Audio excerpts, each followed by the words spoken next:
And chat, how's it going, guys? Welcome back to Final Fantasy XIV, where we are doing the Valentine's Day event and then getting back to MSQ. Let me bring the crew on. It's heartbreaking. Also, hello, Lore. What's heartbreaking? But like it's heartbreaking that it brings it back at the end. Hello, Lore. Hi. What did I just walk into? Apparently you haven't walked in at all. You sound like you're talking to us through the window. Oh, hang on. Maybe Discord has grabbed the wrong microphone. One sec. Yeah, definitely. Watch the video. Yeah, you're fine on stream. Yep. It's capturing my headphone microphone. Yeah, Discord's been doing that to you a lot lately. We've noticed. How's that? Very good. We were Di and I were just discussing the latest Benny G video, which fans of Final Fantasy XIV may be familiar with this content creator. Actually, it's not really a spoiler for you. We could probably show it to you, I think. Oh. What's it about? It's about Oriange and Valentine's Day, and it's sad. I'm not in the mood for sad in that way. Oh, yeah. But it's heartwarming at the end. Yeah. Here, I'll bring it up. Actually, is there like a... what's the trick to showing YouTube videos without recommended stuff on the side? Because we could post it. We could post it to watch together. Okay. I'll let Di fuck with that while Lore is doing his holy saucer thing. If you link me the video, I will get the room set up.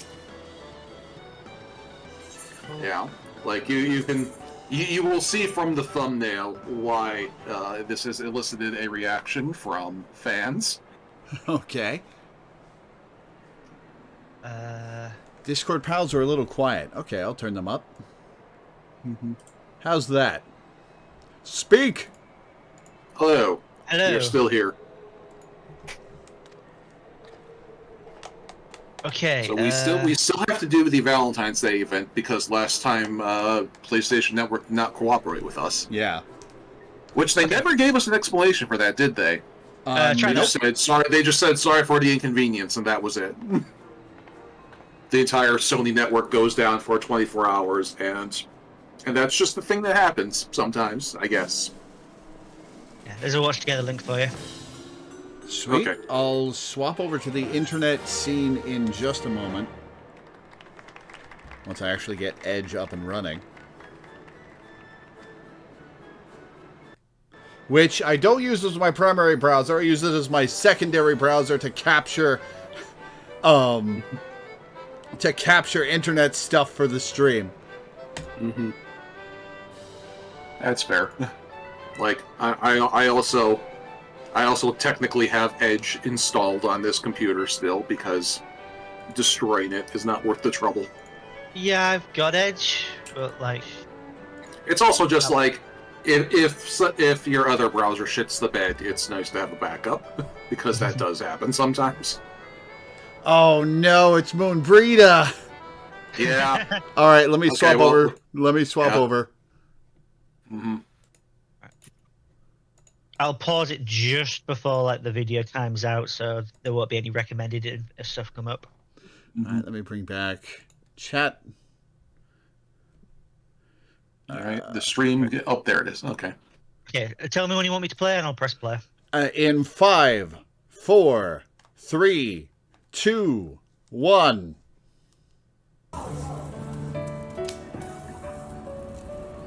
Oh, it's a parody of that video.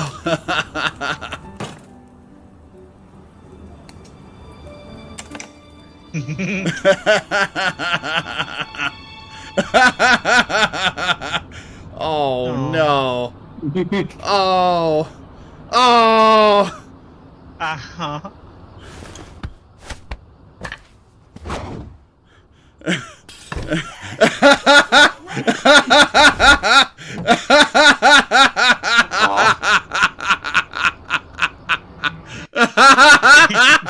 Yeah.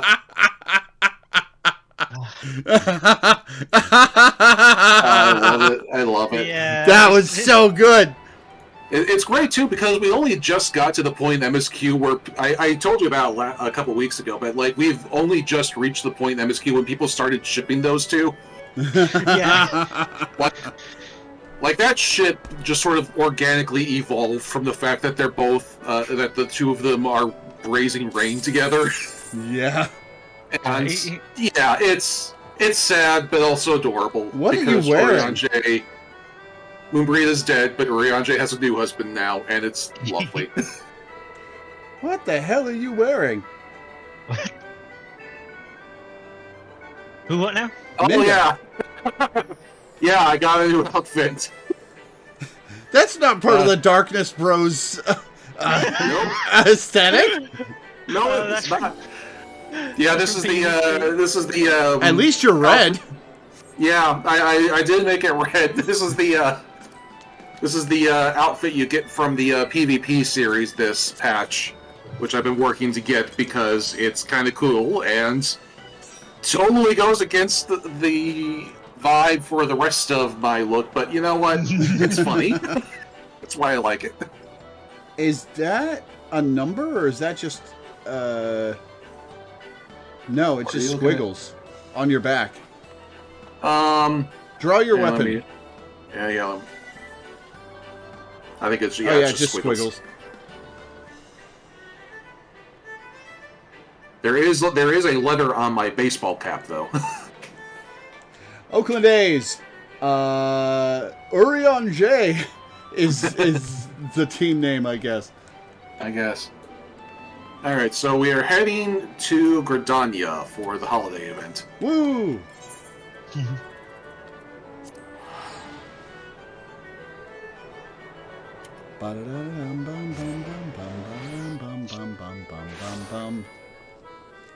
Yes, Zay, I have a use for Edge.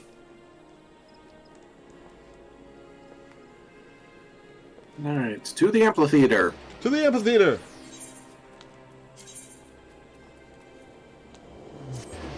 Yeah, this is the loose attire set. Well, that's an ominous Valentine's Day aesthetic. Yoshikage Kiba. I am perking that Hrothgar. Hi, Ott. God, I love the frog outfit. What NPC are you next to, Ott? I believe it was me at the time. Ah. But then I had to comport the lion. For this year's Valentione's Day, we have roses, roses, and more roses. Please enjoy the festivities to the fullest, and preferably with your special someone. I don't think I could get Heiko to play Final Fantasy XIV. Oh well.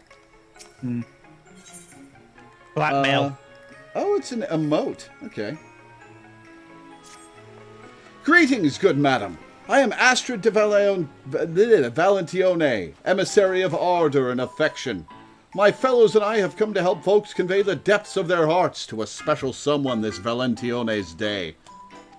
Oh, if it is in lore, yeah, I was going to say, you recognize me. We've known each other for years. 'Tis ever so lovely to see you again, and precisely when I have need of a capable adventurer. Permit me to explain the situation. For this year's event, we are providing people with bouquets of roses to help them make their feelings known. But as it happens, the botanist who is kindly providing us with the flowers, a man named Loreweaver, appears to be having difficulties of his own in love. As emissaries, we should like nothing more than to assist him, but we're given to understand the situation is complicated. That being the case, might I trouble you to act in my stead?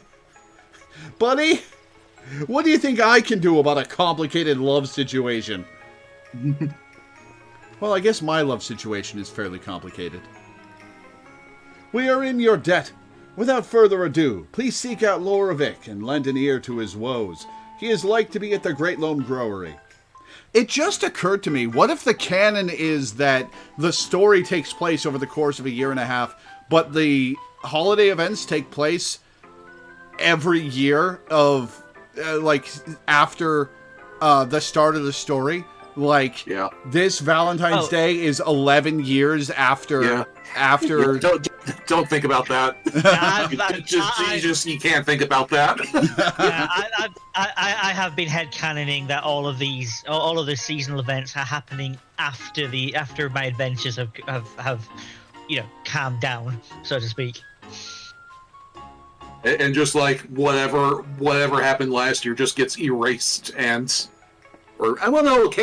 can't be things, because there is like canon from year to year. Yeah. Like we met these two last year. Yeah, like So, we've... The reason why they're wearing those outfits is because of the quest we did last year. Yeah.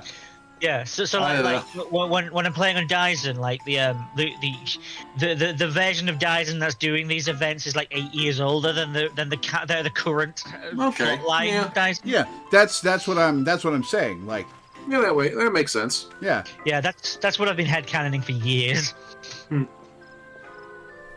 Like in universe for Lore, Bryn, and Minda, it's been a year since the last Valentine's Day, probably without any actual adventuring involved. Which also implies that, like, in canon right now, we have finished Dawn Trail.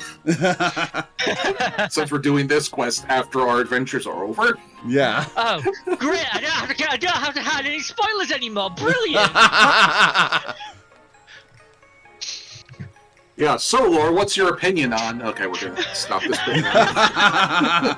Well, I thought, God, what can I joke about spoilers that would even make sense? Whatever you make up will be funny one way or the other, whether it's on point or not. Well, Flamin's heroic sacrifice to kill the final boss of Dawn Trail was pretty epic.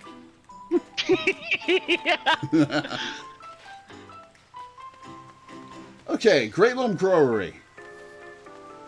It's the botany area.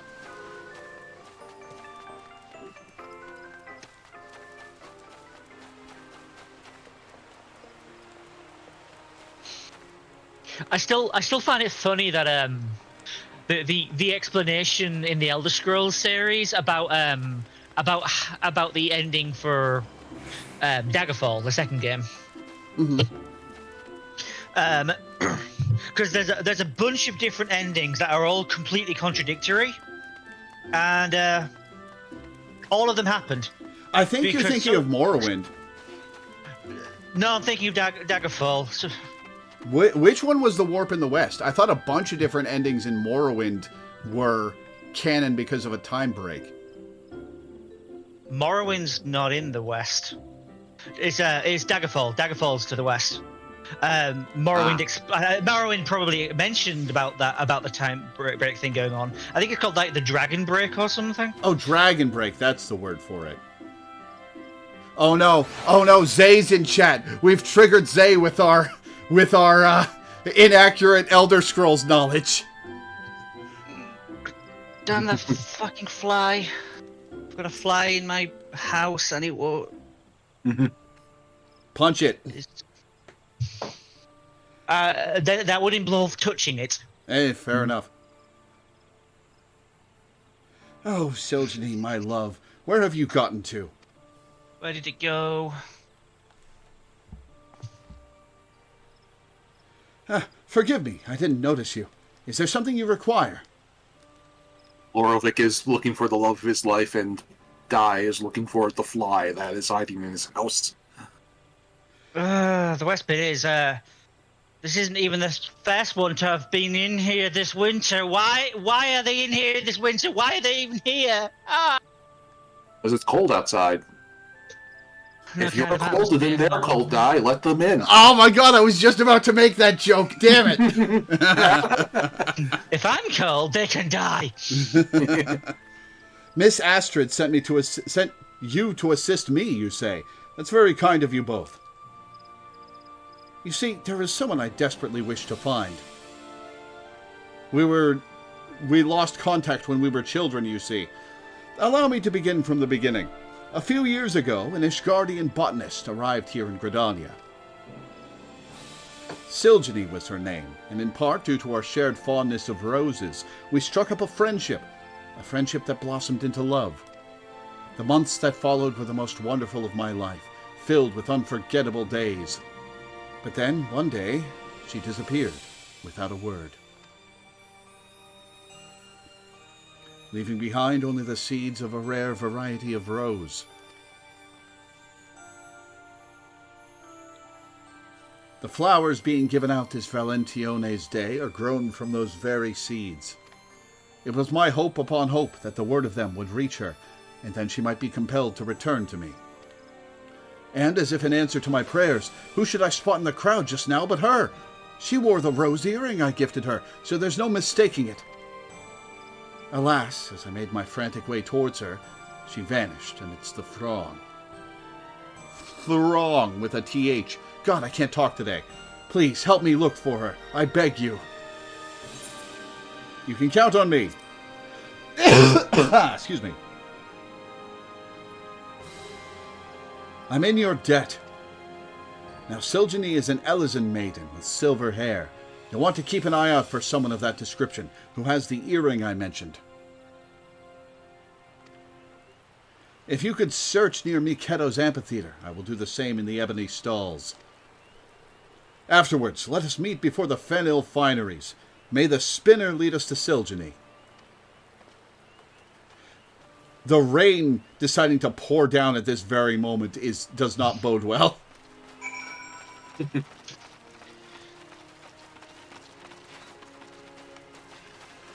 Who else watched it? So I don't care who watched the Super Bowl because no one cares about that, but who watched the Super Bowl halftime show? Oh my god. I did not, but I've heard tell. Yeah, the whole thing is on YouTube, so you can't just go watch it. I watched it because I wanted to see a stadium full of people sing along to Not Like Us, and I was not disappointed. Nobody has ever lost a rap beef as hard as Drake has lost this rap beef. Yeah.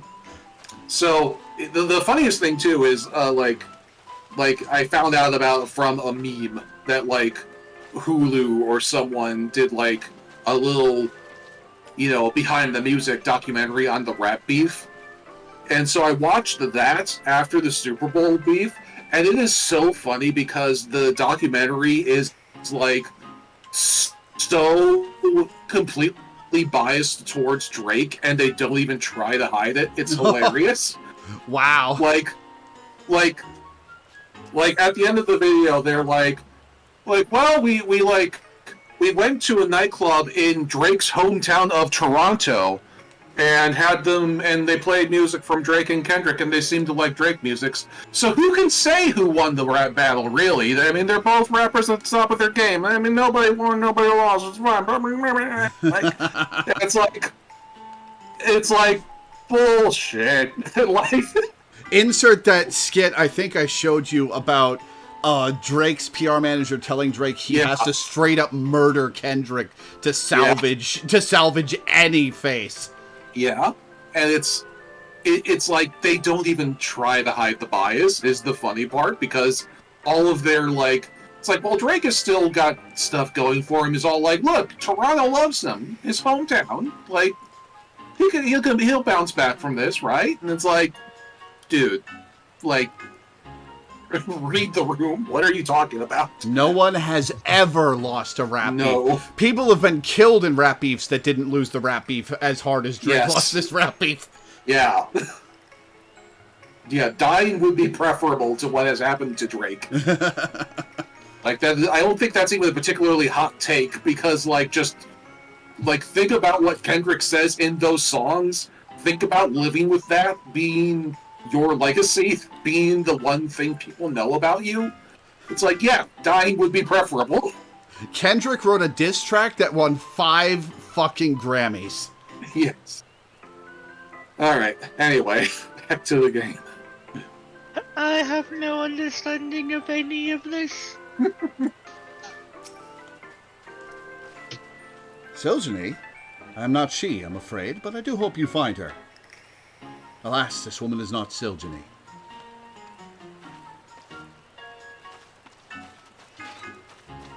Everyone's got rose earrings today. This one's got Moon Rita hair. They all have slightly different things. One has a rose hairpin, one has a different flower earring.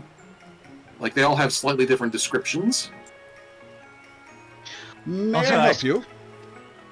I suppose Minda's current outfit does like complete the trifecta of absurdly modern-looking outfits for the setting. It does, yeah. Fair enough. Mine's not too outlandish. Yeah, it is like... Yours is like a coat, which wouldn't be that out of place in theory, but it is very modern. Yeah, true. That he should go to such lengths to find me. I love him still, I truly do. But I'm too ashamed to meet him. Why? I just wish to see the roses that lovers are giving one another. Please tell Loreweaver that he should look for me no more. That he should forget me. Why? No, hey, get back here! We're not done talking!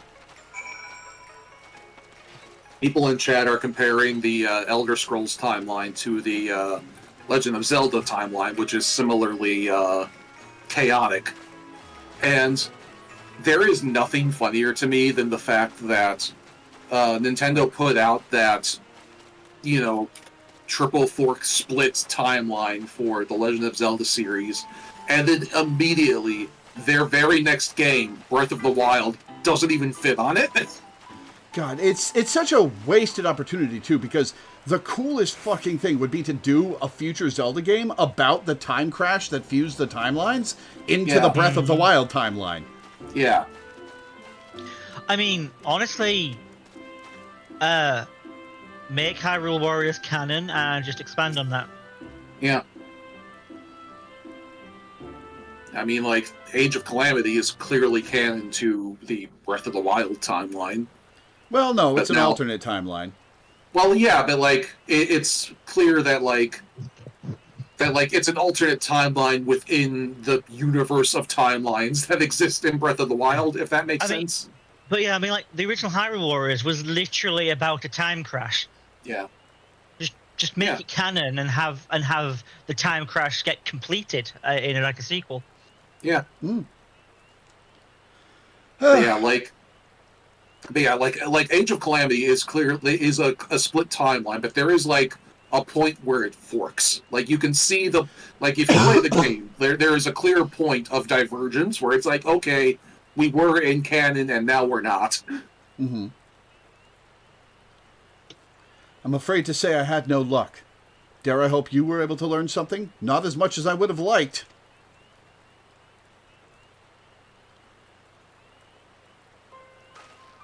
What? Forget her. She cannot ask me to do such a thing.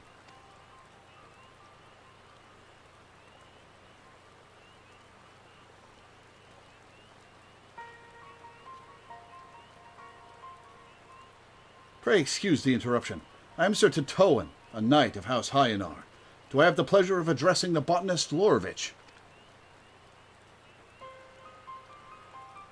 I don't think we have the pleasure of addressing you, though.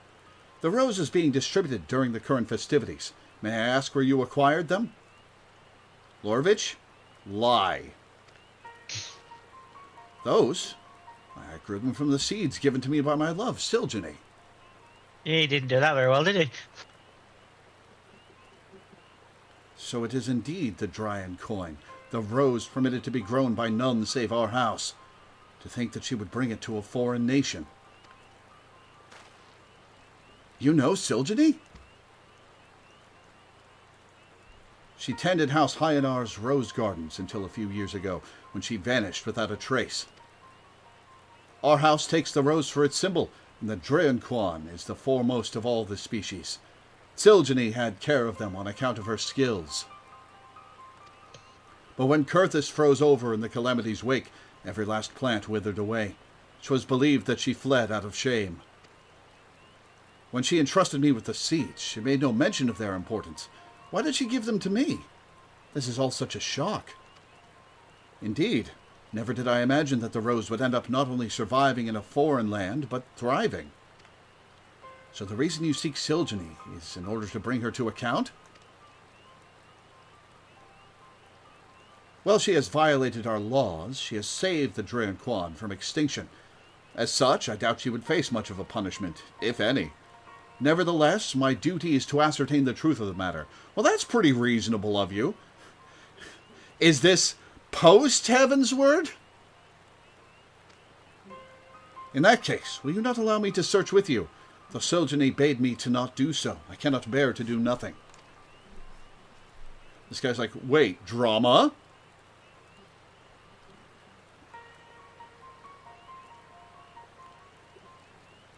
Mayhap we can have her come to us instead by devising a rumor that would draw her attention.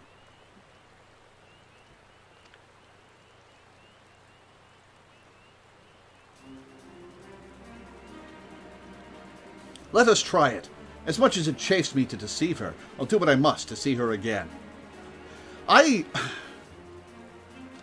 find it very nice that this guy's like, yeah, she broke the law, but it was going to die anyway, so you might as well save it. I'm happy she did that.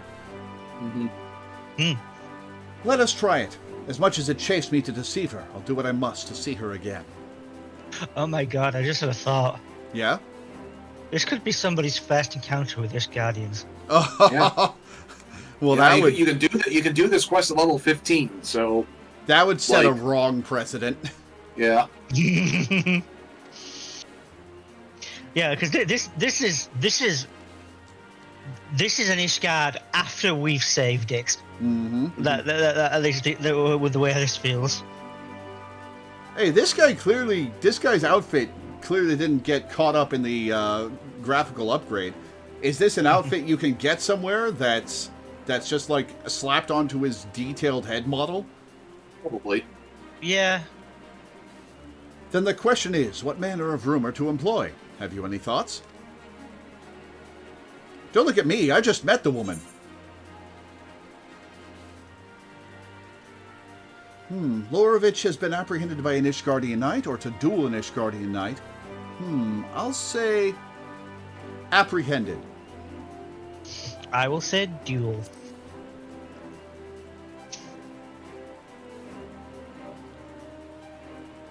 I see. By suggesting that Loreweaver has been apprehended on suspicion of the seed's theft, I dare say Seljani would come rushing to his defense. We wouldn't actually fight, of course, right? I can't wield anything save botanist tools. on the assumption that Seljani is aware of your limits, I dare say she would come out of worry for your safety. We needn't go as far as to actually cross swords. Yes, that may well work. As for the location, I believe the Great Loam Growery would be as suitable a place as any. Then it is settled. Let us split up and recruit some citizens to our cause. Unless we cause undue commotion, be sure to clarify it is but a ruse. Are they really going to go for it? Hey, random citizen, I want you to spread a lie. Understood. We meet again at the Growery.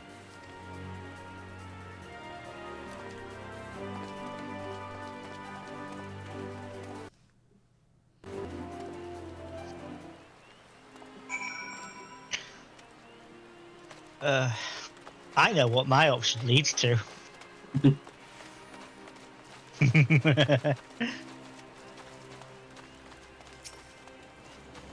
What? An Ishgardian knight has taken a botanist prisoner. What? A botanist will duel an Ishgardian knight at the Great Loam Growery? Don't tell me they're fighting over you! I have made it gay! Oh, it's just a ruse to find his sweetheart. Well then, consider me part of it. When it comes to endeavors in love, we have to help one another. Well, that was easy.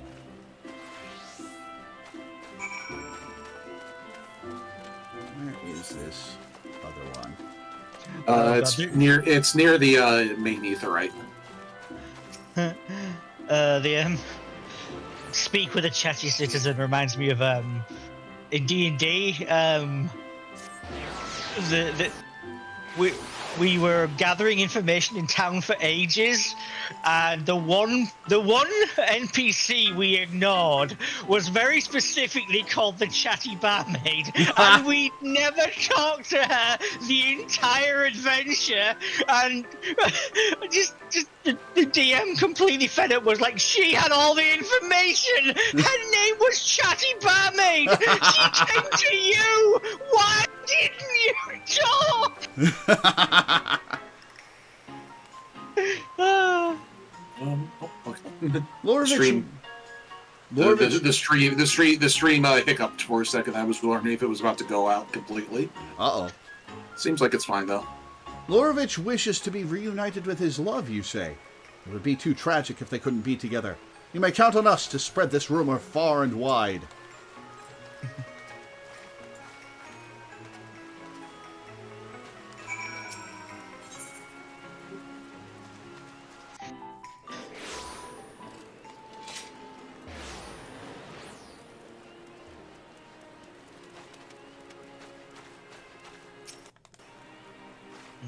So you want this rumor to reach the woman with a rose earring?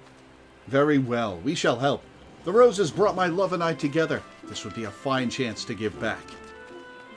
I should be glad to tell our other customers as well, in the spirit of the occasion. Should it happen to win me Loreweaver's favor, and lead to a better deal with the guild for the blossoms we use in our popular rose tea, well, who am I to argue? Looking out for yourself, huh? I see you. I see what you're up to. But hey, I'll use it.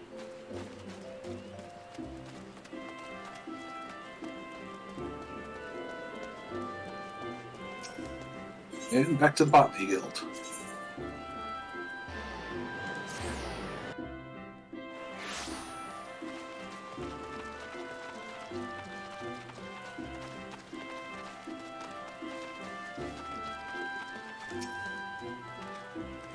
There you are. I was able to recruit a good number of citizens to spread the word.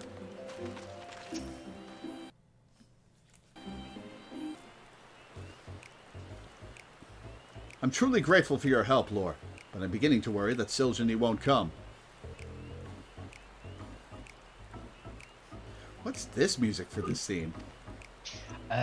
Originally, I showed up for the Reaper quest. Yeah, I recognize it. She must. It is catchy. Or else I would have suffered through all of your lovesick rambling for naught. Hey. What? That was merely expressing the wonders of true love. One day, someone doesn't exist in your life. The next, you cannot imagine life without them. Oh, enough of that. Enough!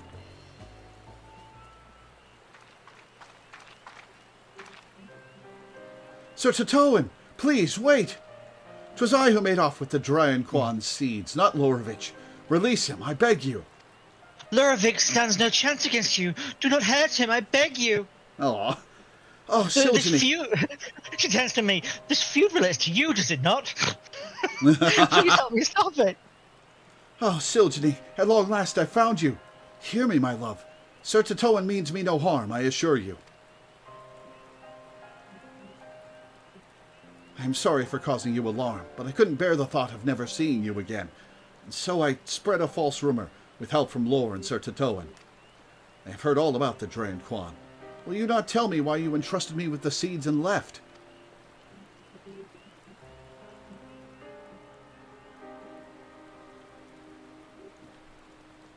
Please believe me when I say it was for the sake of the Dryanquan. The rose wasn't made for the extreme cold that had overtaken Kurthus. Believing the conditions to be ideal in the Black Shroud, I brought the seeds here, where I met you. But not only did I fail in my duty to my house, I violated its rules as well. I have no right to be happy.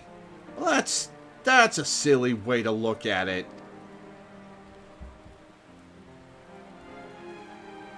That is why I chose to entrust you with the seeds before disappearing. It was an unkind thing I did to you, and I'm truly sorry. When I heard that the roses would be handed out during Valentione's stay, Right back. I couldn't help but come and see for myself, though I knew that I couldn't stay. Oh, Siljani, to think that you carried such a burden, such a stupid, silly burden.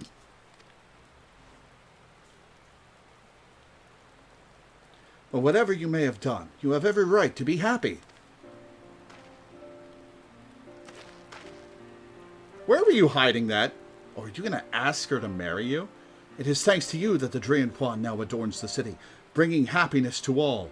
You are a brilliant botanist, and the guild would surely welcome you as a member.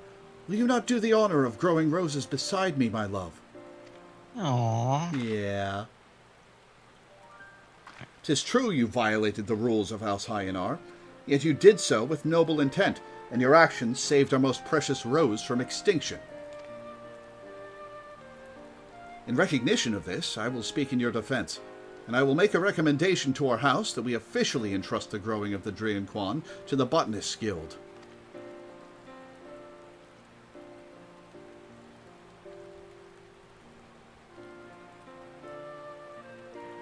Take the flowers, Loreweaver.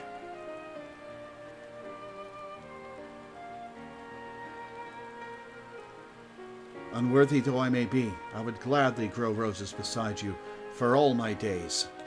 Hey. Hey, there's a smile.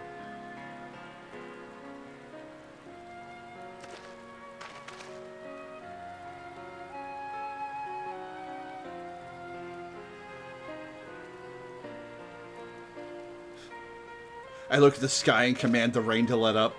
All's well that ends well. Mayhap you would like to say a few words to the happy couple?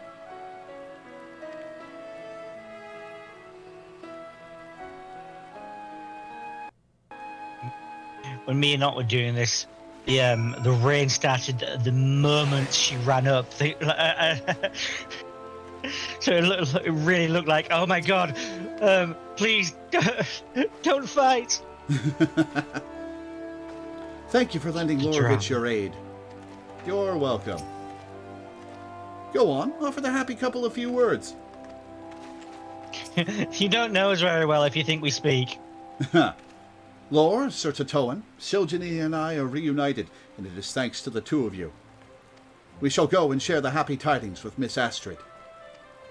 My task is done, so I shall return to Ishgard with my own happy tidings that the Drian Quan blooms once more. In due course, our house will send a representative to make arrangements regarding the care of the rose. Till next time, my young botanists, I bid you farewell.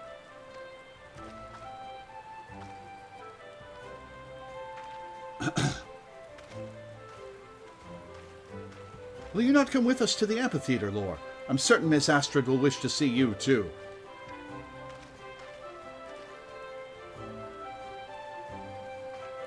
I like that he stops next to Silgeny and they exchange a glance and then walk off together. That's nice.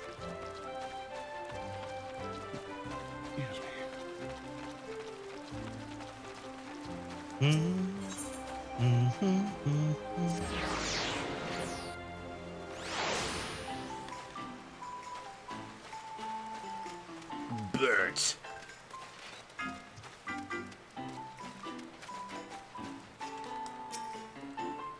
I will forever cherish the bouquet Loreweaver gave me, and I will never forget this day. They're not eternal roses, are they? That'll wilt after a while. Not much forever in a bouquet. It's the rest of them that you should think about forever with. Oh, to walk with Silgeny at my side again. If this is a dream, then may I never wake up. We've had the story from Loreweaver and Silgeny. How amazing that you could help them find each other again. I am pretty amazing. It inspires me to redouble my efforts. I shall continue striving to become an emissary who can resolve all manner of quandaries of the heart. Keep at it, kid. Welcome back, Lore. Loreweaver and Silgeny have told me all. On behalf of the emissaries, I thank you for helping them to find one another again. You couldn't have sent a better adventurer to my aid. We're in your debt as well, Miss Astrid.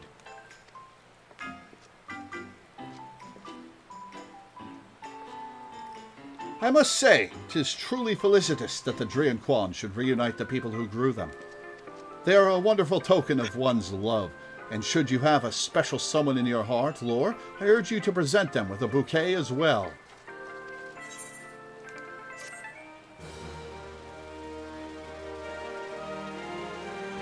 Learn the emote? Bouquet. Bouquet residence, lady of the house speaking.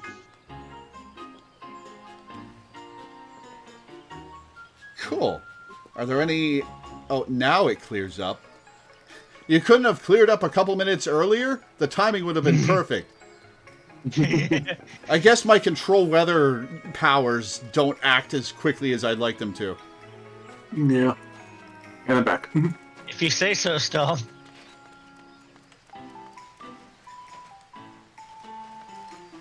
The fact that Hey, Rivals it's is going to have Hortefence and 3 Lizette. characters called Storm. I am but a novice in the garden, but this plain Loreweaver is exceptional at his craft. Above all, however, he loves what he does. His roses are the most beautiful specimens, and utterly without flaw. He must care for them as though they were his children. That Hortefence. He went to the Botanist's Guild and picked the flowers himself for his bouquet for me. Not that I'm impressed, mind you. I would have been perfectly happy with anything he might have offered, is what I wish to say. No, be impressed.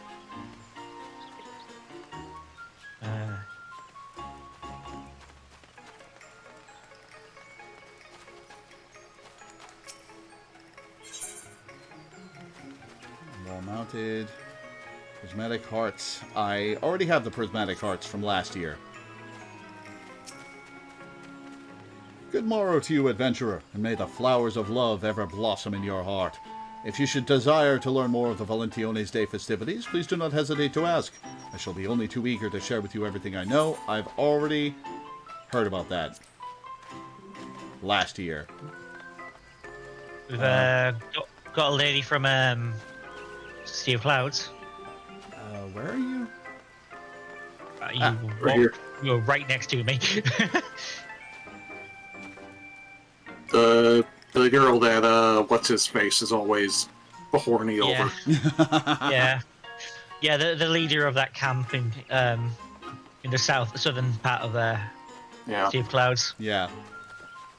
And Yellow Moon from the who hangs around in the Weaver's Guild. Oh, it's her.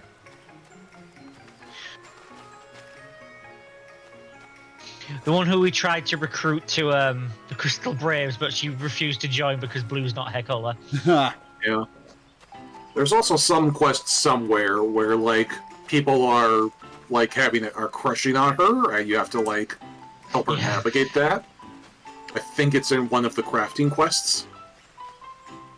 Oh, it was some stupid bouquet anyway. All right, where's the other one? He must be somewhere. There she is. Yup. He's got to be looming somewhere. You're right.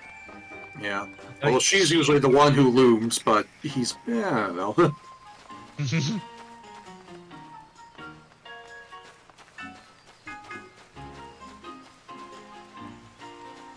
I do love the like now decades long will they or won't they between those two pirates. The fact that he has no idea right now. Yeah, still. They've been at this for 10 years. It's funny because you thought she was running a lesbian crew when you first met her. Yeah. I mean, we could stand by that, like... She is bisexual at minimum. Yeah, she has a crush on a dude, but, like, the rest of our crew, come on. Come on. Lesbian pirate crew it is. Yeah. I mean, if Thor can be an honorary lesbian, she can too. Mm-hmm. Well, cool. Melena is talking about some spoiler NPCs who are also here, but Lore can't see them because we haven't gotten there yet. She does run a place called the Missing Member. Of course, her crew are lesbians. Yeah. Yeah, like, come on, like, that's the name of her bar. Come on, like. Yeah. All right, so back to MSQ, and MSQ was kind of in the middle of nowhere. It'll be fine. Yeah. Well, like, I remember this was the thing 2 weeks ago where we were like, should we stop now? Well, it's either stop now or, like, go for another hour before we get to a place that's even anywhere close to an aetherite, so here we go. Oh, shit, I forgot to do a thing. I'll be right back. Or, no, here. It's very important that I get my main over here. Okay. The people who know, they know. Yes. Continue on without me. I'll catch up in the quests once you're done. Or once I'm done. Once I'm here.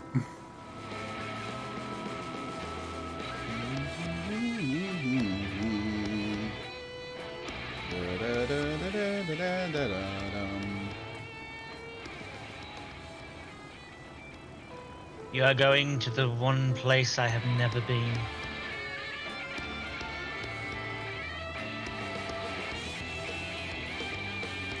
Who do I talk to to get up the lift? You.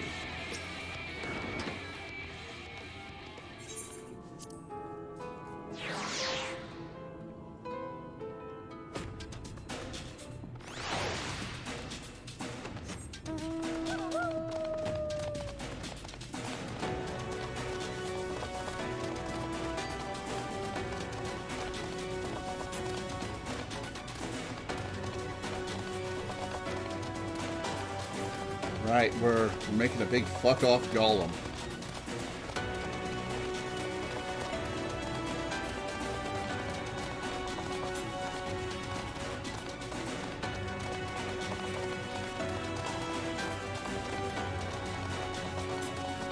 We should use it to found a nation. We can call it Golemold.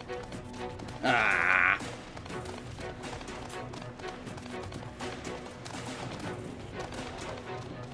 Somewhere, guys, is like, I'm not sure if I should be proud or angry.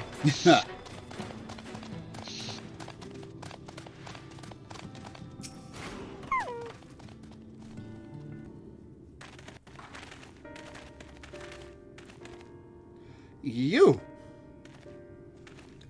You have every right to be angry with us, but please listen to what I have to say. I am tasked with delivering these people to Mount Gulg by means of a Talos of heretofore unseen proportions. However, I cannot do this without the cooperation of those with intimate knowledge of this land. That is, you and your fellow villagers. Cooperation? After you ignored my desperate pleas and cast me out, you have the gall to come here and ask for my cooperation? You've every right to be upset. Vothri's not the one to blame for your suffering. We are. We were free citizens without a care in the world, indifferent to the hardship of others. We didn't know what would become of you, and frankly, we didn't care. But we know now that what we did to you, to full many, was wrong. Terribly wrong. No words will suffice to make amends, but I want you to know that we are deeply sorry.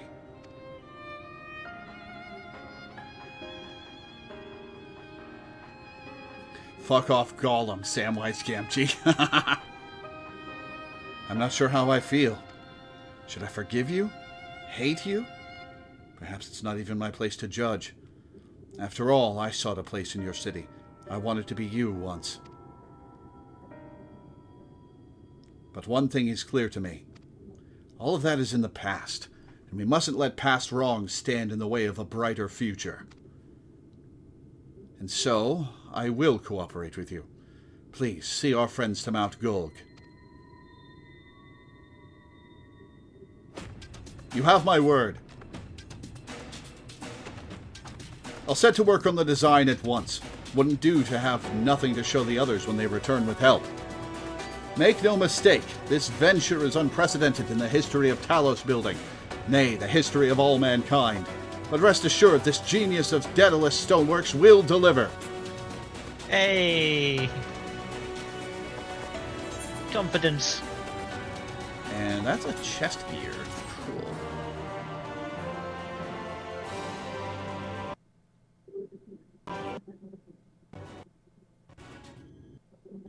What is that weird noise? That creaking, groaning noise. I'm not sure. Are you hearing it too? It seems to be coming from Minder. Yeah. Ah, wicked white. What? I don't know. I don't see anything around me that it would be coming from.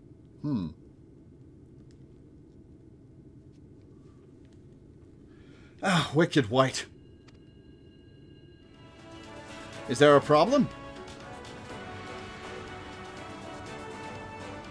Well, you see, I've been promised people to procure the stone as well as imbue magic. When I was put on the spot earlier, I thought that was all we required.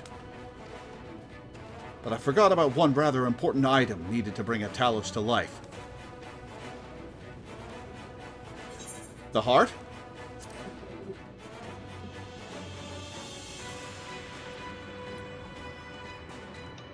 That's right, the heart.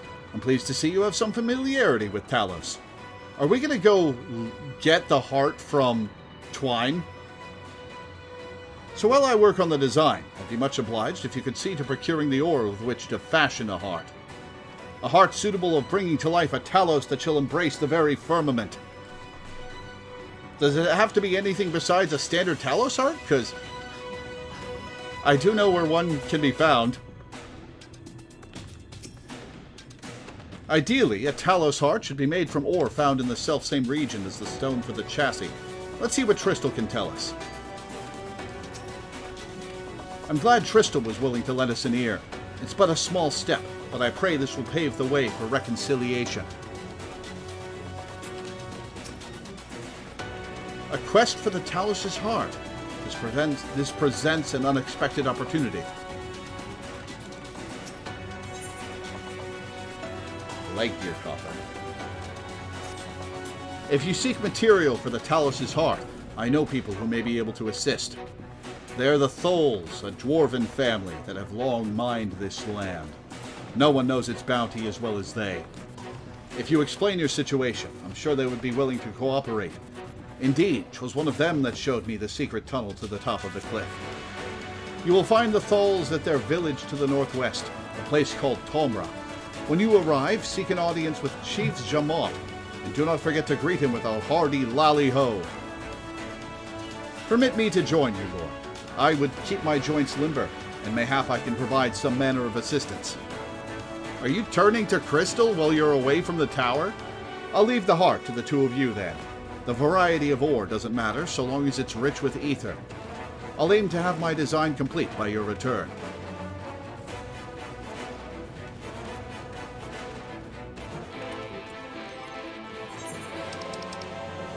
Alright. Let's see what I get. Swallowskin robe of casting.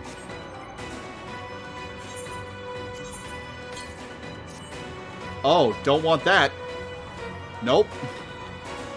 I can't apply glamour plates here. God damn it. Don't worry, we are heading towards a town soonish. This is so funny with the fucking sleeves.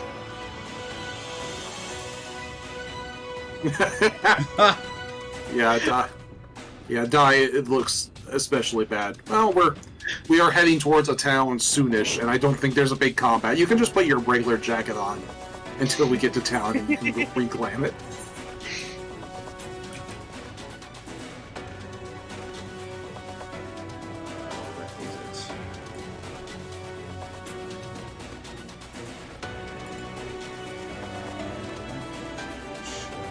I guess the level 76 Black Mage gear is... Whatever loot has been previously glammed. Yeah, there it is.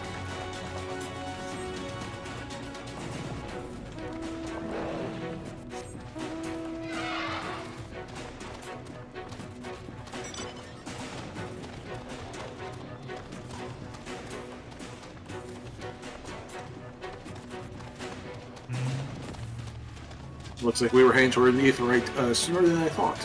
Sweet. We could have just continued for like 15 more minutes last stream, but oh well. Oh yeah. Well, honestly, when the stream ended, I just wandered over there and tuned to it. So when we had to come back to the top of the bridge, I just got on the chocobo and told it to fly to to right, and then dismounted partway through. So I just landed right there on the top. Mm-hmm.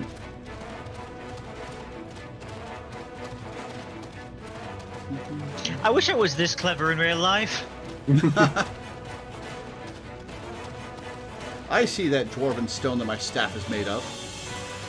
Or dwarven metal, I should say. Yeah, this is kind of like the signature look for the dwarves.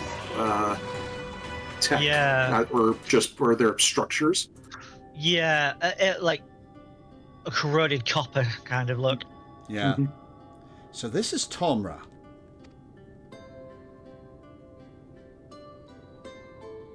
Seldom do we see the dwarven folk at the Crystarium.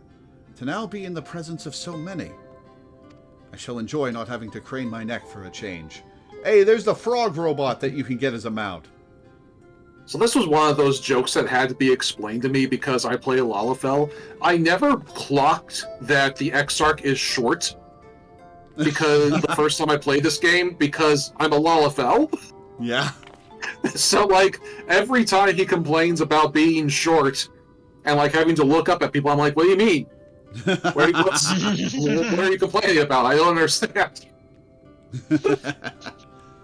Lolly ho!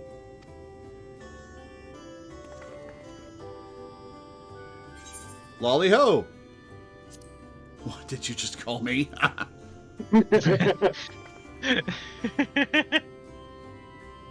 Belinda had the opposite problem. She did not clock that he is short because she plays a Vieira.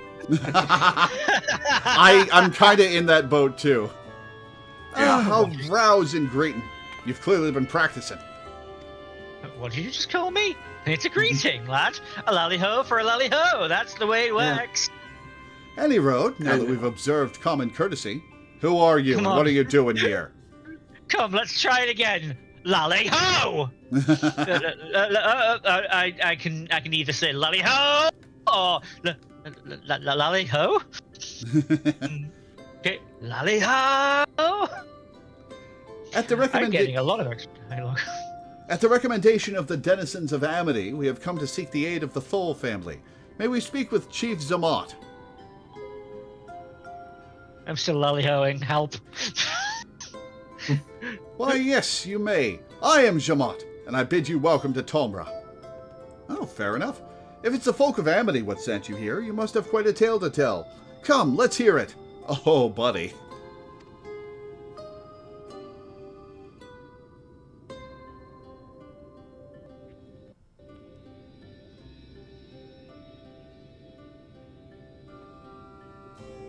Well, well, here I thought those below had no fight left in them.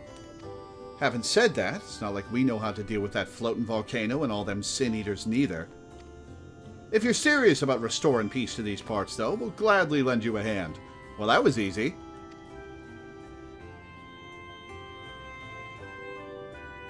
However, the kind of ore you seek's precious to us, too. If I let you have it only for you to bungle things up and squander it, like no amount of ale will wash away my chagrin. First, I need to make sure you're worthy, by means of a trial. Aye, a trial most tricksy, passed down through the line of Thole. And what is this trial? Come with me, and I'll tell you all.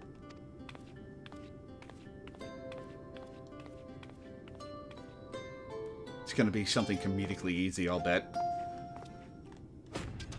Alright, Aetheryte. Alright, log into my main because there's a fun little Easter egg in this town. Cool. Alright, so where are you? There you are.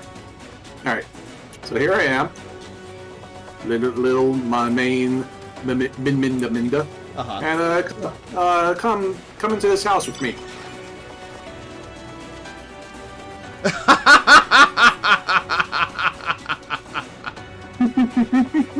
I can't, Minda. Yep. Are there any NPCs? Only Lalafells may enter this area. Are there any NPCs in there? There are a couple of people. There's no one to talk to. Well, yeah, there are people to talk to. Yeah. Here, you can see me through the window over here. Come to your left. Okay. Yeah, look at this NPC I can talk to and you can't. Haha. And Ott's in here with me too. Did Ott Fantasia into a Lalafell just for this joke? Yes. Yes.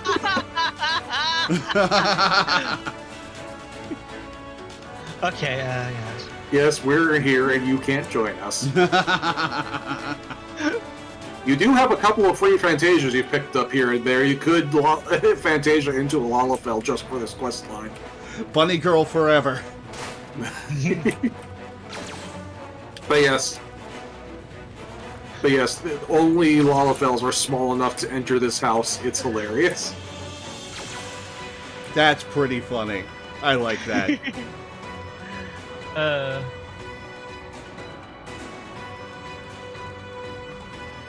Alright, back to Zaminda. You're stealing my style with that, with that jacket. Oh yeah.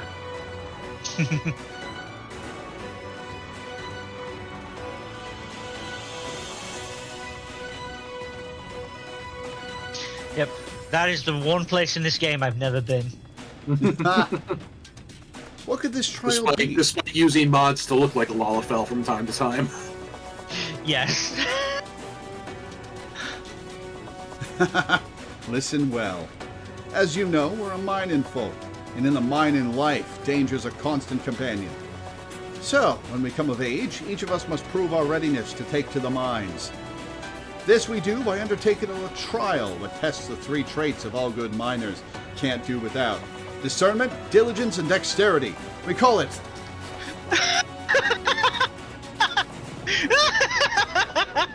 3D Mine Runner. I love it. I love it. Love the pun. Now look on my helm. Mark its features well. You'll be given a slingshot, which you must use to shoot dwarves as wear helms what are different. I've already made the necessary arrangements. When you're ready to take the trial, report to the observer nearby. Best of luck to you. Yes, and St. Firm has a level 80 tank that they are very proud to show you. One sec, I was looking at Jamot. Sanct Ferrum, where are you? Ah, the Underglade Force. How did you miss that? Well, I wasn't looking at... Oh my god, it's got eyes. It's got eyes and little grabby hands. It also has like an emote where it fires. That's delightful. Yes, St. Ferrum use the like special turret feature because you can do that. That's delightful. Alright, let's get a good look at Jamot.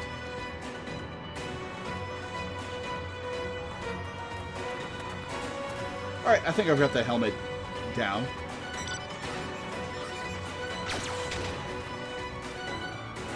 You can actually wear that helmet, by the way. Yeah, you've seen Teddy wear it as a glam from time to time, I know. Yeah. Yeah, but I mean, Vieira specifically can wear it. Yeah. Oh, really? Oh, yeah. Interesting. Because it just replaces the whole head. Lolly ho! You must be the challenger the chief mentioned. I'll show you to the rooftop at once. As I'm sure you've been told, in 3D Mine Runner, you use a slingshot to shoot them as wear the wrong helm. Let's begin with a spot of practice, eh? Search for the dwarf wearing the wrong type of helm. You may move the camera, target the dwarf and use the slingshot. Excuse me. Okay, I wonder where it is. Yep, there it is. Found it. Oh, the shoe bill? Yep. Alright, where are you? It's bed on the wire to the left. Well, I was going to look for it, but... Yep, Sorry. there it Yeah, is. but then we'd be here for a half hour. For all its reaction, the creature may as well be made of stone. It only stares at you unflinchingly.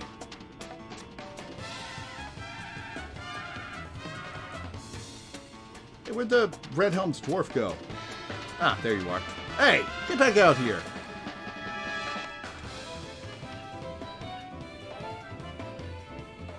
Come on. There you are. Nice shooting. Keep it up in the actual trial, eh?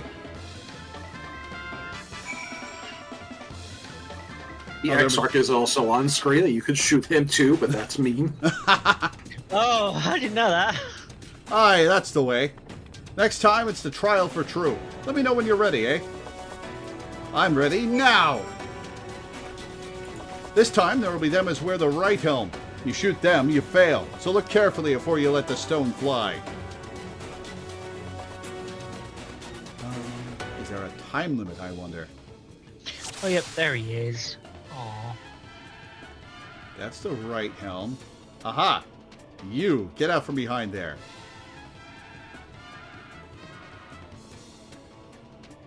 What happens if I... Oh.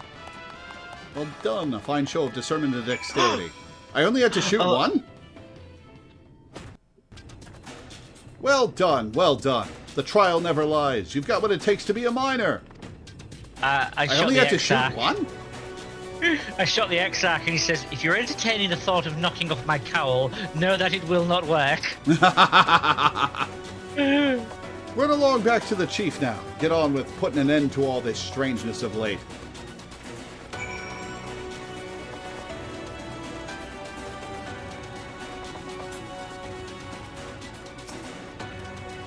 That was some impressive shooting, lass. Consider me satisfied.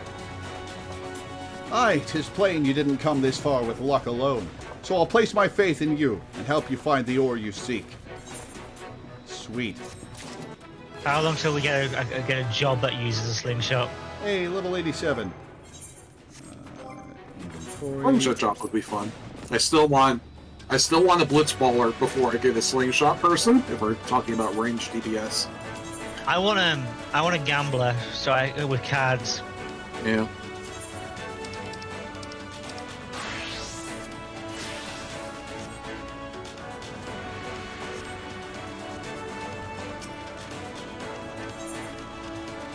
Lot has ore on his mind.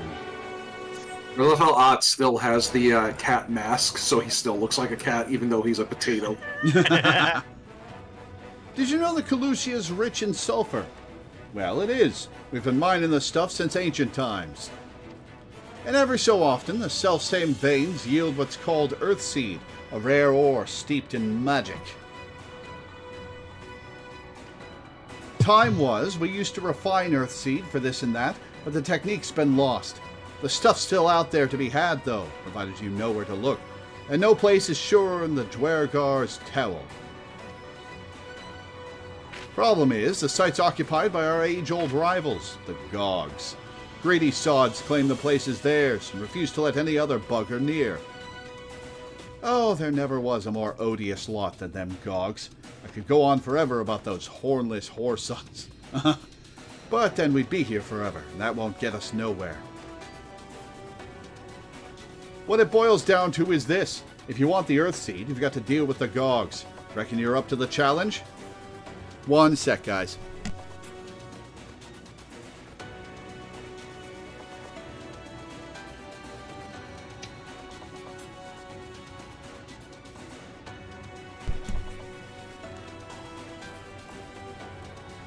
We have dealt with far worse. I'm sure we can find a way to obtain what we need.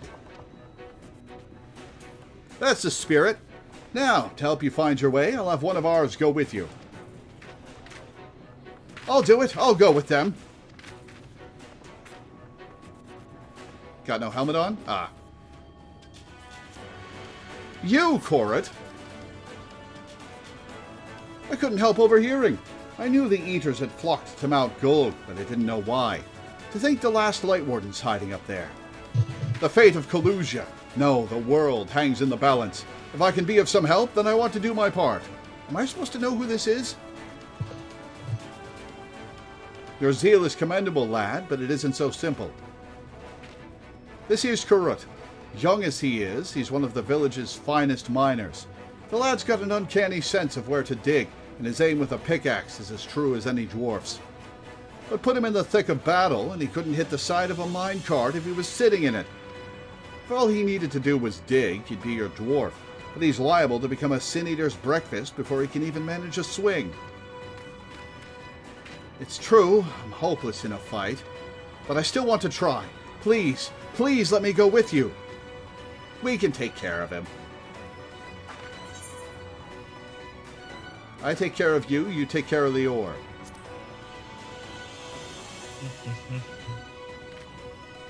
Oh, thank you so much. I'll try my best not to be a burden. If you want to take Korrit, far be it from me to stop you. Keep him safe, though, will you? We will most assuredly encounter sin-eaters along the way. Though, with you in our company, they will be more a spectacle than a concern. Yeah, I got this. You have no idea how hard it is for me to not sing along. Hey, solo duty. Oh, you already left the party. Okay. The Dwergar's Towel lies in a cave to the east. I'm ready when you are.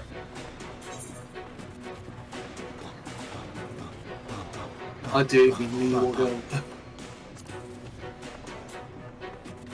Diggy diggy hole.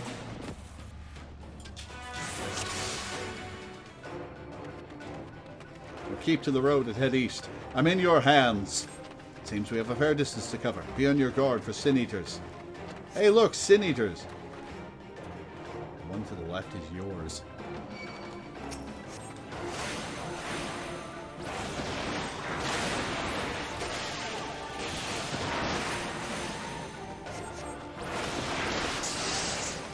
Whoops. Get out of there, Korut. Okay, that's two dead. I can make the X-Hunt my dance partner! Haha!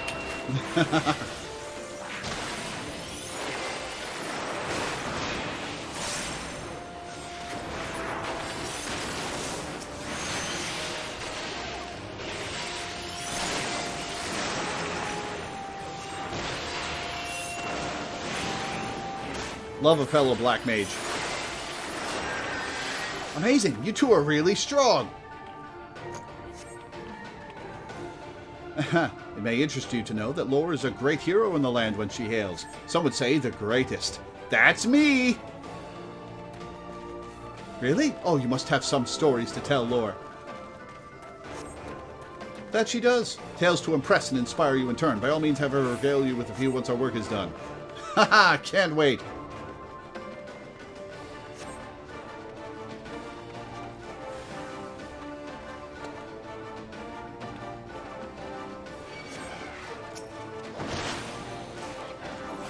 I want that one.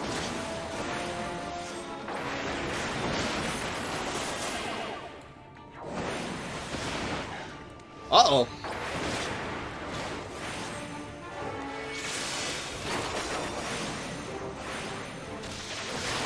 I did not expect to be able to dance partner the X-Arc when I picked this job for this solo duty.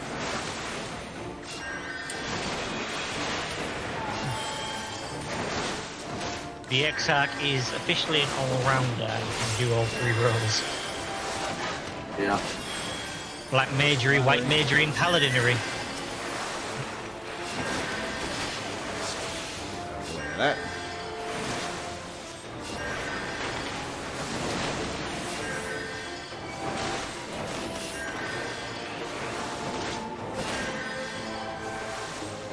Alright, now we can take care of this asshole.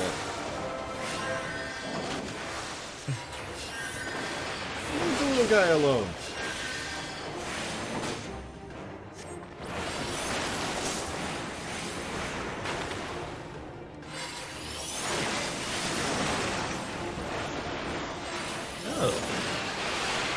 That's a design of Sin Eater I'm not super familiar with. Looks really cool. Lore is a team unto herself. I merely follow her lead. Hell yeah. Talk me up. Feed my ego. Looks like you've been doing this for years to me. Apparently less than a year for me.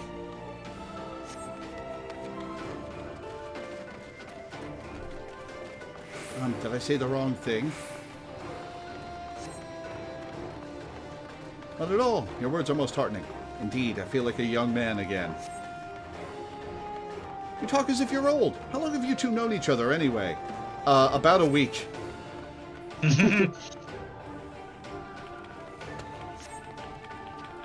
Oh, that's a new model of Sin Eater. Yeah, the masculine wing one. Yeah.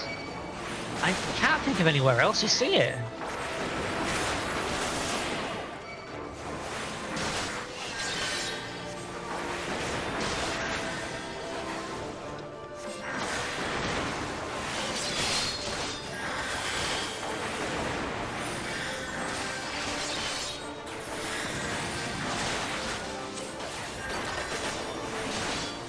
Uh-oh.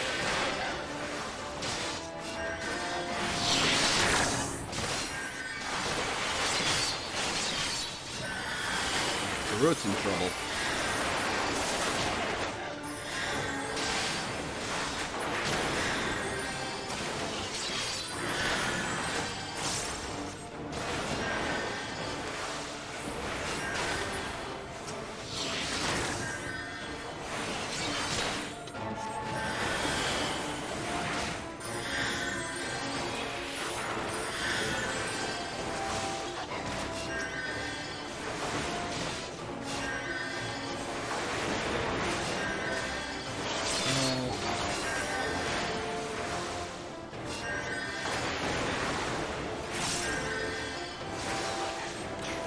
Huh.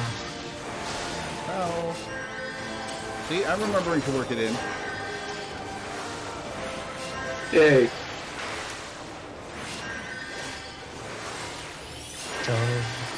Loreweaver, Valentione.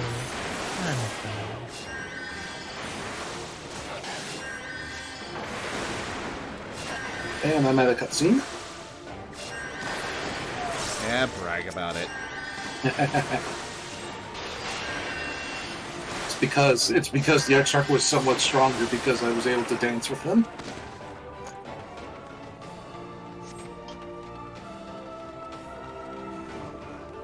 How much farther to the cave? Not far, it's just past this rise. One more fight then.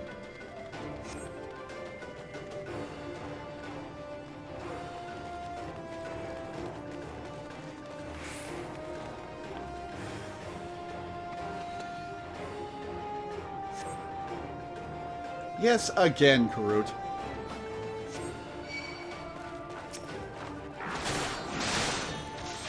Ow. Oh, fuck. Ow. Oh, fuck. Ow!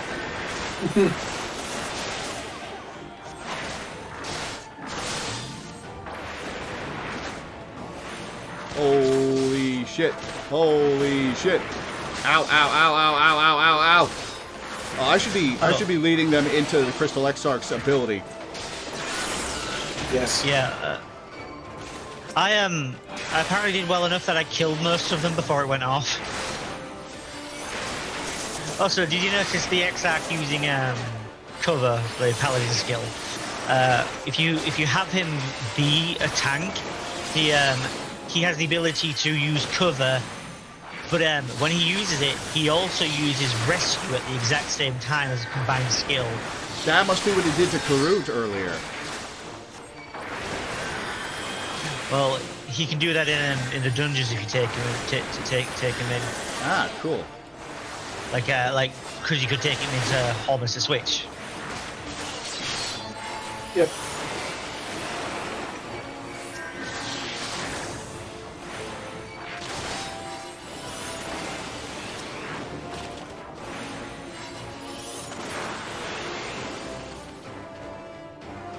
It's done. Let us press on.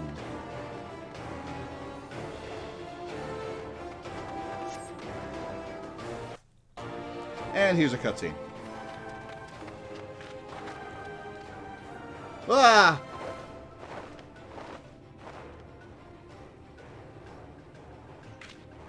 Just as we're about to get there. One last push then, shall we, Lore?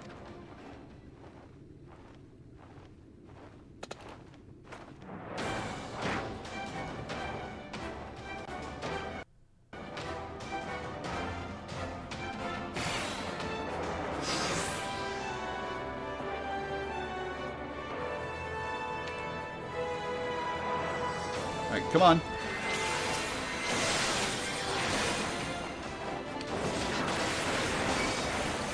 Oh shit!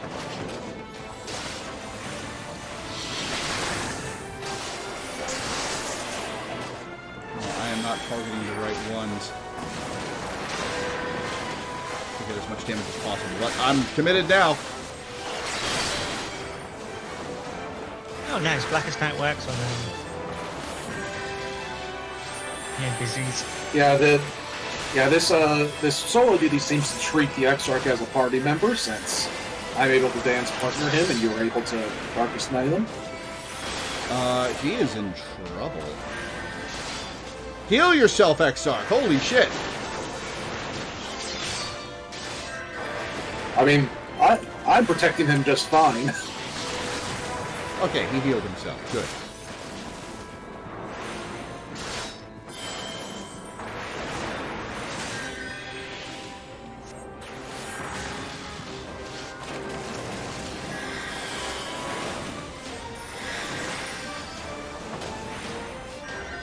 I did see a streamer once just tank the boss in the middle of the Exarch and wondered why he was dying.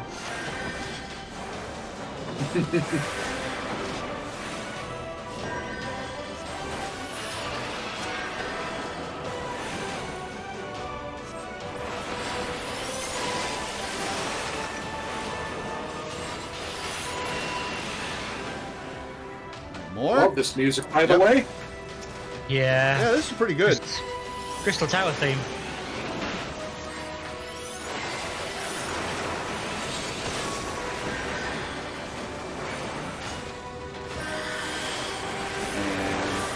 Foul.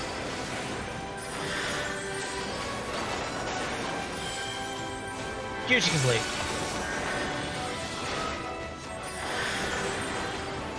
Oh wow, you actually beat me. That's the first time that's happened in a while. Oh, stack.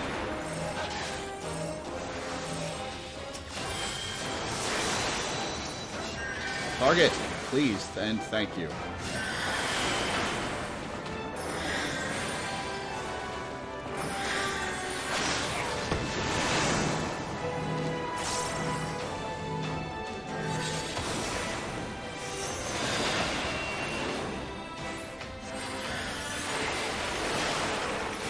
It is the Crystal Tower theme.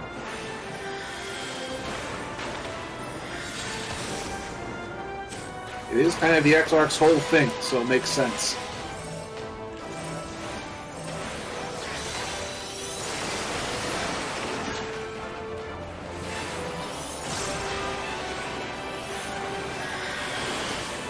Got him. Alright, next. Aha! Come on, attack us so I can... So I can get my elemental gauge back. Come on! Damn it, I lost my elemental gauge because of that. Oh well. I got it back.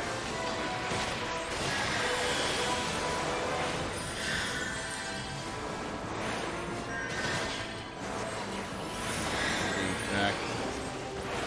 Draw him away from the others. Ow, that's an interrupt? Rude. Oh, taking physical damage can... Well, do you remember what I said about the streamer tanking the boss in the middle of the X-Arc? Yeah, I'm leading him away. Oh, didn't lead him far enough away.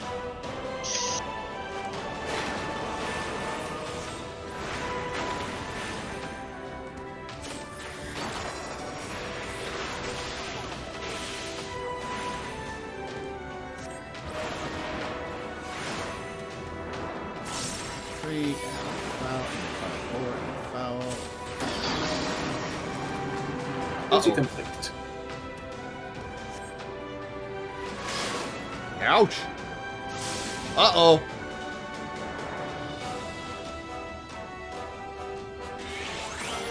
Oh, did you whip the cutscene then? I did wait for the cutscene with lore, so that must be why you beat my bet so far. Yeah, You learned your lesson at the step. yes.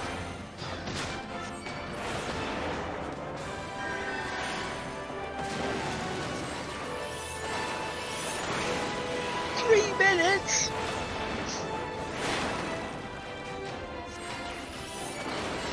Alright, I've got him at 50%.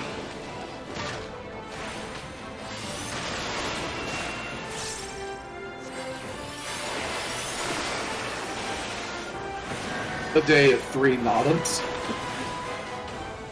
Thanks for that, Zay. Please stop! Let me get out of this AoE.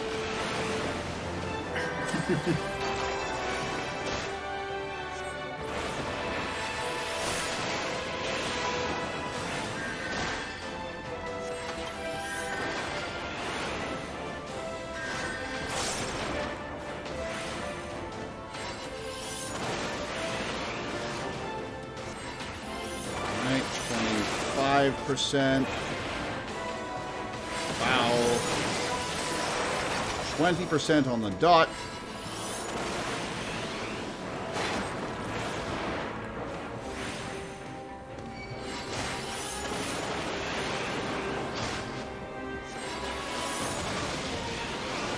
%. Why do I have this mount? There's no reason to buy it, but it's cool. Rupert. Speaking of mounts, I bought the 25 million Gil mount from Gilmore, right? Last stream? I don't remember. We considered it. I don't remember if you actually committed to it. I might have done it just after the stream. I don't remember.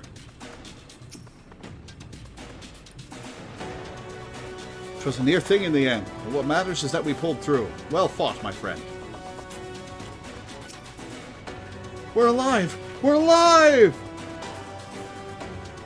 I did take 25 mil out of the Grand Company chest. Okay. Okay, I did get it then. Let's hurry inside before any more Sin Eaters come.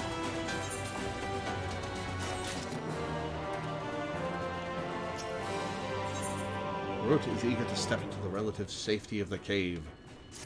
I do not have the robot frog mount. I would like the robot frog mount. Where can I find it if it's not a spoiler? You actually find it in this area. There is a fate that's in this path of the zone that spawns like every 2 or 3 days or whatever, something ridiculous like that.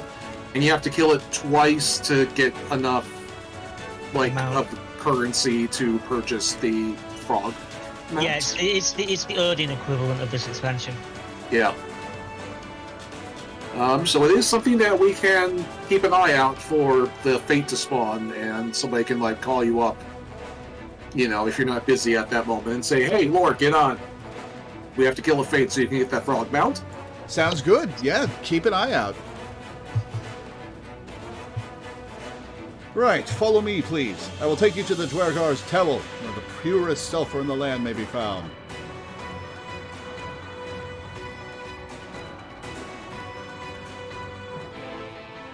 It spawns now in Leviathan. Ah. So we'd have to transfer servers to get over to it. Server transfer, yeah. I don't think we'd make it in time. We wouldn't be able to fly.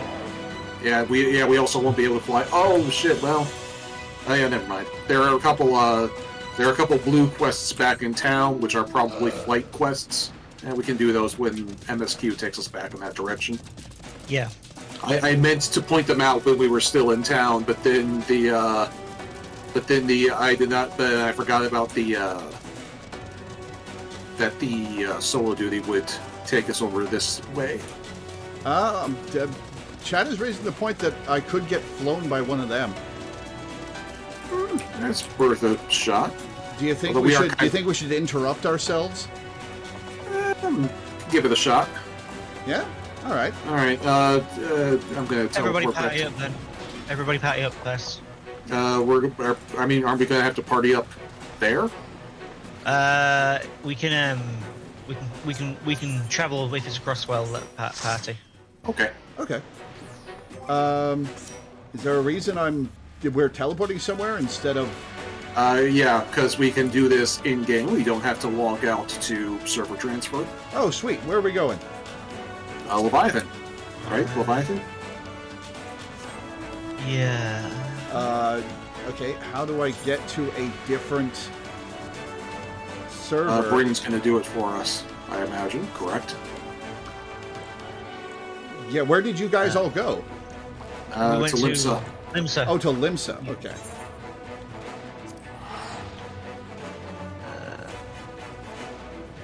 On my way. So Leviathan.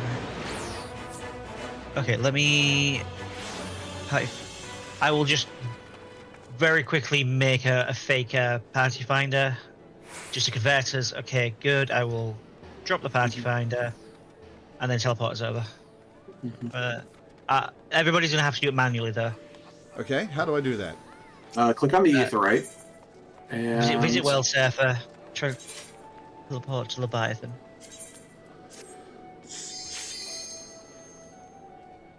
All right, ready for transport. There we go. Okay. Everybody head back to Tomra, and then I'll convert this party back to a normal party. Okay, let's see. So back to right? Oh, nope, Tomra. Yeah, Tomra. Cynthia said she left the party so she could travel across servers. Please re-invite. Okay. Friend list. Cynthia. Marty. Okay. Everybody needs to be in Tomra so I can convert. Okay, there we go. Ride Pillion. The Chocobo's in the car.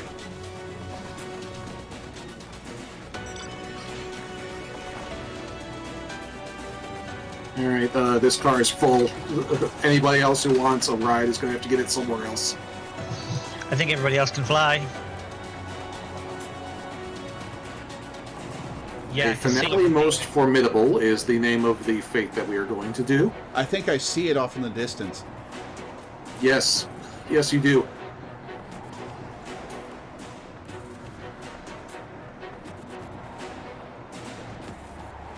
Well, this is a level 80 fate. I should get to a level 80 job.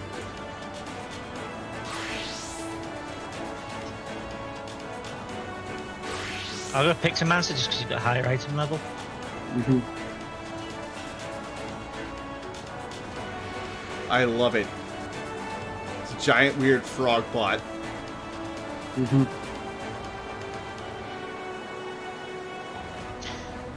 And once we land, Oh my just god, start little hitting the frog boss. bots! It's Yeah. actually it's safest to be close to it. Yeah, it does a bunch of ring AoEs, so get close to it and just start whacking. Oh, whoa! Don't want to get in that. Make sure you have pixel out too, because every little bit of DPS helps. I'm targeting from... Oh, I have to join the... Wait, I'm an idiot. Oh yeah, because you're way above level 80, so you're actually too high pixels to join down. the fate one.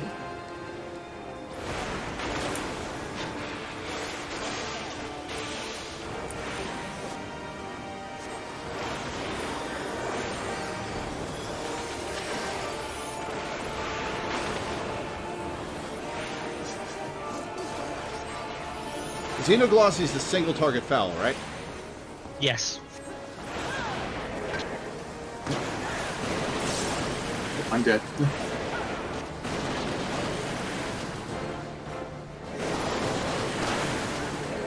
Whoops. Core's dead.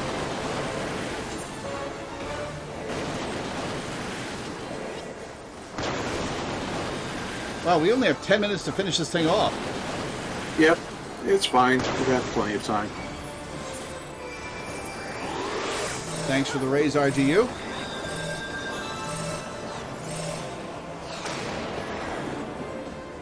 Holding still until we get healed. I am healed.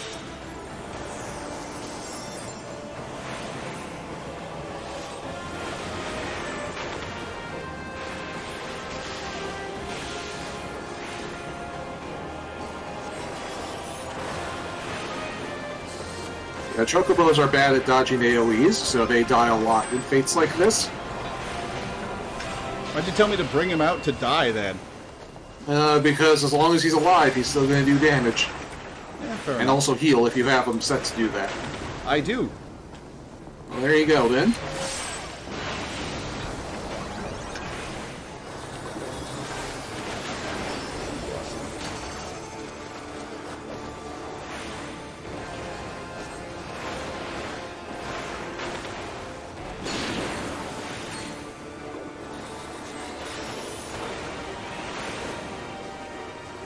See those bombs.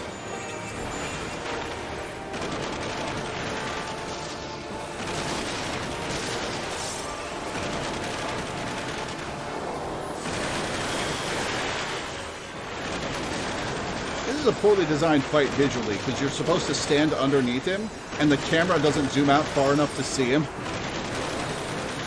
It can. It's just annoying.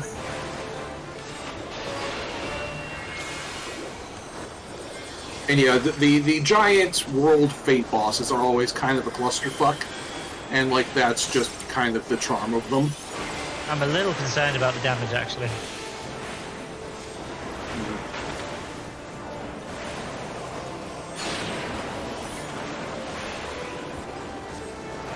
Oh yeah, I don't think we're making this. Woo! Oh, I didn't make it. Oh. Apparently I didn't either, but teleport to everybody. Teleport to Tomra and set that as your home location because we're going to die some more. Okay. Set Tomra as your home location so that if you die and manually res, you'll just go back there automatically. And yeah, we might actually not have enough damage to kill this thing. Damn. Okay, we need a lift again. Yeah. Uh-oh, is it just us?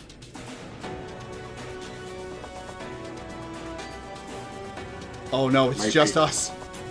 Okay, well, I guess we're running.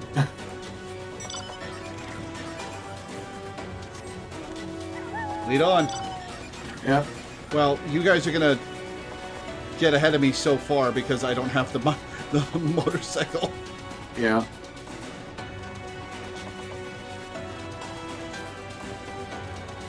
Yeah, there's still 5 minutes. There are only 5 minutes left, and it's only at 32%. So. Yeah, this. Unless a hunt train comes to help.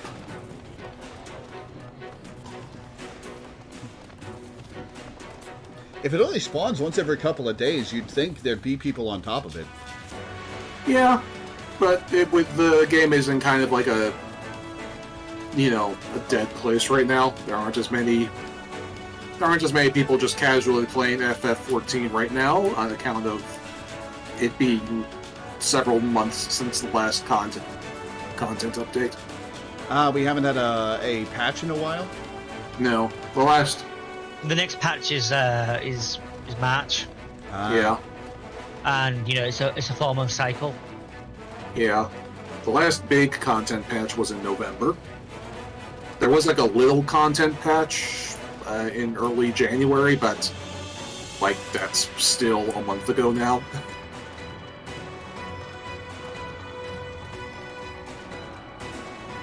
Boiled Owl Bridge. That's a Final Fantasy IX reference. Ha! Mm-hmm. But yeah, when Dawn Trail came out, they announced that they were extending the patch cycle by about a month. Normally, prior to Dawn Trail, patches were coming out every 2.5 months. Now they're coming out every 3.5 months, which is valid. The game is. This is a big game. Developing stuff for it is complicated, and I would rather them take their time to crunch their people, but it's very slow. It's a very slow content cycle now. That extra 4 weeks, you don't realize how much that extra 4 weeks feels until we're in it, and now we're in it, and it's a bit of a problem. Hey, why'd you rescue me? I was outside the AoE.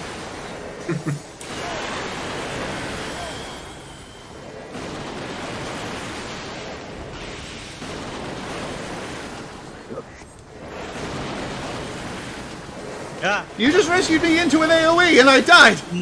No, it's the boss doing a sucking. Yeah, the boss is doing that.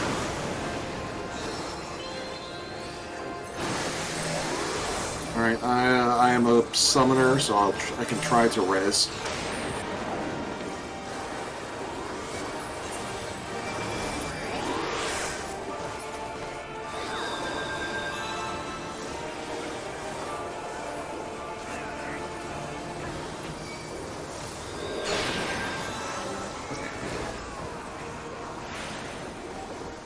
Yeah, we only got it to 50%.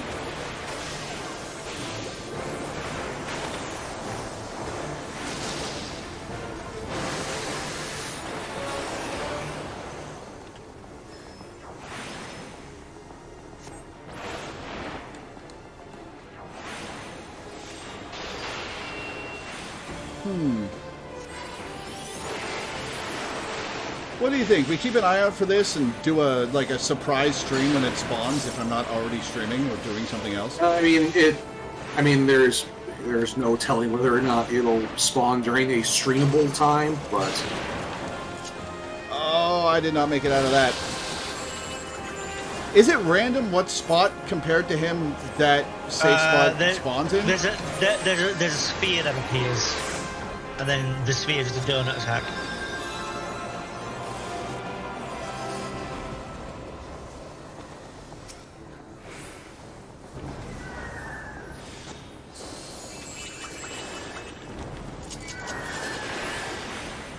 Art is a much better pictomancer than I am. We've been doing one of the criterions, and we're preparing to do the savage version of it. That Spinny does not have a ground AoE. I was wondering why you guys were why I was taking damage. Yeah, we have reached the point in the game where now you have to actually pay attention. There aren't just going to be orange puddles telling you where to not stand. You actually have to like pay attention to what the boss is doing.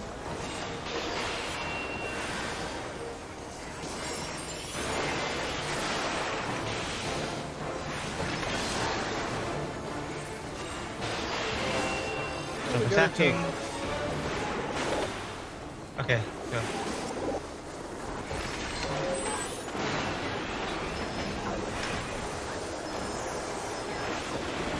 Five, 4, 3, 2, 1, and we failed. 37% left. We got 4 cogs. We got 4 cogs. You need 12 of those to buy the frog robot boss. Oh, so it's worth doing even if we can't beat it. Awesome. Yeah. Sweet. So we still need to do this at least 2 more times to get enough of those cogs to buy the little frog robot. All right, let's continue the plot then, I guess. Yeah. It doesn't really matter we're on the wrong world. Well, Yeah. I'd rather have the normal server. I mean, everybody's already here. Everyone's here already. Yeah, fair enough. Yeah.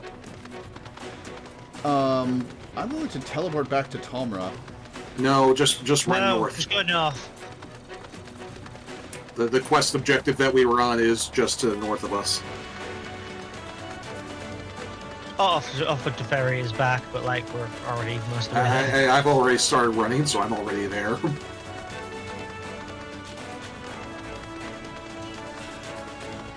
What else can you buy at that shop? I think there's probably a minion. Yes, there's a minion that is the same as the mount but tiny. Oh. Yeah.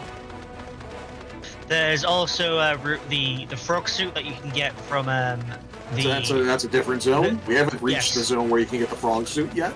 Yeah, I was gonna say that the other zone. Yeah. The other world boss. I was gonna say. Mm-hmm. And a little bell-shaped fairy minion that you can get from that same other one. There's an ether current over here. Inside or outside? Inside, right next to the quest objective. Sweet. I mean, technically it's outdoors. Ah.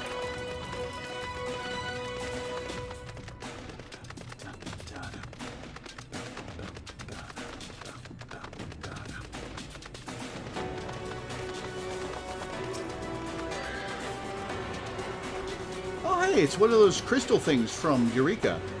Mm-hmm.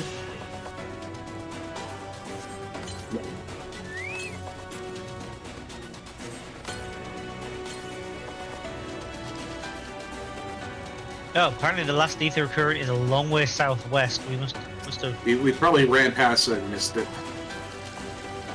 Where are they now? Probably got eaten by the sin eaters.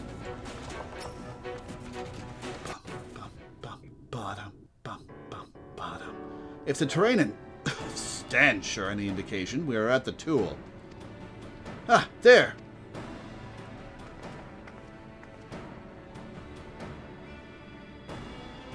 The Gogs, with their ugly, unkempt beards. If they realize we're here, they'll come after us. Best to take them down first. Be not so hasty, Korat. The animosity between your two clans notwithstanding, I would not resort to violence unless necessary. I will use an enchantment to render you invisible. It will not fool sin eaters, but it will suffice to hide you from the eyes of men. While you were thus concealed, do you think you could find us the Earth Seed? Aye, I'll dig up the choicest stuff there is. We would be much obliged. Without further ado, then. Where'd he go? Ha! I can see straight through me! Right, a digging we will go. I ho the dairy-o, a digging we will go. Ha! Let us not be idle either. Though Korath cannot be seen, he may still be heard. I would aid him by removing some few Gulgs from that field. To that end... Dream powder. As you may recall, we used it for the rescue mission at Laxon Loft. Thancred had some too. Is it in your mod too?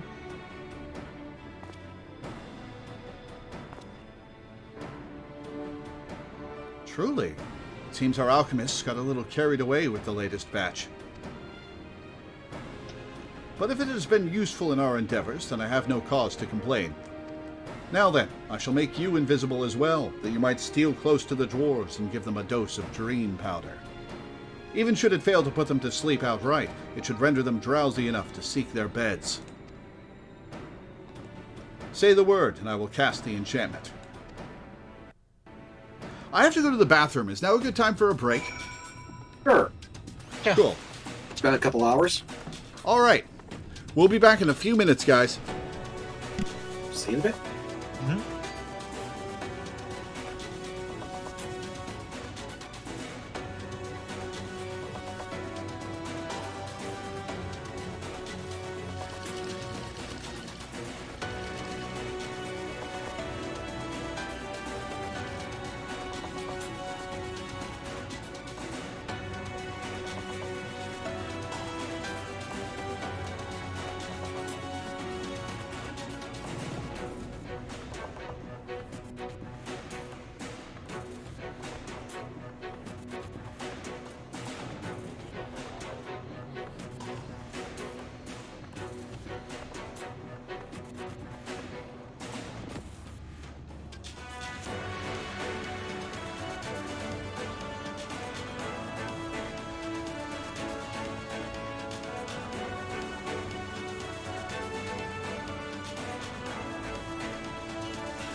I'm back.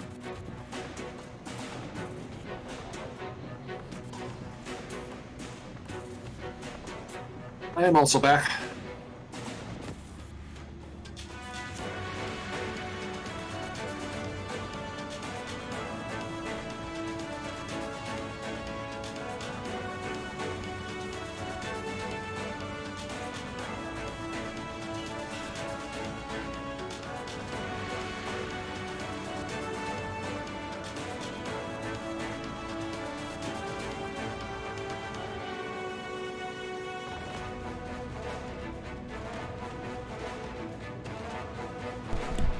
I'm back.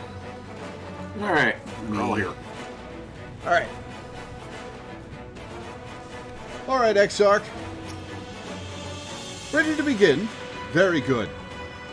Should the enchantment fade before you finish tending to all the dwarves, return to me, and I will cast it anew. What's the time limit here? 2 minutes. 2 minutes. If it's just Which is 2 really minutes, 3 it'll probably minutes, be but- 3.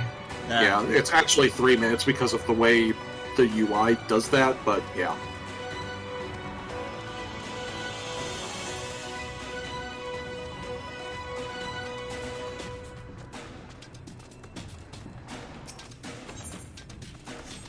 God, I can't believe I'm almost 3 years in, and I still haven't made it all the way through the... not even close to all the way through the Giss All Green stack that Teddy gave me. Yeah. And maybe before you go another 3 years, you'll finally have an adventure plate. Are you able to make an adventure plate on PC that carries over to... oh, that's funky looking. Sulfur Bolt. I think that's like a... That's like a... Those settings are tied to your machine. So, like I had to remake... I think I did. Yeah, I think I had to remake my adventure plate when I got a new PC. That's weird. Yeah. Huh. I might be misremembering that. There was a lot of funky shit I had to do. Oh no, I had to reset all my hotbars. There's a way to do that, but like, it was still like, there is like a directory that you have to like transfer from one hard drive to another to do that, and whatever. Whatever, it's a whole thing. 3 years ago, no one had an adventure plate. Oh yeah, didn't they get added like right after I started? Pretty soon after you started, yeah. It's been a while at this point, but yeah, it was pretty soon after you started. All the dwarves have taken their leave.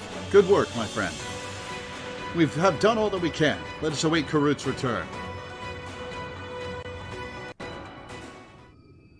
I'm back! This is the purest stuff there is. Think it's enough, or shall I go and dig up some more? That sack is bigger than you are. How did you carry it? I dare say it will suffice for our purposes. You have our gratitude, Karut. Let us carry this back to...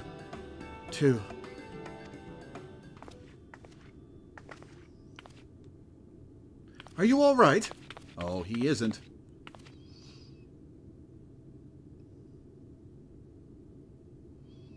Worry not, I shall be fine. Long as I have been away from the Crystarium, a little weakness is to be expected. I may have also overexerted myself in the moment. To have this rare opportunity, yet be unable to enjoy it to the full... Who goes there? Uh-oh.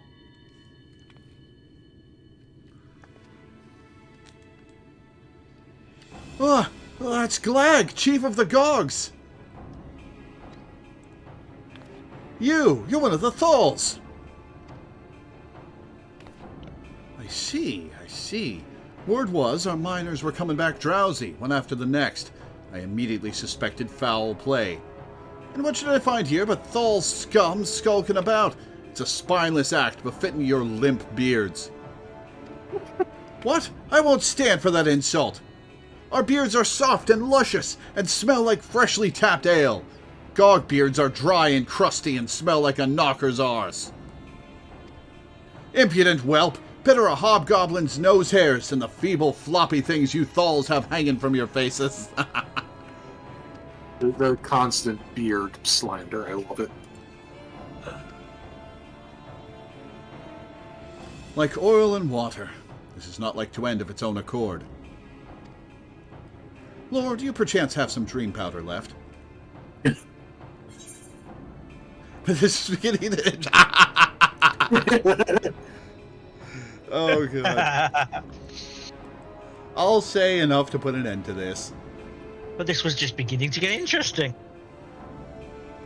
I'll say I should interrupt their conversation. I looked so disappointed there. It's like, worry not, my friend. Something tells me you'll have ample opportunity later to witness their bickering. But now, however, we really should be on our way. And you, Minda? You're a kind and considerate soul, my friend. I believe we would be forgiven for needing to hurry. Let's put an end to this and be on our way. Then let us put it to use and be on our way. Though something tells me we've not seen the last of their bickering.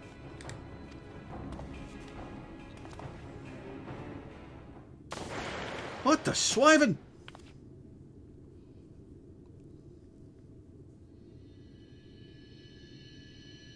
Face down, ass up.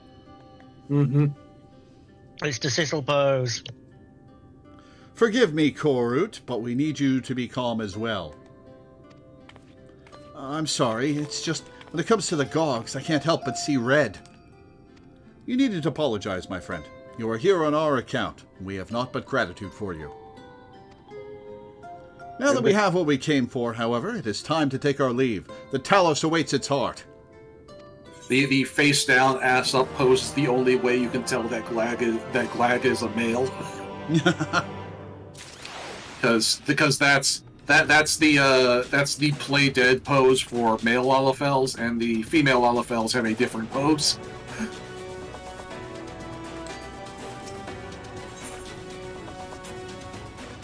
Getting espresso from this. And dwarves have beards regardless, so you can't really tell them apart. Yeah. The Crystal Exarch has efficiency on his mind. Well, my friend, much as I have enjoyed our time together, I think it best we split up, that we might accomplish our tasks more swiftly. I shall see the Earth Seed safely into the hands of Chinooz. While I am thus employed, would you be so good as to deliver Korut back to Tomra? My thanks, Lord. Brief though it was, 'twas an honor to go adventuring with you. I shall see you back in Amity. And now it's time for a brief detour as we get the rest of the flight side quests done. So back to Tomra.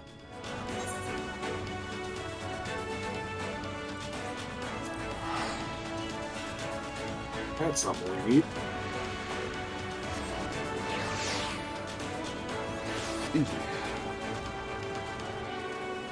Bayot! I just checked. The Gossipy Dwarf has a different side quest. I don't remember what he unlocks. Probably the Dwarven Society quests. Bayot welcomes you to the village of Tomra.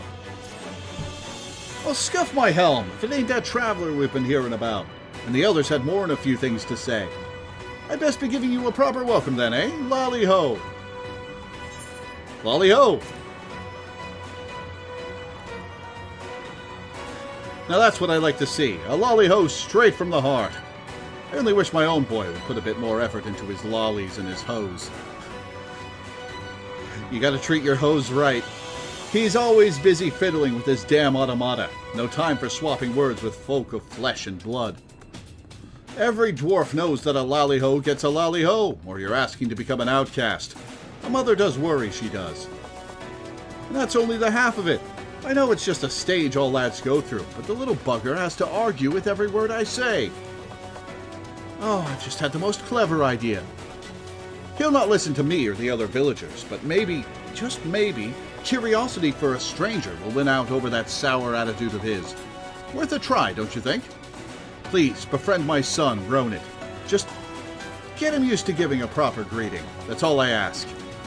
And I tell you, he really is a marvel with automata. If you end up getting along, he might even show you a few of his stranger contraptions.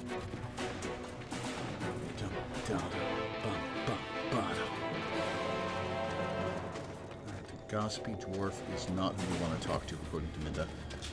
Where is Ronit? The north.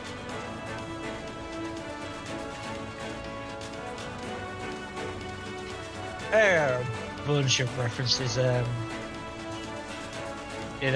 this area. Though, like Tomer is the name of a one of the dwarven towns in 4.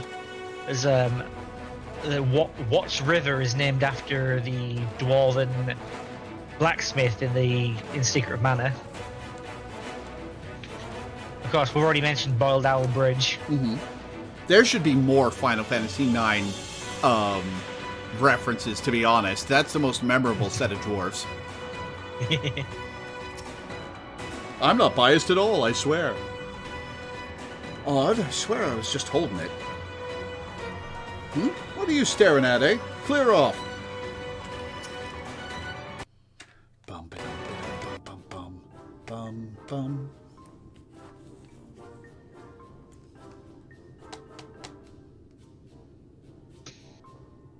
Ronit! Look, we've got a visitor. Why don't you say hello? Who are you, then? What, you got something to say to me? Yeah, lolly-ho. Lolly-ho. You can say rally-ho like in 9. Yep. Yep. Oh, you know our greeting. What kind of greeting is that? Are you trying to impress me or something? I said rally-ho. Oh, Ronit, my lad, you can do better than that. Head up, eyes front, no need to be shy. I'm not being shy, I'm stoic. Oh, he's that kind of teenager, huh? Yes, dear, if you say so. Now, Ronit, is everything else all right? You seem to be looking for something? Oh, no, it's just... I sort of lost my hammer.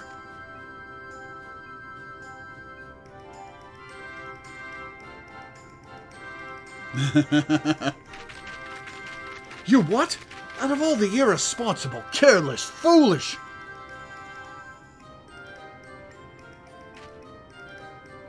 Ronit's hammer has been in the family for generations. It's a priceless heirloom that once belonged to Watts, the blacksmith of legend himself. Well, what are you standing around for, boy? Find that hammer. We will do what we can to help. Volunteering me, huh?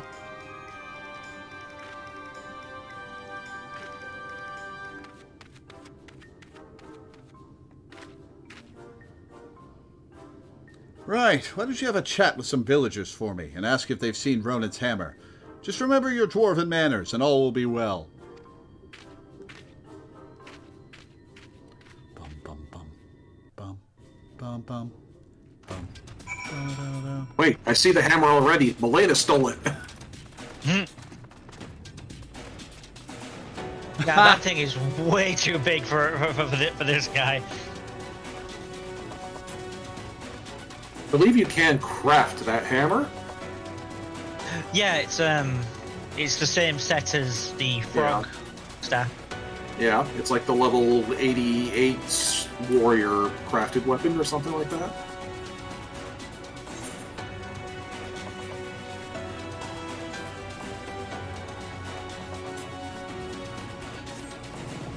Is the junkmonger the guy who has the mount? I don't remember if it's here or in the other place. I think it's in the other place. He's just got dark matter, Giselle Greens, and... Yeah, there's another... There's another town we haven't visited yet. I think that the vendor for the mount is over there. Gotcha. I did see that town on our way to fight the boss. Yeah. It's actually it's in Yulmo. Oh. Oh yeah. I think it might be in both, but yeah.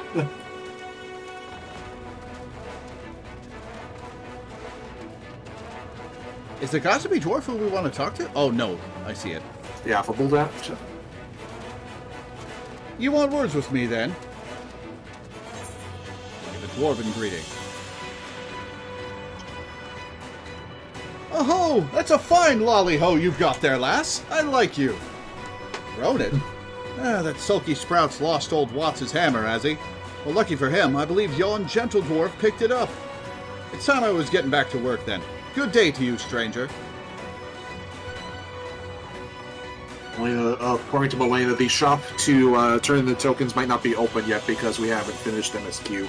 Fair enough. Still worth it. Still worth it to get them because as soon as we finish, 5.0, 5.0, 6.0, 5.0. As soon as we finish 5.0, we'll be open.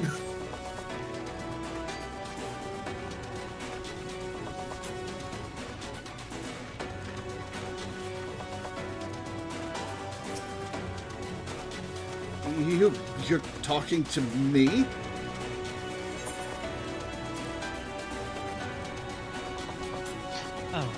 What's this? A perfect lolly-ho! You're no ordinary traveler, I see. The hammer I picked up? I reckoned I would hand it over to the Elder for safekeeping. You're saying it belongs to young Ronit? Well, he can be a touch shouty, that boy. Do you think you could take it back to him for me? Very dramatic music for this silly side quest. That's my part done then.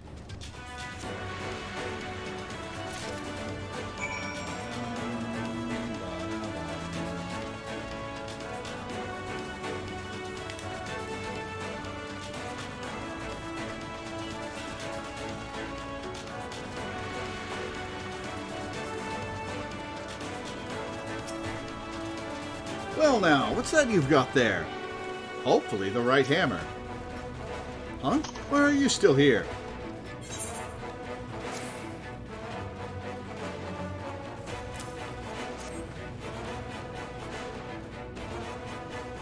Wait!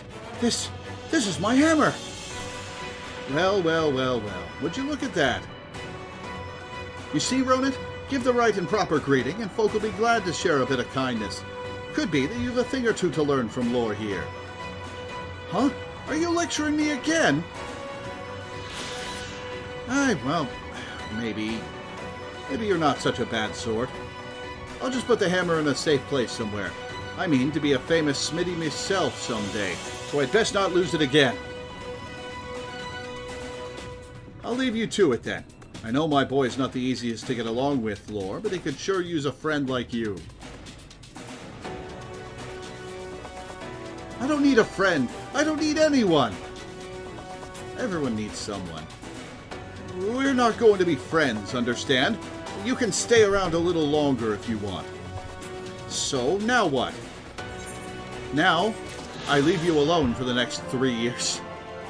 Probably not that long because this unlocks the Dwarf Society quest, which is definitely worth doing sooner rather than later, but someday we'll come back to this.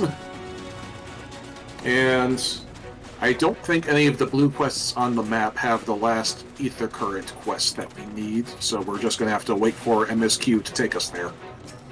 Oh well. Whew, not a single brush with death. Thanks for coming back with me. I kind of forgot about you, to be honest. Lally-ho! Glad you're back and in one piece. How did you fare with the Earthseed, then? I got them all they needed. The Exarch's on his way to Amity with it now. You're going to be level 90 before we even hit Endwalker. Good to hear that young Karut was of help. As it happens, a few others came forward while you were gone, saying they wanted to do their bit as well. Given that you're building the Talos, we reckoned you'd be needing some mining tools. So we went and modified our spare pickaxes for use by bigger folk. Here, take these with you. Should be plenty to go around. From what our scouts tell me, there's a crowd gathered at Top Rung already. Go and see that everyone has a pickaxe to swing, eh? And along the way, we can't teleport anywhere because the next quest is in the middle of nowhere. Fair enough. We can, however, look for the last Ether Current that's out in the wild, though, because it looks like it's kind of near-ish, that area. Scream!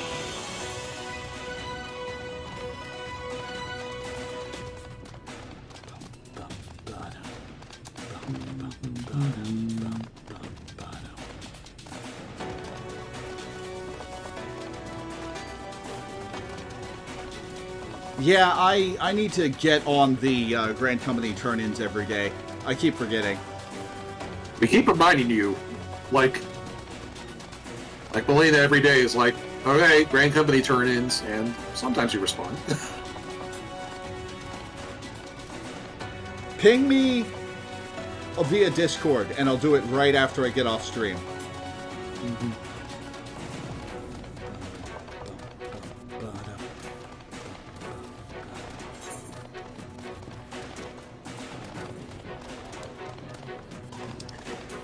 Where are you, little green windy thing? I'm sorry, I'm just with the way you guys were phrasing it, I'm just imagining this meme template, but like with the woman having green hair and ears, saying, "Lord, time for your grand company hand-ins." Yes, dear. Alright, It's 5 o'clock. Time for your grand company hands-ins.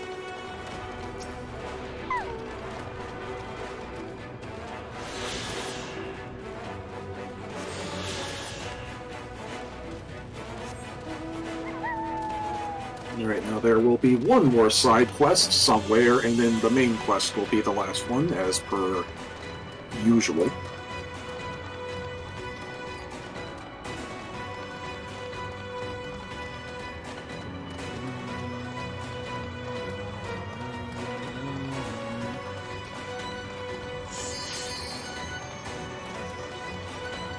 Oh, limit break gauge just filled.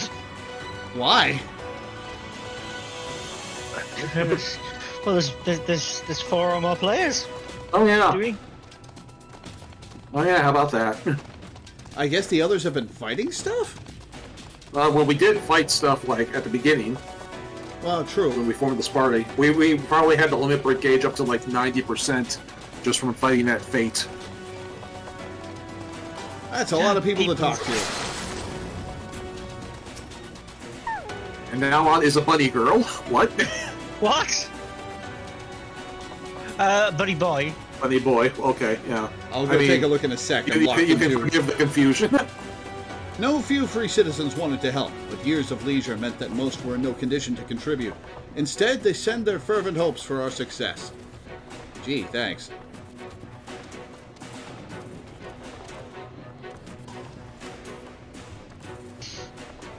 Hey, Kai Shear is here too.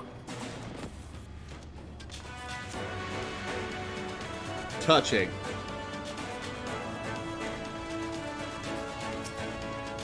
Did you doubt that we'd be back for more? We've got motivation to spare. As if restoring the ladder weren't enough of a task. You're trying to build a giant Talos. I love it.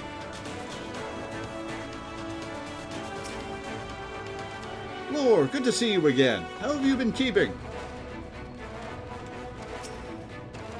A giant Talos? Can such a thing be done? Oh, be still my beating heart. There I was, thinking you lot had come up with the stupidest plan known to man, when I find out you've managed to drag old China's into it. Once the job's done, I'll have to go and give the lazy sod a good heckling. Ha! Hey, Ron! Worms... okay. Not gonna read that out loud. Now they say you came looking for willing workers, so here I am. Hey. Those bother you like other stuff, right? Yeah, it's as long A simple yes is okay. I don't want you to dwell on it. Yeah. Okay. I can't believe fucking Monster Hunter Wilds. Like, arachnophobia mode turns everything into the big problem instead. Are you arachnophobic? I do get grossed out by them, but like not as bad as the thing it turned them into. God, that sucks. Were you looking forward to that game? Not especially, but like I was gonna give it a try. I've tried the beta out. I'm not enjoying it. Mm-hmm. Yeah, in my D&D campaign, one of my player characters in character mentioned that she has a fear of bugs, and so I immediately took a note of it. And next opportunity I got had her meet a rider. No. Just to fuck with the character. The player was fine with it. The player has no problem with bugs, but it was just like, what's the funniest / worst thing I can do to this character right now. Look, Lore, people from all over have come to help us quarry stone. And this isn't even all of them. As we speak, the volunteers Thancred and Reen recruited are being escorted to the worksite, and by both Crystarium and Yulmoran soldiers, no less. So, as you can see, we have plenty of hands. There's just one problem. We don't have enough tools to put in them. We've been desperately trying to round up more, but we haven't had much luck so far. Well, apparently I'm carrying like 50 in my backpack. Pickaxes from the dwarves. Trust you to have exactly what we need, exactly when we need it. Well, what are you waiting for? Go and hand them out to everyone so they can get to work. Did you talk to Kaishir? Oh, I may not have. You did not. I pointed him out. I pointed him out and he talked to everybody around him. He said Alphina came and rounded all of us up. It's funny, I used to be afraid of Yulmorans, yet here we all are. Well, I'll talk to him now. Nice squats, Ardent Attendant. We're ready to do our bit, Lore. We just need tools to do it with. I have 15 dwarven pickaxes in my backpack. I'm a frail little black mage. How could I carry all that? I'm sure somebody has done the math, just like they've done the math for Minecraft, where they're like, okay, the heaviest item you could carry is a stack of 999 steel ingots. You know, do the math, figure out the density, whatever. Here's how much the Warrior of Light can carry in their backpack. Yeah. Pickaxes. Loads of them. Now we may all work to our heart's content.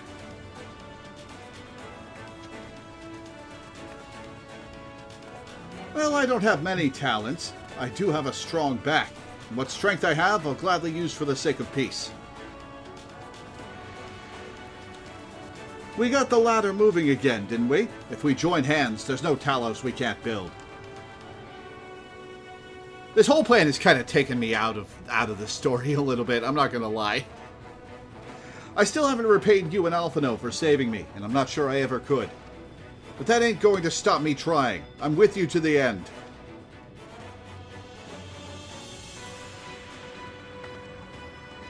Pause for a second, then dull thumbs up. Vieira emoting is not great. Come on, you lot, look lively.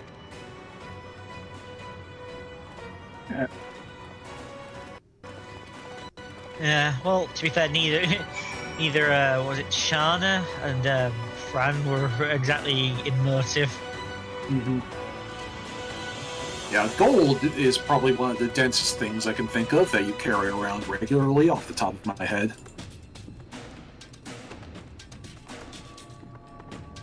Yeah, so you've gotta do some math, pick the 30 side quests that have the heaviest key items. Oh no, because like you can carry a stack of 999 gold ingots multiplied by however many inventory slots you have. Well, yeah, but there's also the key item in his inventory. Yeah. Like the pickaxes I'm carrying. Yeah. Yeah, that's a separate inventory. Oh, that's right, because that's a key item thing. Yeah. Long time no see, traveler. Are you waiting to be issued a pickaxe too? No, I'm the one issuing them. There's that one side quest in the fringes that has you shove a dinosaur in your back. Oh, you clearly weren't, and now neither are we. Rest assured, we will put these to good use and work very, very hard. Of course, one cannot work on an empty stomach. As much as we would all enjoy a treat, perhaps they're best saved for afterwards?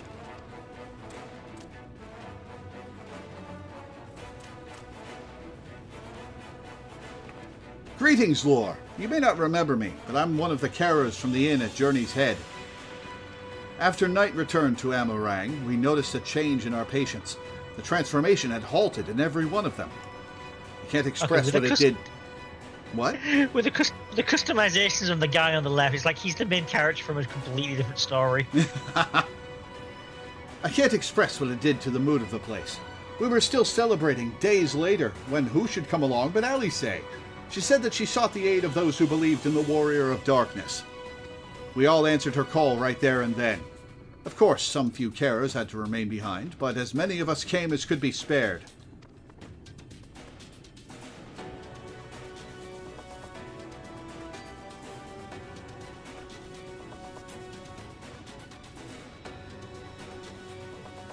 Your math is 3.8 million pounds in the regular backpack. Yeah. Yeah, you can carry 3.8 million pounds of gold. This reminds me of when we were playing D&D and our halfling rogue had a bag of holding, and we were absolutely taking everything that wasn't nailed down, including anvils. And at one point, we just like stood above the enemy and opened the bag of holding and just dropped several dozen anvils on his head. I too have great respect for the Warrior of Darkness. When we meet, I will be sure to treat them. Do a dragoon jump while carrying 3.8 million pounds of gold and just become an extinction level meteor impact. Hey, Ishgard, look out below. Yeah, and that's also not counting the billion gold coins that you have in your wallet either. That's a good point. Or the dinosaur that you have in your key items. We've come, Lord. In case you're wondering, Guthjohn is here too. Couldn't wait to start breaking rocks, though, so he's gone on ahead. What killed the dinosaurs? 20 billion tons of gold and another dinosaur. Couldn't wait to start breaking rocks, though, so he's gone on ahead. He could have at least left us a spare set of tools.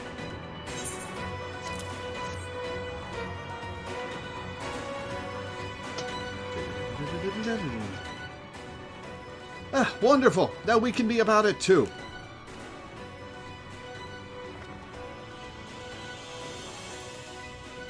Quarrying isn't exactly my stock in trade, but this time I feel as though my wife will be with me, guiding my hand.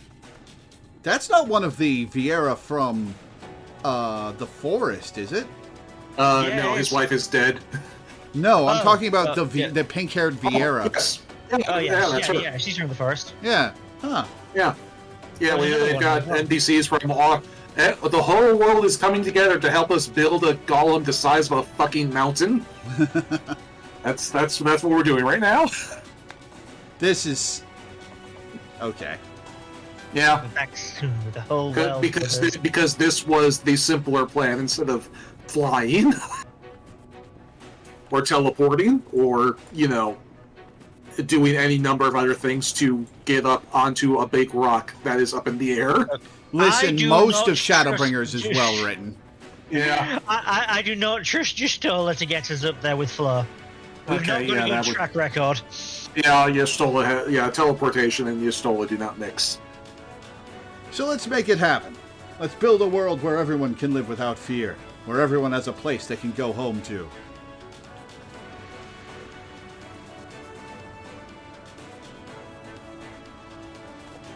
Right then, let's be on our way. What are you still doing here, Thath? I thought you'd brought your own tools. I did. And I was just about to head off when I saw Jarek.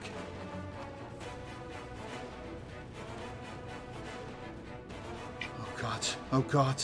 If this plan works and the giant Talos comes to life. Just imagine the size of the trolley it could push.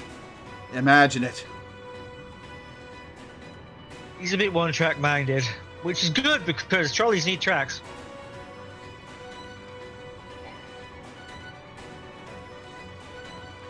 Are you still raving on about that? How many times do I have to tell you that's not what the Talos is for? Where the hell would the tracks even go? There's bound to be somewhere. You just need a little imagination. Seeing as the Stoneworks is involved, maybe we could have a trolley added to the design. Also, Enough! We're going to work, and if I hear any more about trolleys from you, I'll have you pushing one yourself. This guy really just wants to play Planet Coaster and have, a trolley go up the Talos and like fly off into the air, killing everybody aboard. Love the lad's trolley autism. Yeah. I could feel the animosity in that moment of silence.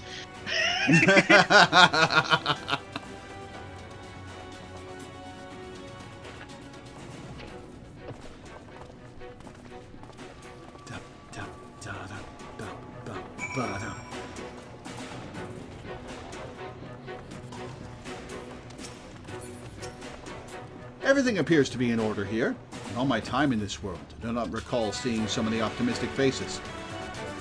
Well, hopefully we're about to put big smiles on them.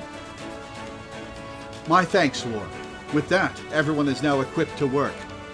I think I'll go and join the soldiers standing guard over the volunteers.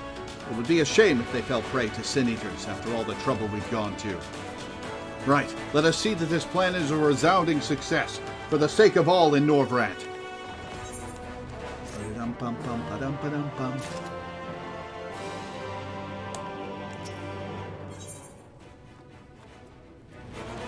Blue dye. Blue dies. Hell yeah.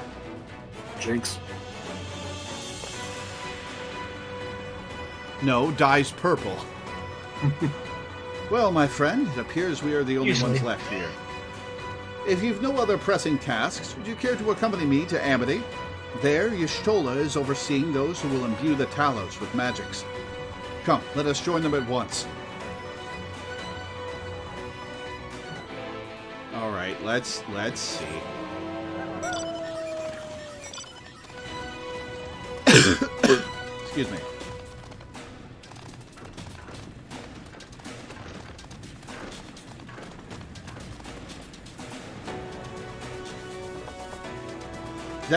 Those wild Talos are just a miniature version of the Talos model that's going to hold up the mountain, isn't it? It's complete with the same animation skeleton of it with its arms raised.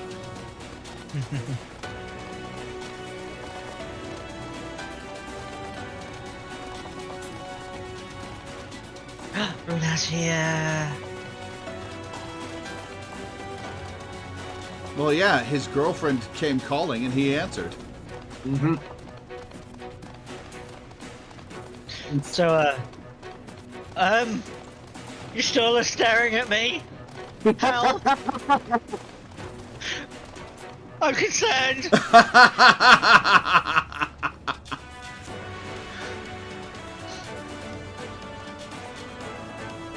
Homewrecker Bryn.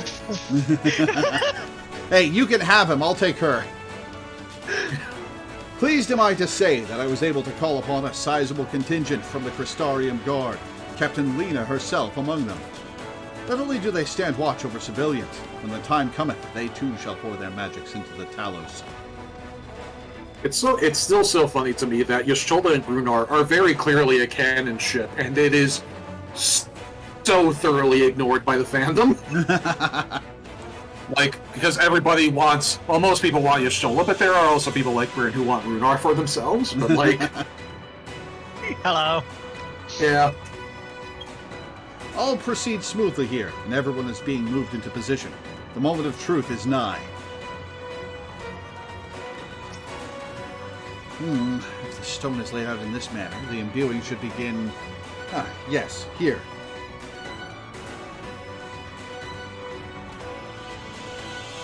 Should I go around talking to everybody in town? Like, there are... Yeah. Yeah. Talk to Runar because he's here, but like... Lord, There is also a plus quest here. It does me well to see you again. When Master Matoya told us of the undertaking, we struggled to comprehend the enormity of it. Oh yeah, there Nonetheless, is a blue quest. There is a blue quest we need to pick up. Okay. Nonetheless, we have complete faith in you and yours. All that is within our power, the Knights Blessed will do. And, as you can see by the presence of their people, Fano is of the same mind.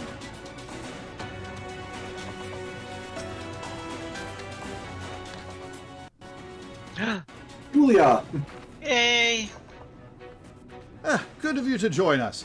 I'm pleased to say we have gathered ample help for the imbuing. With Master Chai in the process of finalizing his design... Or, well, fine. I had already talked to her when you said she was here. I had already talked to Y'shtola when you said Dulia was here. What does she have to say? Well, He- she's also staying next to the blue quest, which we also said you should come to. She'll probably be saying the same thing after this. Yeah. With Master Chai in the process of finalizing his design, I have taken the liberty of dispatching all hands to their positions.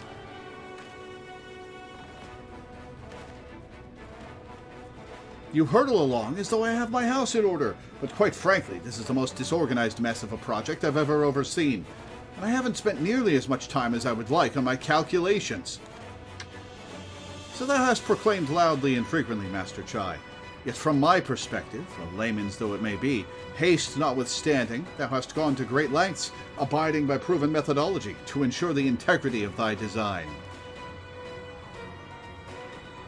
Aye, well, that's just the bare minimum that's expected of us at the Stoneworks. Though our glory days are behind us, have not forgotten our time-honored traditions. But I should mention that the Exarch delivered the ore I asked for. Earthseed, I believe he called it. In that quantity, I believe we can fashion a suitable heart for the Talos. And then everything will be in readiness, or so I would like to say. Is there a problem? You still gotta build the damn thing. In a Talos of, well, any reasonable size, a single heart will serve to circulate ether throughout the chassis. But given the unprecedented proportions of that which we seek to build, I doubt that will be the case. Do you want us to go get more sulfur? By installing smaller peripheral hearts at intervals, I believe that we can maintain a stable ether flow, thereby solving the problem. However, we don't have enough ore for this purpose. Not for it, but to procure more, I suppose. God damn it. Runar, mayhap now is a good time to bring them out. Bring who out? A moment, friends. There is something I would show you.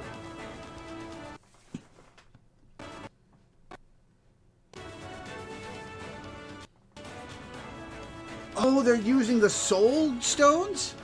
I say, are these not heart stones?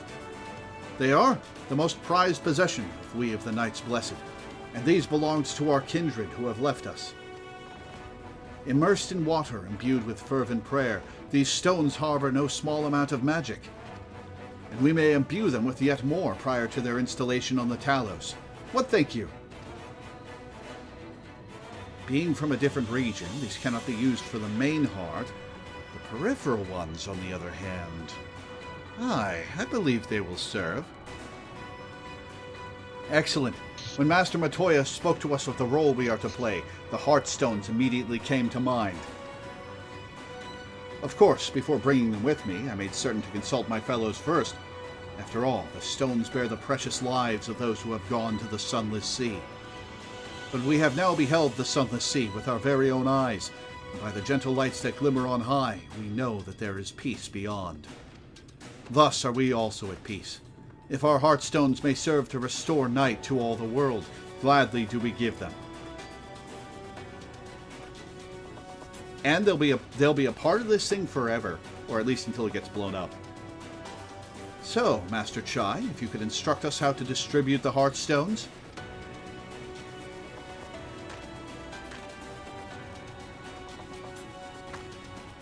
And Lore, for good luck, may I ask that you imbue one as well?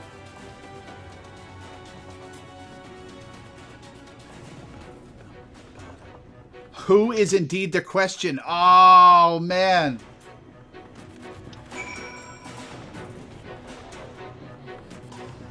All right, Julia, where? In here. Inside. Ah, Lord. there you are. God, I wish we could use rescue out of combat. Oh, Lore, my dear, I regret to say that all this moving about has begun to take its toll. If my darling husband soldiers on like the redoubtable soul he is. I'm entirely unqualified to help with the Talos, of course, but I do what I can to make him more comfortable. A cup of water here, There's a massage there. Aww. There's a blue quest directly behind you. Zumi Shai, fugitive of fear. You didn't happen to see a lone girl over at top rung, did you? It was her turn to keep an eye on the ladder, but she's well past due to return. No? I wonder what could have... The two of us were once bonded citizens, you see, and we were not treated well. But even after fleeing here to Amity, it seems our experience in Yulmore has left my friend distrustful of most other folk. I wouldn't be surprised to learn that she simply ran and hid when she saw you coming up the cliff. It wouldn't be the first time. I know it's a lot to ask. Do you think you could find her and calm her down? A soothing word from a stranger might go a long way towards rebuilding her confidence.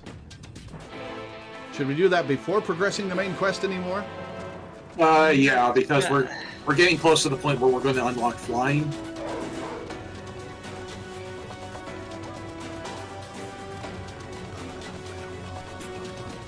You're also getting close to big events. We might want to go for a long stream today. I agree.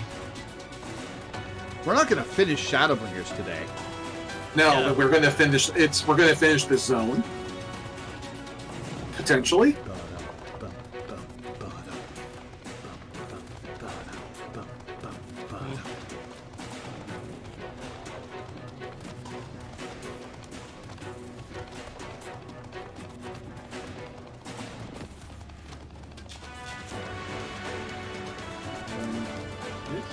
In here? Are they? No, they're outside the wall. Oh yeah, I can see the name.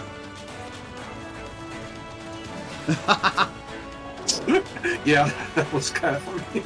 No, please, just let me go. Oh. To be fair, we did just completely surround her while equipped with weapons. Yes.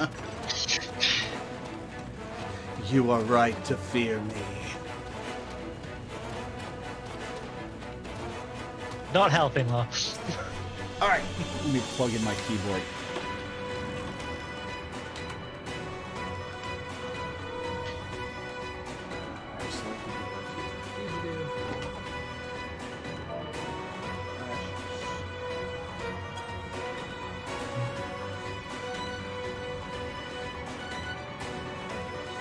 That didn't work.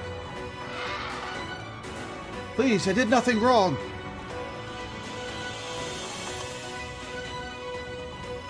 Okay, now I can soothe her.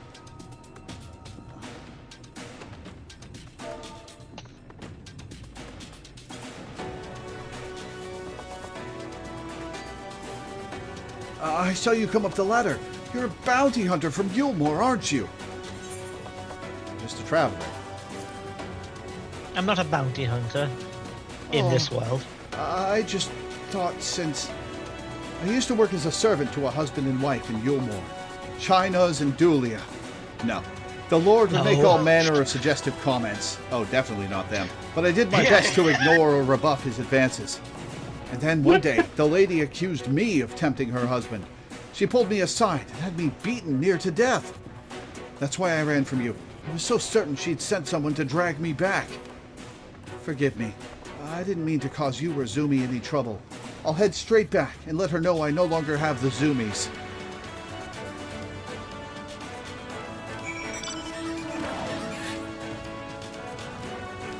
Yeah, rock.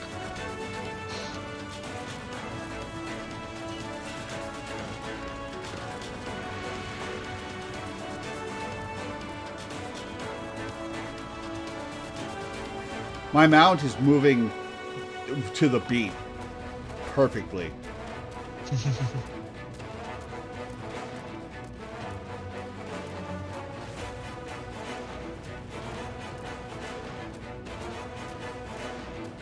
It really is.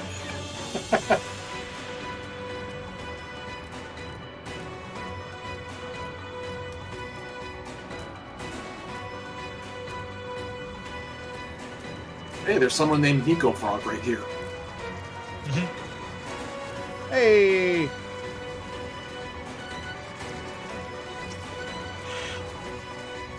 Ah, you're back! Thank you for going out of your way to find my friend. It's a small step, but I'm glad she was able to talk to you. Here, a little something from the both of us to reward your kindness.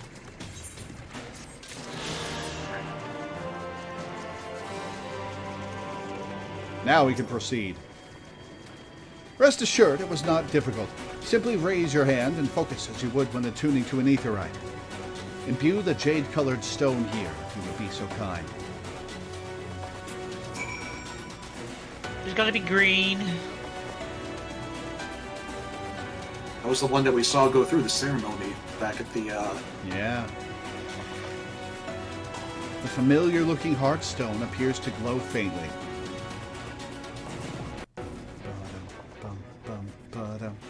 That will do. Thank you, Lore. Oh wow, yeah, there's a lot of you in the audience today. Wow. Yeah. If this heartstone appears familiar, it's because it belongs to Toria. It bears the collective hope of the Knights Blessed, the hope that none shall ever again be sacrificed to sin-eaters.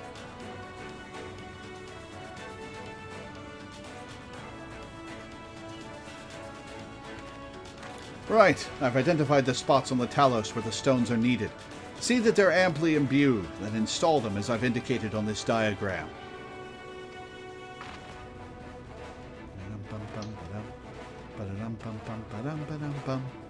Understood. We will set about the task at once.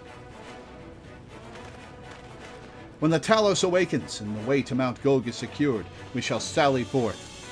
It promises to be a trying climb, so take what rest you can in the meantime.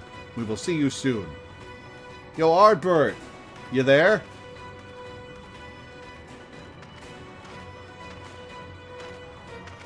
A moment, Orionjay. You said that you would have measures ready in the event that our friend fails to contain the light. Do you?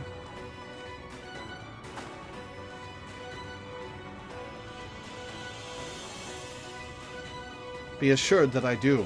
All which I require lieth in this land. Did you have to put that in the most sus way possible? Like, I want to select option number 2, but like, come on, man, you're not making this easy for me. So, what's the plan exactly? Don't worry, I'll be fine. I will take option number 2 just to complete the trifecta. To my deepest regret, I cannot reveal the plan to thee. In order for it to succeed, 'tis vital that thou remainest ignorant of its nature until the time is right. Why? For me, he says, and I swear to thee that thy trust is not misplaced. As ardently as I pray for the preservation of this world, so too do I pray for thy safety. So do we all hope, my friend. To that end, thou should take as such ease as thou mayest. The better to ready thyself for the trials to come. Shouldst is not a word I like saying. God damn. He's not going to take the light into himself and then kill himself, is he? Yet though I may thus keep my counsel, know that I have only thy safety at heart. So rest easy, my friend, and take such ease as thou mayest, the better to be ready for the trials to come. You are not the most reassuring person in the world, Orionjay.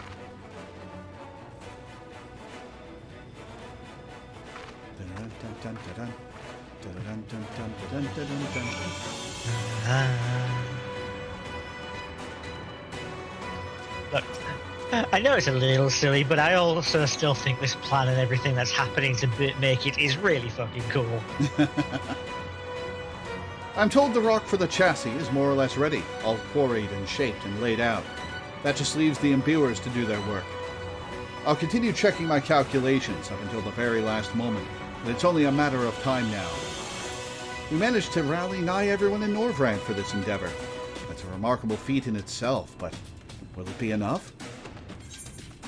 Do I want any of these particular blues? Probably not. Storm blue is one of my favorite blues, but like it's not as intense as the blue you're using. Yeah.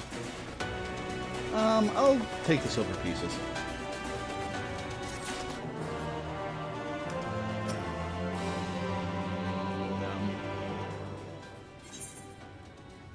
Looking not a little anxious. There's no point worrying about such things now. I'll get back to my calculations. You, meanwhile, should go and rest, as your friend suggested. My wife and the Exarch should be in the tavern. Why don't you join them? Oh, and Lore? Thank you. That's You're racist. Hey, he said it, not me. That's back to normal. I thought the Exarch was supposed to be in here. I only see Julia.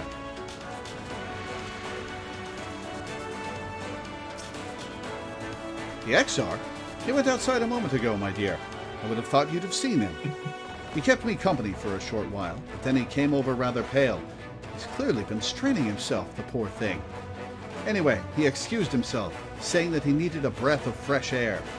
Weak as he looked, I did offer to go with him, but he assured me he would be fine. I do hope he's all right. I love Julia. Yeah. Did you find the Exarch? I can't imagine he's done far. Let's see.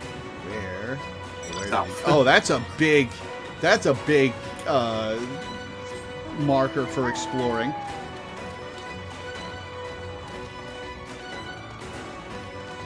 I think I remember where he is.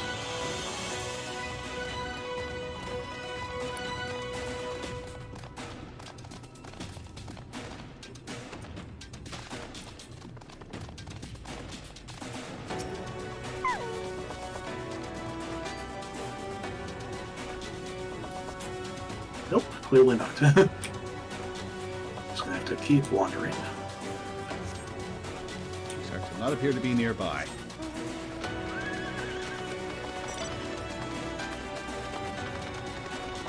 Ah, found the shoe bill.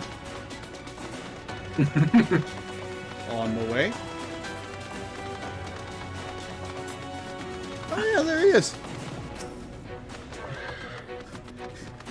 Well, he's not the Exarch in disguise because they were both in the scene where you were shooting dwarves. Yeah, they appear together a lot, actually. Speaking of which, I have found our lost leader. The Exarch does not appear to be anywhere in the vicinity. There is only the shoe bill, gazing unflinchingly southward. That's a small shoe bill, right? That is, in fact, a very small shoe bill. Like, in real life, shoe bills are about, 5 to 6 feet tall. God, that big? What? Yeah, they're like cranes. Cranes are that big? Yeah.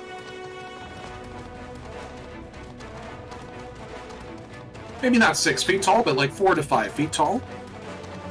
I was going to say, if they're 6 feet tall, I'm going to be curling my neck up.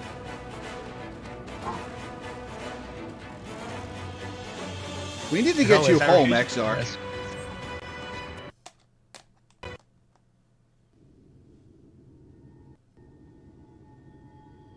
The future is where my destiny awaits.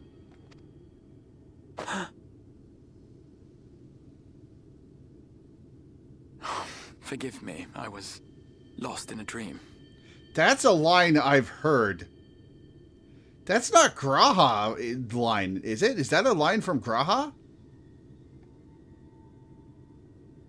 I'm trying to think back to the Crystal Tower quest. Your silence is very telling. No, I was distracted looking for pictures of shoe bills. Here. I was flashing. Here, I found a picture of a shoe bill to prove that they really are that big. All right, let me take a look. Wow. Holy crap. I knew they were big, but that's big. Yeah, I posted it in chat so they can see as well. Anyway, what did the Exarch say? Lost in a dream. My future, the future is where my destiny awaits, or something. That's a callback, and I'm trying to remember where I've heard that line, and I think it might be from the Crystal Tower plotline. I genuinely don't remember. It's been a while. I needed some fresh air and thought to rest for a moment. It would seem I am more fatigued than I realized. Too much time away from the tower. If it is, I'm impressed It you drains remembered me. that far back. Leaves my body frail and weak. Though, in truth, it is debatable whether I can still call this my body.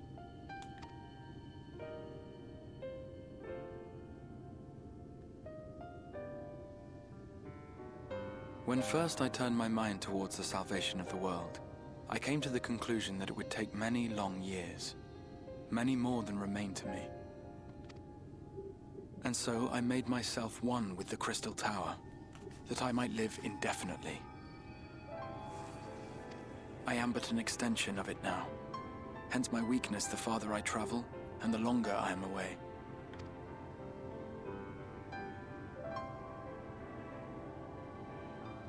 It has been quite a journey, You gonna take off the hood, man? but thanks to you, the end is in sight. My wish will finally be fulfilled. How goes the construction effort? I don't know. I came to find you instead of doing anything about it. They told me to. Then this may be the last moment we have to ourselves for a while. Come, sit with me. Yeah, spill your details.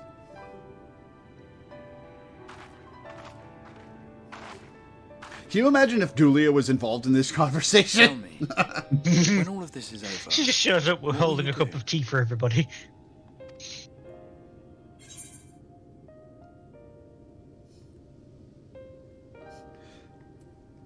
Okay, there's only one canon answer for Loreweaver.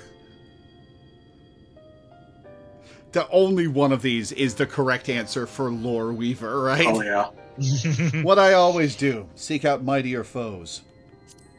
I will rest a while. It's like I'll summon in others 100 with the years Empire I've because existed, no that's one kind can of come close what's to ridding us of even a on single my one. mind usually in these Yet already situations. you yearn for the next challenge. You truly are a world apart from us all.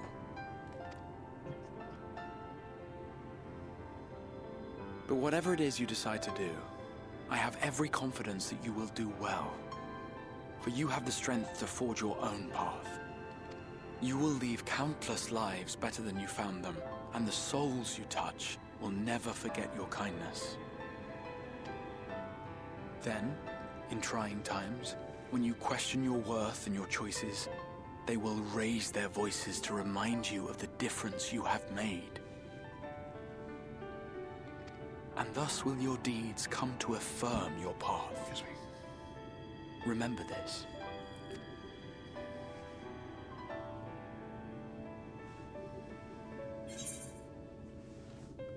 I would know more of you.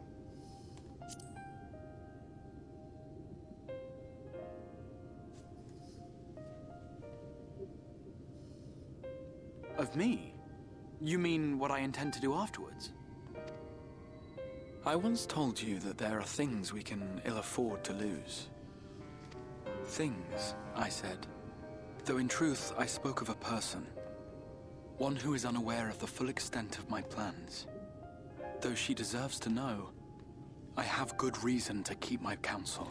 Gasp! Whoever could you be talking about? I have come to terms with this in my mind, yet my heart yearns to lay everything bare.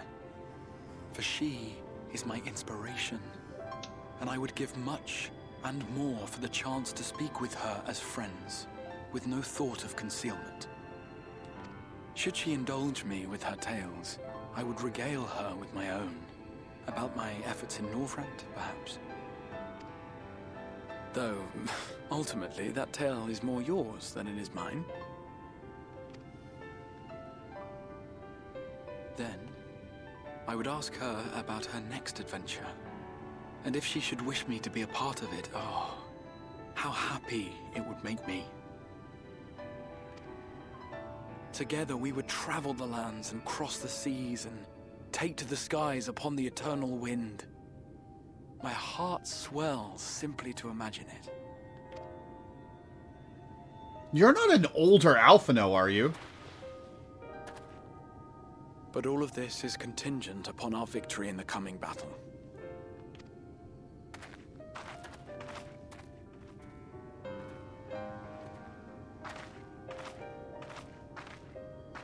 The people of this world have entrusted their hopes to us. We cannot fail them. Nor those who roused me from my slumber.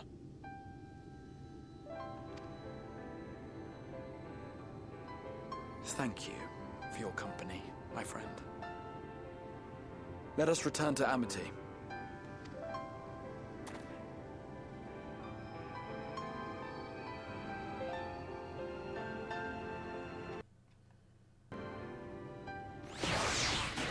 An older Alphino wouldn't be that short. Oh, that kid's never growing another inch. Let's be real.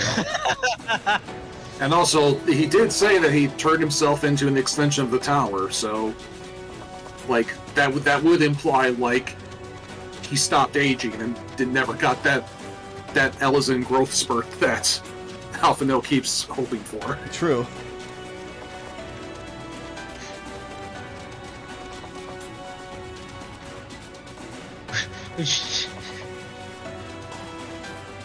It would be the funniest thing if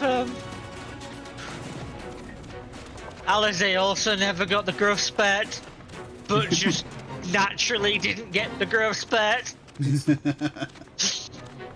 No, it's way funnier if Alice gets the funnier? growth Would it be spurt and funnier? lords it over him. Yeah, I think that would be funnier than her just being naturally short, too. I don't know. I don't know which would be funny. Alphina being bitter or Alize being bitter. Yeah. The Exarch is back, thank heavens, and it seems the sea breeze did him a world of good. I do hope you managed to get a spot of rest as well. There you are. Oh, what a relief. When Dulia told me that the Exarch had disappeared, and that you had been a long time finding him, I had feared the worst had happened right before the moment of truth. He's shorter than me, but he is technically a little bit taller than Alphino. Just slightly. Worry not, my friend. I am much revived for the fresh air, and your fine company, of course. Now then, let us turn our thoughts back to the task at hand.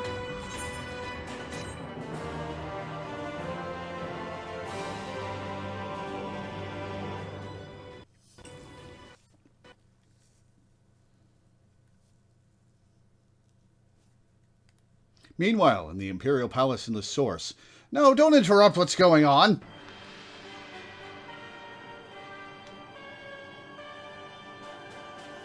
Especially with this 1.0 ass music. Your Radiance, I have taken the liberty of quashing the vile rumors that your heir is possessed by a devil. With the nation in the grip of war, we may rely on patriotic zeal to prevent them from resurfacing.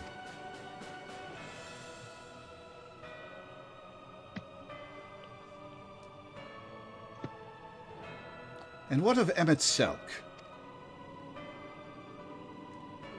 He has taken himself to the first to usher that world to its end. Or so I believe. He did not disclose the details of his mission, having ever preferred to work alone. Even to those who have known him since the beginning, his actions can prove unpredictable. I am no stranger to his ways. He joys in playing me for a fool. Full many times have I been convinced I was acting of my own volition, only to discover all was as he willed it. My dear grandfather. On the subject of our esteemed colleague, his last report, though brief, did contain one item of interest. You have doubtless wondered why the Scions of the Seventh Dawn have not taken the field of late. It is because they are no longer in the Source. The hero of the Scions has journeyed to the First, as have her comrades, albeit incompletely. Their bodies yet remain here in the Source. This presents an opportunity. If we can defeat the Alliance prior to the Scions' return, we may eliminate their order at a stroke. And with the Scions gone, none shall remain to thwart our plans. It will be but a matter of striking down the hero upon her homecoming. which, lest you forget, is essential to the realization of our objective. Of both of our objectives.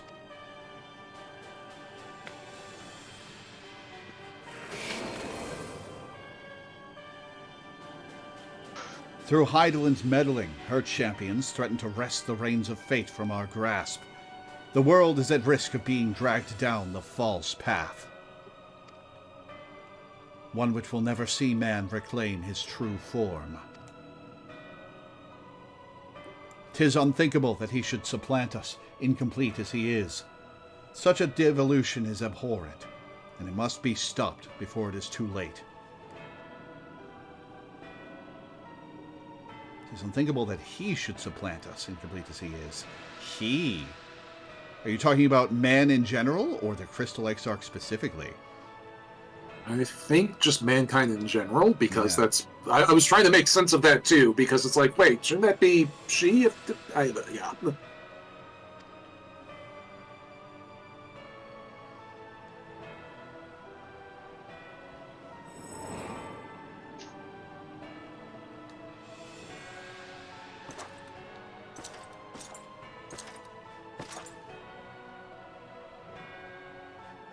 The hour is come, your radiance.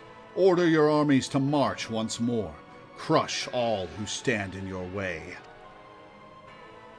This is your heart's desire, is it not? To seize a victory that is yours and yours alone, for the future of Garlemald.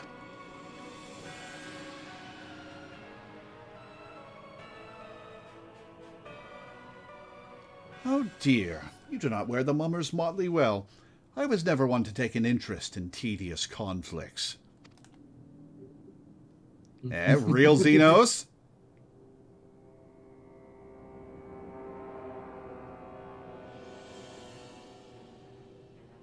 The whereabouts of my one true friend, however, they interest me greatly. I but hope the beasts of this first are providing her proper sport. Oh, I would know every detail, Lord Xenos, or would you rather I call you Elidibus?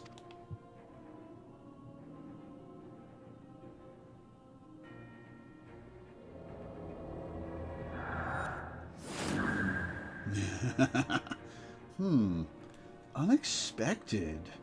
Most unexpected. That immortality should be within the reach of one with a borrowed echo. You have outdone yourself, Xenos ye Galvus.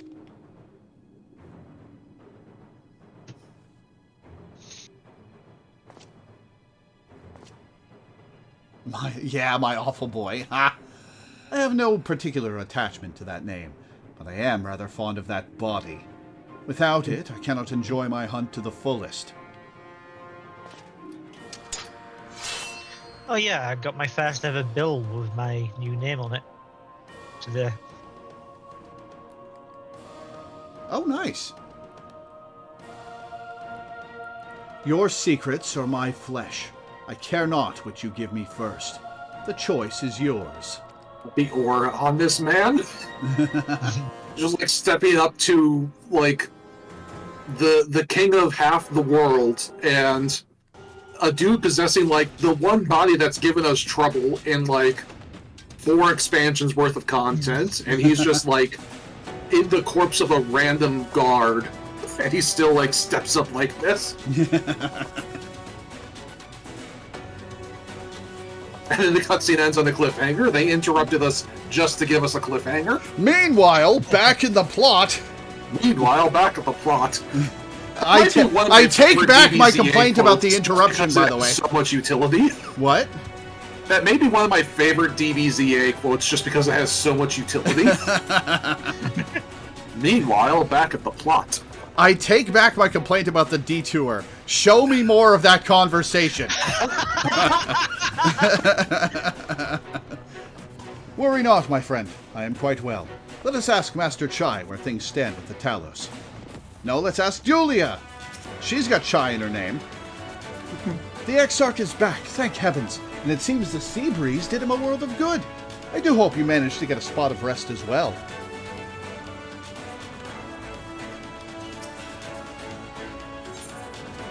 Judging by the portentous look in his eye, Chai News has something important to tell. All right, before we accept this quest, this is we're in for a long haul. Like, we should kind of like end the stream now or commit to going like 20-30 minutes over time. Commit. Yeah, commit. Commit. Yeah.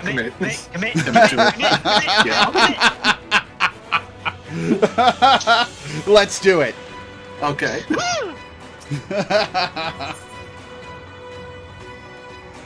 Oh, boy. All right. Yeah. Right, so, while the two of you were away, I received word that everything is in place, meaning we can proceed with awakening the Talos. Once we imbue the magic, it will stir itself and immediately carry out its designated function, namely, taking Mount Gulg in its grasp. Lore, we may be certain that Vothri will not look on in idleness as we beat a path to his front door. Once our plans are set in motion, there will be no turning back.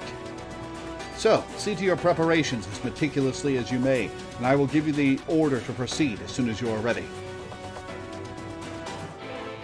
St. Ferrum is calling dibs on tanking this dungeon. I'm fine with that. Wait, tanking? Yeah, Dai's our tank. I mean, if Dai's all right with it. Dai's got Pictomancer. I can heal. Yeah, but then I'll end up in the cutscenes with the wrong glam.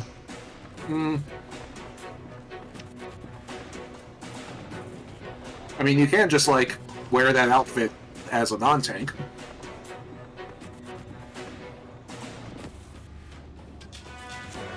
Wow, Dai really doesn't want to give up the tank role. I like tanking! Yeah, you are our tank. You could just queue up double tank. That is true. Aren't we getting into content difficult enough that we shouldn't do that? It'd be fine. We need a healer.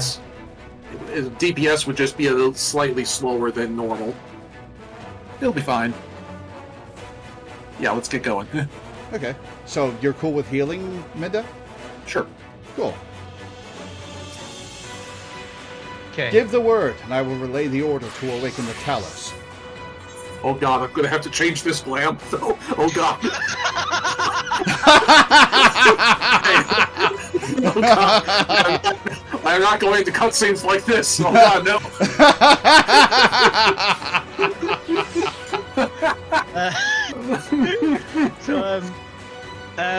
St. Ferrum is Liana?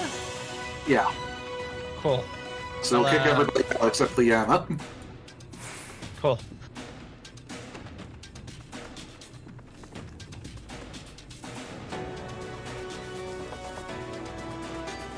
Where is Liana, so I can see your glam? Over in Tomra. Ah, okay.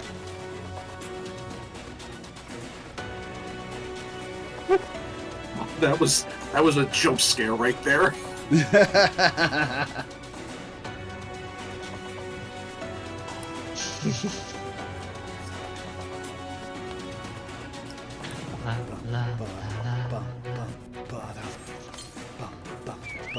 Idiot, what are you doing? What are you doing?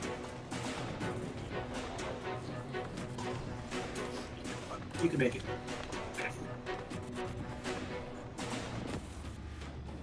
How old is Koshek now? It's like 16. He's good up there. Wow. I mean, I got him in 2012, and he was already an adult cat. So he was like somewhere, but the Humane Society did not know his exact age, but like they guessed somewhere between 2 and 4. So, like probably around 15. He's getting pretty old. Good long life. Yeah. I we lost the family dog earlier this week, sadly. Mm-hmm. She was 15. Her name was Molly. Aww. Yeah. That's a you long should life come over for a here dog. so we can see her. Well, we'll see when we get onto the dungeon, I suppose. Okay.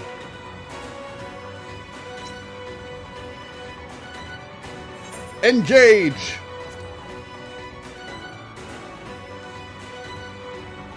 Very well, let us begin.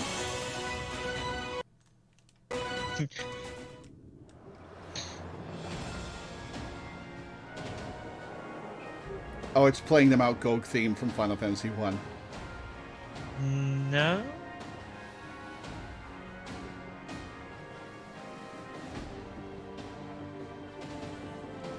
It's playing something from Final Fantasy I. No. Yeah, no, there were faint notes of a Final Fantasy I Word theme. from the Exarch. All is set on his side, and we may proceed when ready. Oh, true. Actually, yeah.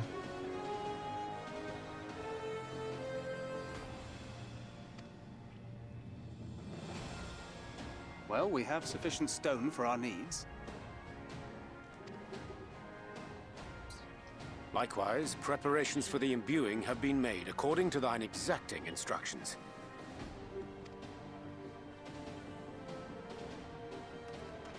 Then you need only say the word. Let us begin. See that everyone is in position. We shall catch Vorthri, mountain and all. Hell yeah. This is gonna be so stupid. Yeah, it is just the Final Fantasy theme. But I guess it is from one technically.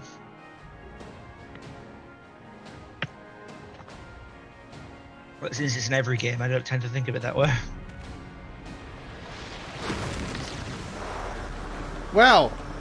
If that's what happens when you awaken a giant Talos, why didn't we just do that underneath Mount Gulg and blow Vothri up?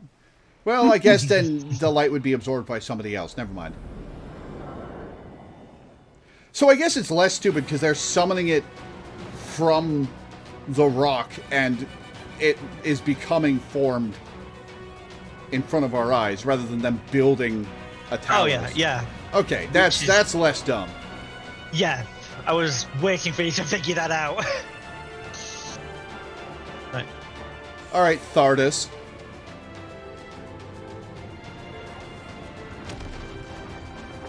Yeah, they did say it would be a lot more rudimentary than most Talos in its designs in order to be able to enhance its size and steadiness. Hey, Erdbird.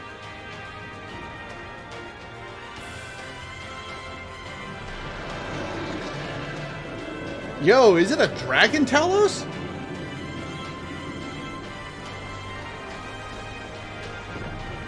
How many fucking arms does this thing have?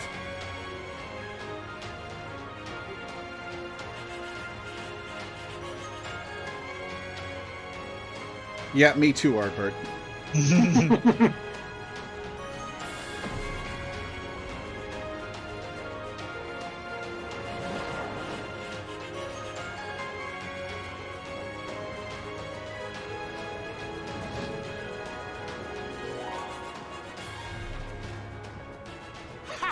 Yes, yes! You've not lost your touch, you clever old bugger!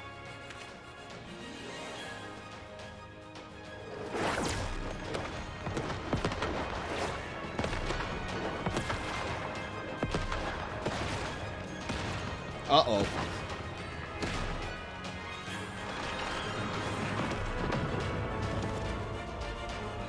This is why we couldn't fly up there. Do you see what they're doing? If its hands are damaged, it won't be able to cling to the mountain. Oh, I knew this was a terrible idea. Vorthri marshals the Eaters to his defense. This was only to be expected.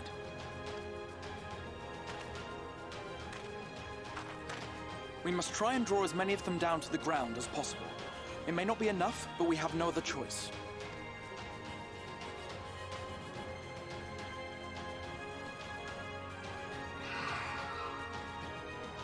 Is that? Is it the fairies? Yeah, it is! Finally! Such heartless thing or something. I love her. Love them so much. Summon us in times of need, we expressly said yet. The battle joined without so much as a whisper of a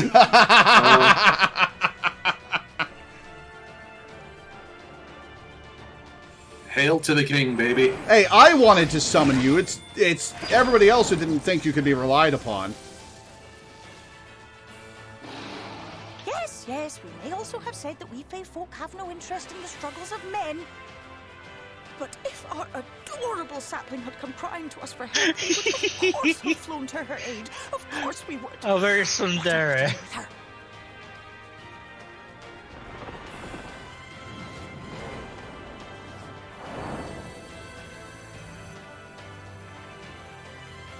We are so very, very sad. You will play with us. Cheer us up again! Uh-oh.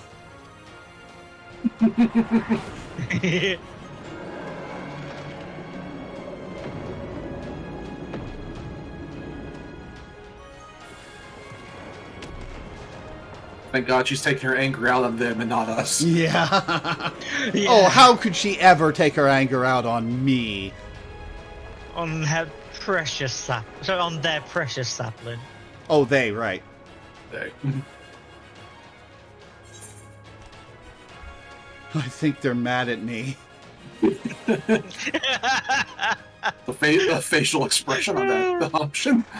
This I did not expect, but I will gladly accept their help. I will send word to Y'shtola and the others. Join them at the foot of Mount Gulg and be ready to make the ascent.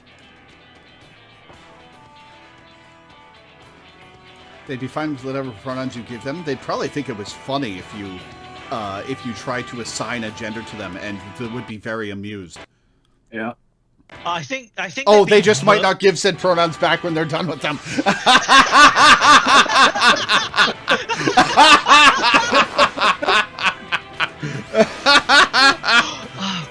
Oh my god! Yeah. Imagine if they just magically treated you with a spell that means every time you try to refer to them, you use completely different pronouns at random. Now that's an untapped fae curse in modern fiction. Oh yeah, I think she'd be delighted if you did it to him. Oh shit. I see what you did there. I think I gave them ideas. To be fair, there is a boss that I fight in one of the Criterion dungeons, and I've never been able to settle on what pronouns to use for it. I've used he, she, it, and they all just interchangeably, completely accidentally. It's not even like a humanoid enemy. I just cannot settle on the right pronouns for it. Excuse me. There you are, Lord. It's time. Vothri cannot hide from us now. Hell yeah. Shall we? We shall. 'Twill not be long before the Sin Eaters mark our presence. We must expect fierce resistance.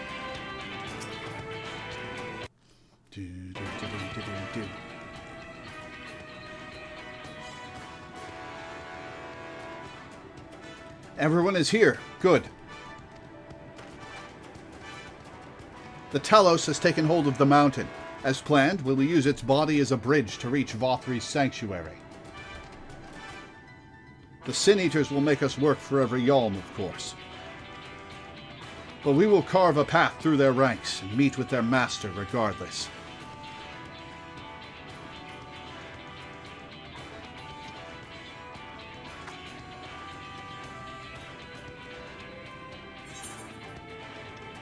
Last one there's a rotten egg.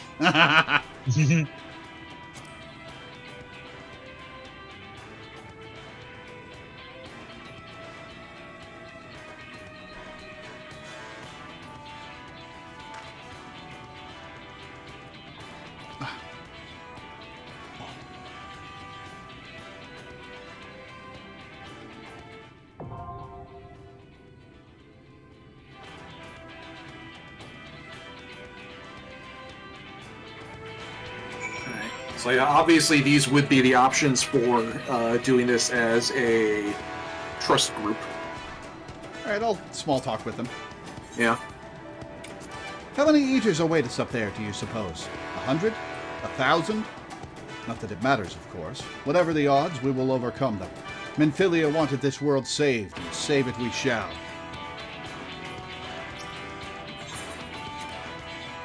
When our hunt for the Light Wardens began, I couldn't imagine ever being done with the task. Yet here we are, ready to lay the last one low. We'll get you there, Lore. Mark my words.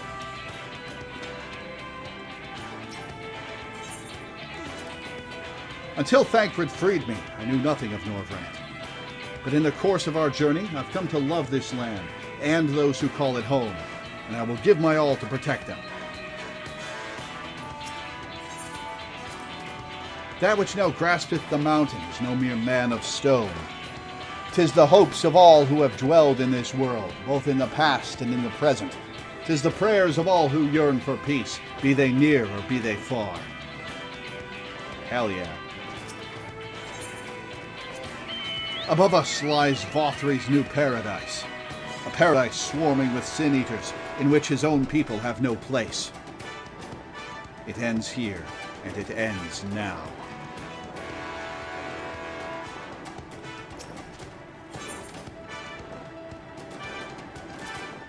"'Tis a trivial concern, but I cannot help feeling self-conscious, knowing that some of the Knights Blessed are watching.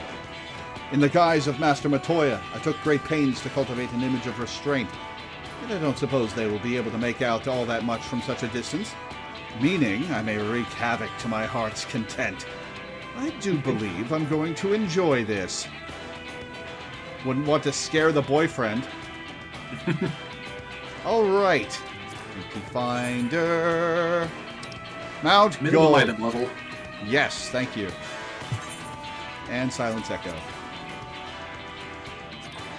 Mount Gulg, toppled from his seat of power, Vothri, the final Light Warden, has fled to Mount Gulg, whose fiery summit now hangs in the firmament, beyond his enemy's reach. However, with the aid of the myriad peoples of Norvrant, you succeed in building a gigantic Talos that rises to take the volcano in its grasp.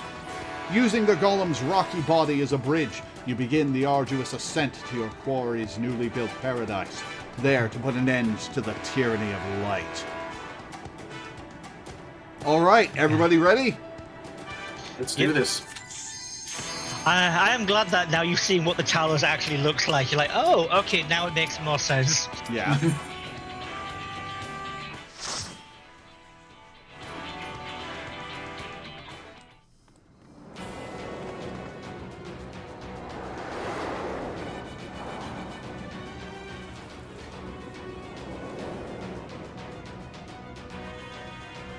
That's a cool-ass golem.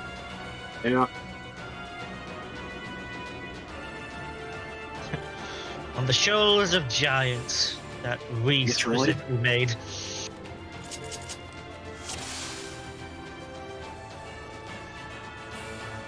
nice plate, Synchron. You will not defile my new paradise.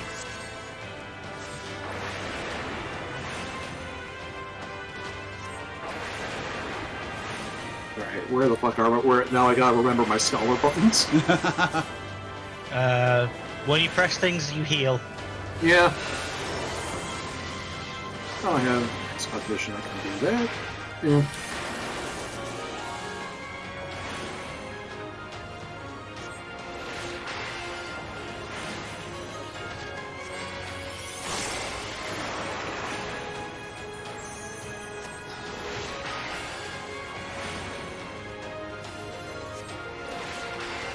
Get out of that.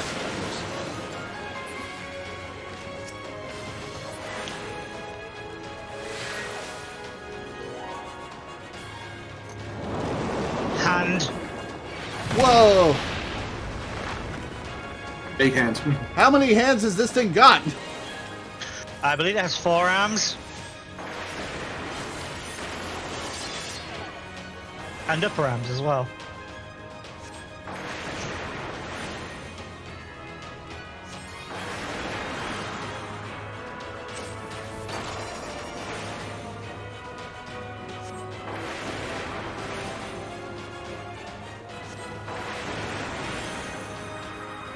So I take it we're doing the Voth trial right after this. Unless Valkyrie is the final boss right here, right now. Who knows? Well, yeah, but Sanctorum said that they do Warrior in the level 79 trial, which I assume is next. We'll see. We'll see. No spoilers.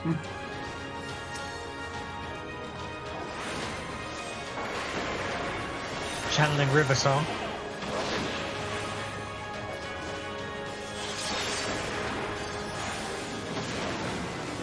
I am so far behind on Doctor Who.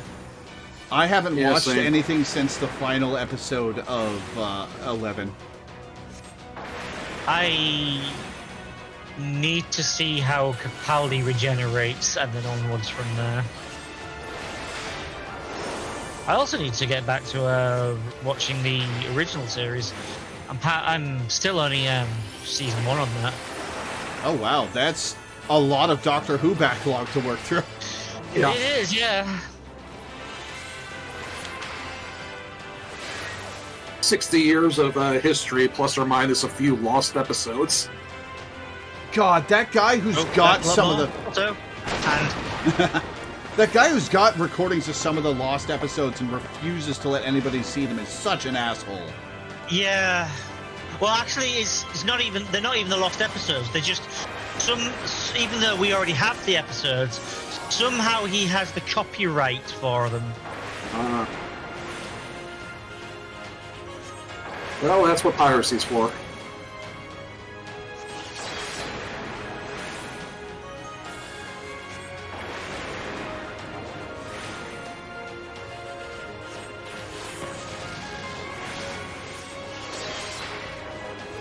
'13 is certainly a segment of Doctor Who that was made and aired on television. Yeah, that's about accurate.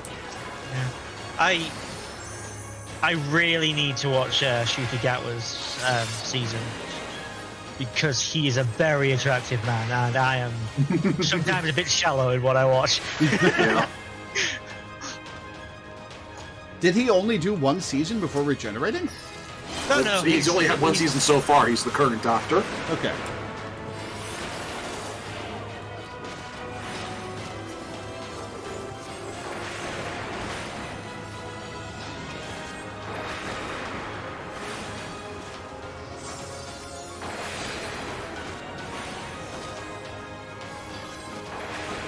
When did the first episode of Doctor Who air? It was in the 50s, right? 60s? Like 63, 64? 63, I think. Because the anniversary, the 60th anniversary was a couple of years ago, so I think 63. 1963.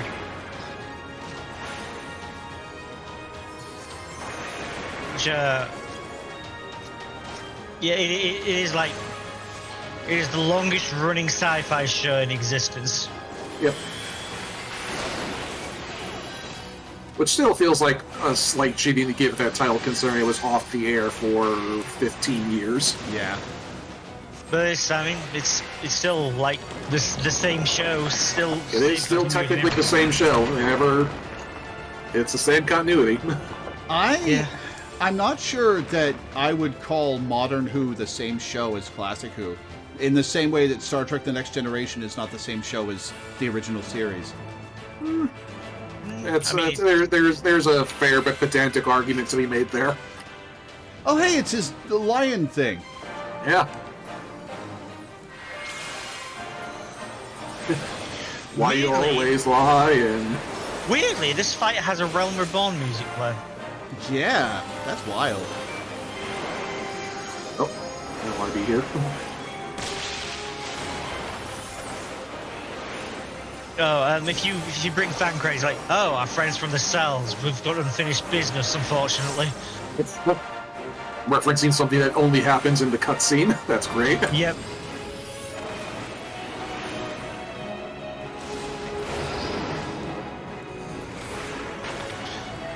Yeah.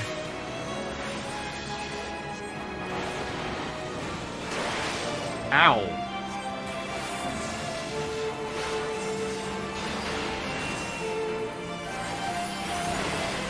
So yeah, they'll be in front of those. They're cones.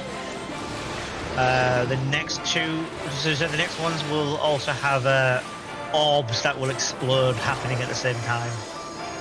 So you have to dodge the cones and the orbs.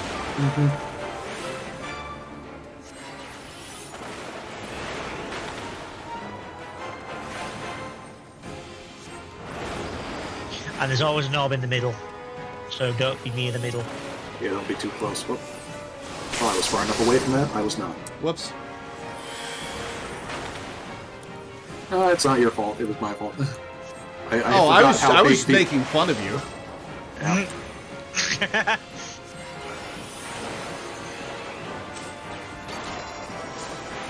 Which is fair. We would have made fun of you if you got hit. Yeah.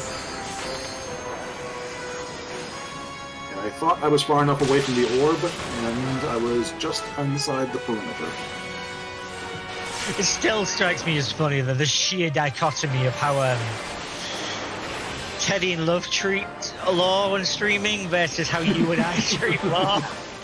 Ow. That time I got it right, and Lore messed it up. Haha. Perfectly balanced, as all things should be. We're 1-1. Don't get ahead of yourself.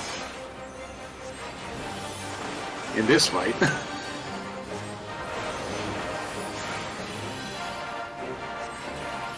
Can I get ahead of myself? Because I haven't been hit once.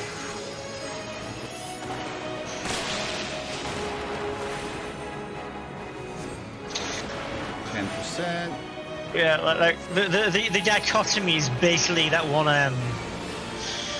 Gordon Ramsay meme. Yeah, the Gordon Ramsay meme. I was just about to say. Uh-oh. Oh, damn it. We both got hit? Yep. We're still even. No, you and Nina both got hit. Oof, that was close. Ow! Loot. Yeah, Lore and Lena both got hit. Oh, these gloves are good for Lore. You should need those. I'll roll need. And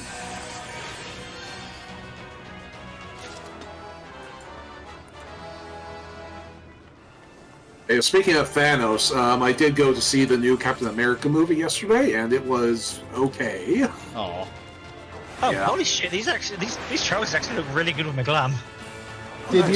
Did you get the Marvel Rivals skin from Regal Cinemas?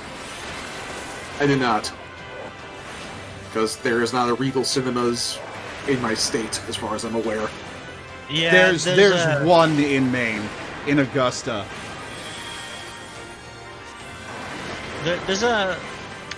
I don't think I have any chance of going to Regal Cinemas. Gee, I wonder why. Yeah, the movie, I liked a lot of the performances in it. Harrison Ford, to my surprise, actually came to act, which is good, because he doesn't always do that when he is in a movie. Yeah.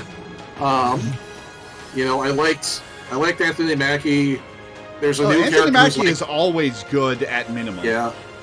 Yeah, like there's a new character who's like his kid's sidekick, and he's annoying, but he's annoying in the way that he's supposed to be, if that makes sense. So his character works, I think. He's annoying what? He's annoying in the way that he's supposed to be annoying. So his character works, for me anyway. Not everybody agrees with that. Like, I've seen a lot of reviews saying that his character is insufferable, but, to each their own, I suppose. But, like, the story is inconsistent. Like, it's a little bit of a mess.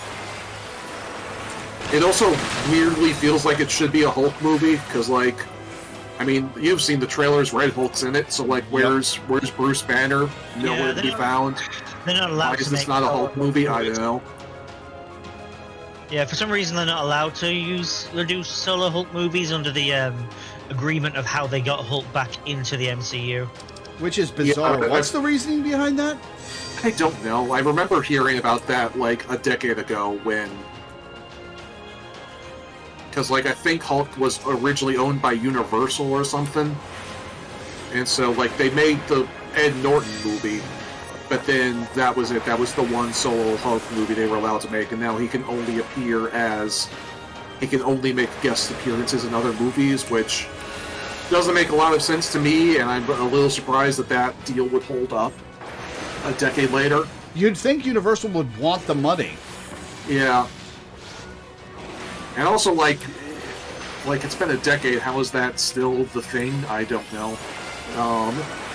I think maybe it might honestly, it might just be that, like, somebody at Disney was like, there's not enough demand for a Hulk movie, so we're not even going to try. But, like, yeah, it is what it is. So, does Red Hulk in the movie have Red Hulk powers, or is he just a Hulk clone? Yes and no, frustratingly. So, like, So, what happens is, when he transforms into the Red Hulk, he, like, burns his clothes off. Like, the transformation into Red Hulk is actually really cool, and, like, very well done special effect, which is noteworthy because not all of the effects in that movie are good. But, like, you know, he transforms into Red Hulk and his clothes burn off, because that is a Red Hulk thing, because he, like, he can emit gamma radiation and do, like, burning radioactive blasts and all that stuff, if you're familiar with the comics. Vaguely. But then he never actually does that in the fight, probably because he is fighting, you know, Captain Falcon, normal human being, and if he actually did use Red Hulk powers, he would just literally cook Falcon, and there would be nothing he could do about it. And so he doesn't do that, he just fights like a regular Hulk, and it's still not a fair fight, but it is still, like, not a fight that he instantly wins because he's the Hulk. Yeah, let Lore win the roll, and then Lore can equip that stuff. Oh yeah. Oh yeah, everybody roll. Okay, I got it. Yeah. So, have fun figuring out this boss. Oh. You'll have to pay attention to the boss to figure out what it's going to do. Oh, joy. Okay, I guess that means no telling you how. Yeah. He's a big boy. We've been playing this game for years. He can figure it out. I pressed the wrong fire. Whoops. Off to a great start. Oh, is that our effect or his? Mine. Okay. Yeah, that's ours.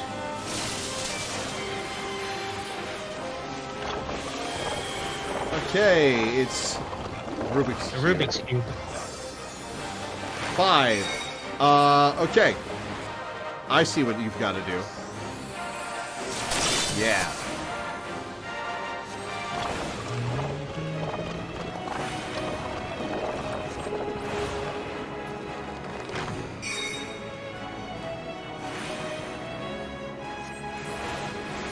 Alright, well that's simple enough. I'm going to stand in the center in case it spins again and I get caught in a place where I can't get out of the... I've seen so many players just not figure this mechanic out. Okay, so Catechism is the 10th, so I will bear that in mind. Whoa! Somebody needs to stand in these to absorb them. Oh, okay. Yeah, they're just towers. Not everybody needs to stand in them, but at least one person does. Alright, where are you going? Where are you going, asshole? Oh.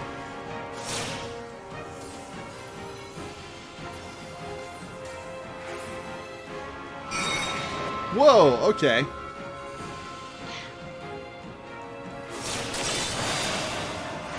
Did I do that correctly? You read the orb correctly, but you did not read the face correctly. Oh, okay. I thought it had already fired off its blast. Okay. So, I'm in the orb. I need to be in that orb, don't I? Never mind. No, the orbs do donuts. Yeah, the orbs do donuts.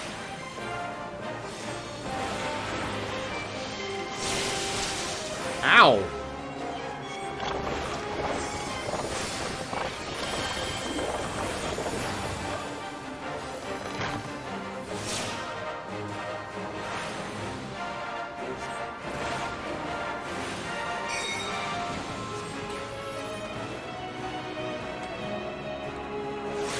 I'm glad this whole zone is within my cast range.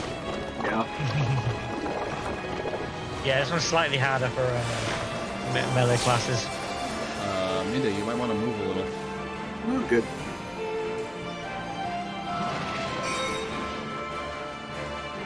I was waiting to see where the safe spot was, because it was not clear yet.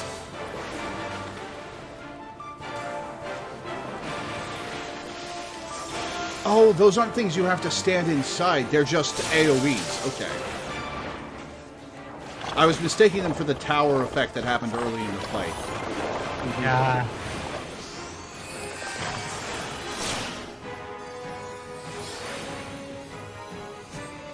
Got it. Yep. That was a cool boss. Yeah, I like I that just boss. got, I just got Clever. completely smashed by that rock that fell. Oh, everything here is fending, I see. I am righteousness, Ah, righteousness. and righteousness will prevail. Well, this is cool. He Yeah, this- really does sound like Dr. Robotnik. It really does. I hate that hedgehog! Can't you do anything by yourself?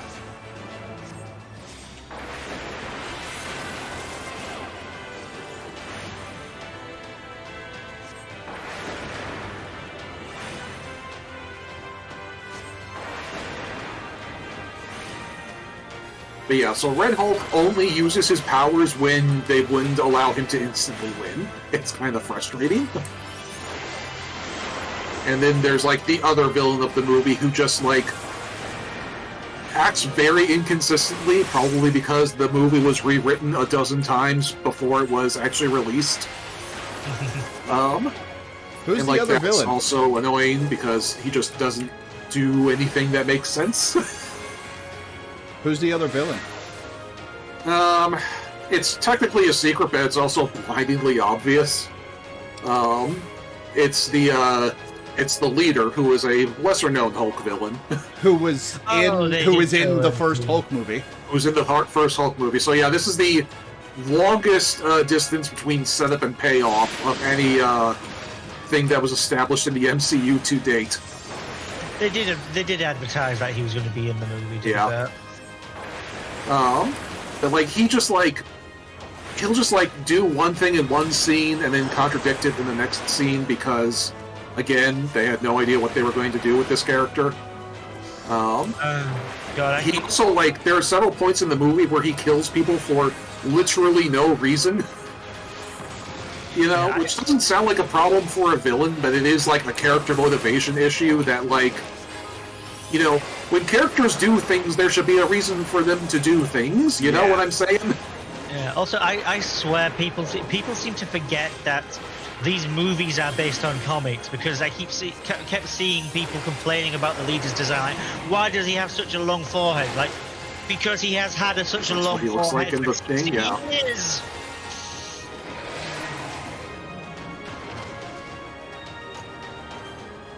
Yeah. So yeah, there's. Let's see what weapon dropped. So yeah, it's there are facets to the movie. Some of them are good, and some of them are not. Monk weapon. Oh, good for one of our people.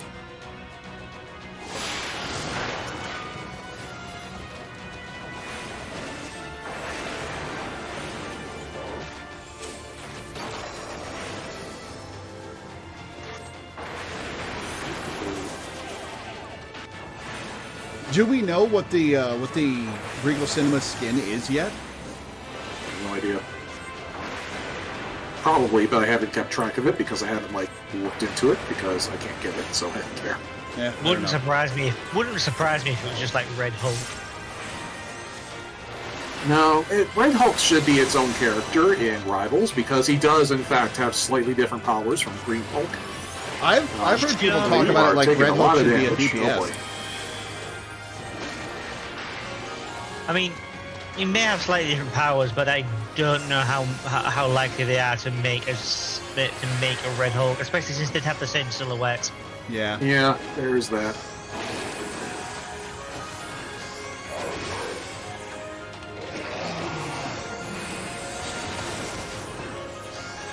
Very well. If you will not be discouraged. That's a funky boss. Mm-hmm. Mini boss, technically. He's not going to drop loot, but yeah.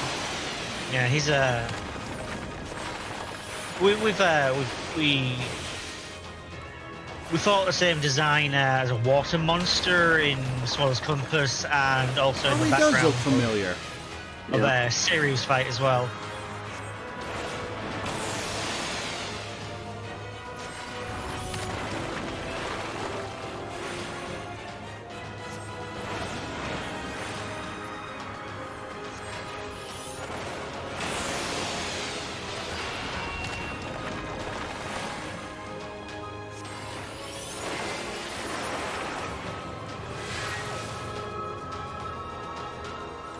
So I am going to have to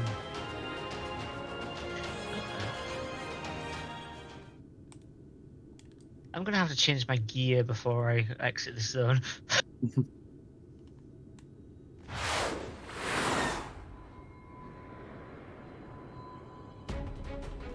Watch as this is that singer. Oh no, this is just the one that he had next to him. Well, it's so there are two prominent theories about who Forgiven Obscenity was prior to being turned into a Sin Eater. One is, in fact, that was that singer, because you remember, like, we sent her off to be changed before we met Vol 3, so it is entirely possible that that was her up tending to Vol 3. The other primary theory is that it's Vol 3's mother. Ooh. So you can just choose whichever one you think is more fucked up and go with that. Should be noted. Keep an eye on its attack names. That's that gives my theory of it away. Yeah. All right. Let's go.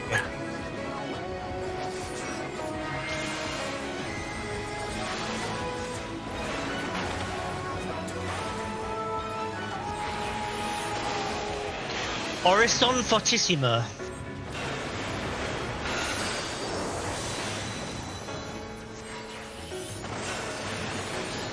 Divine Diminuendo.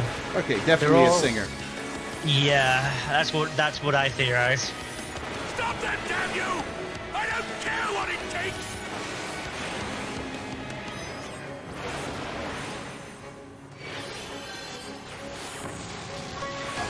Whoa!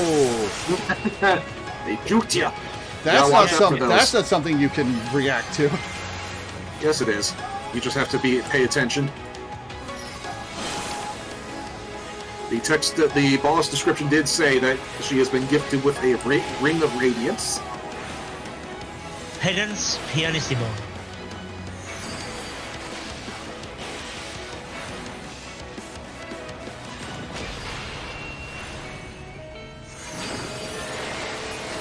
Oh, there she goes. Oh, okay. So X shape, and one has a ring around it. Aha! Ah, I see. Okay. You did not dodge it, but you did understand it, so that's a start. Back out here, I think. Nope. Very much no. She had laser I'm not seeing the tell as to where that's going to hit. You have to pay attention to the bosses. Yeah. There were laser rings on her diagonals. Yeah, no, it's donuts. The ground AoE that hit me earlier was a donut. I'm not seeing the tells for the donuts. Basically, you just have to be as close to her main ring as possible. She does it. She does it every time. Oh, that's ominous.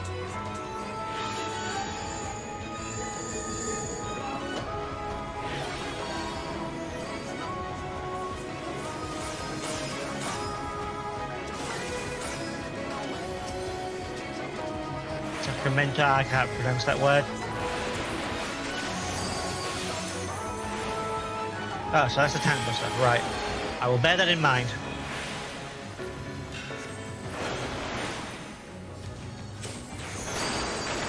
We're also not ready for you to get hit by a tank buster.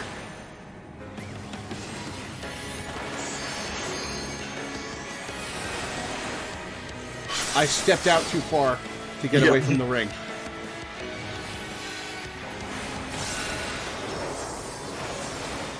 Doing smaller dodges is almost always beneficial in this game.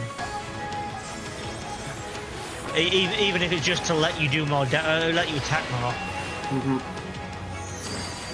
You rarely have to make large runs. Oh, we got a tether. That's me. I'm the one doing the tethering. Ah, okay. Oh, middle. Middle. So... I see where I was supposed to stand. I saw where I was supposed to stand about half a second before the attack went off. Okay. Don't be diagonal.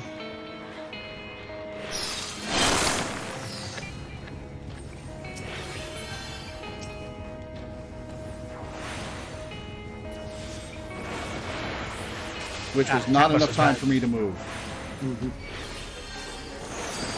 Much better. Now that I know it's Attack Buster, I actually know when to miss.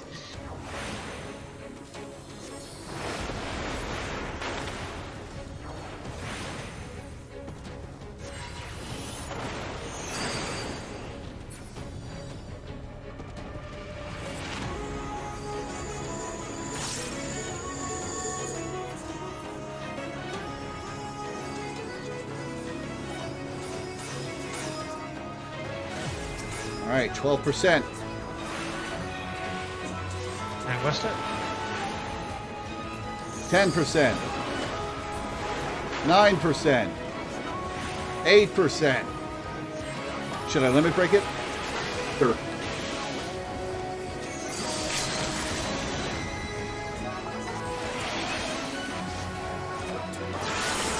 There you go.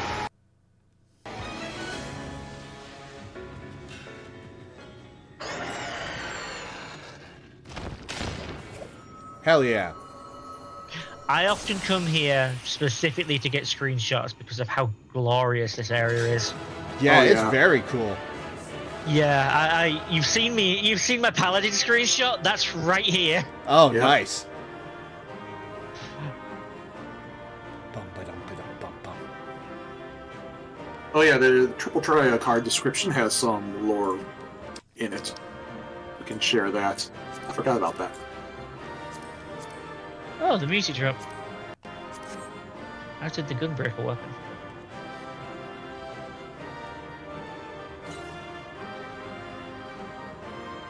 Yeah, let's hear the triple triad card. We could do it in front of the stairs. Yeah, do we want to do it in front of the stairs, or do we want to do it back by me with like the whole garden tour behind us? How do you feel about doing both? I'm thinking the stairs just because, oh my god, that is glorious looking. Yeah. Well, it's. Yeah, I think the stairs are better. Of the myriad sin eaters Lord Vothry kept at his beck and call, this was said to be among his favorites. In another life, she was rumored to be a songstress of the Beehive, would ultimately find a higher calling at his side. One can but imagine how it came to be known by such a sinful moniker. Ugh.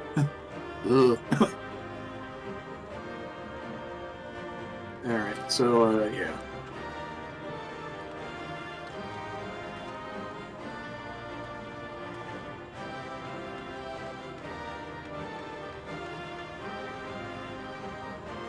Are we V-shaping? Or in a line? In a line, I think. Okay. Yeah, this works. Okay. Jeepers. I am going to take my headphones off so I can turn on my lights in here because it is pitch black. Mm-hmm. And Brayden needs to remember to see to his equipment before we start the next cutscene. Yeah, I've already switched my my top out. Okay. Okay, back. All right.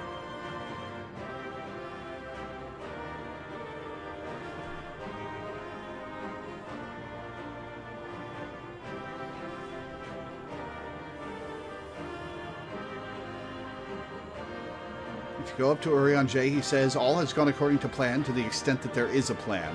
Ha! D&D right there. Definitely comforting and not at all worrying, yeah. Yep, good to me. I had that. I have a sinking feeling someone's going to sacrifice themselves. to drain the light from me.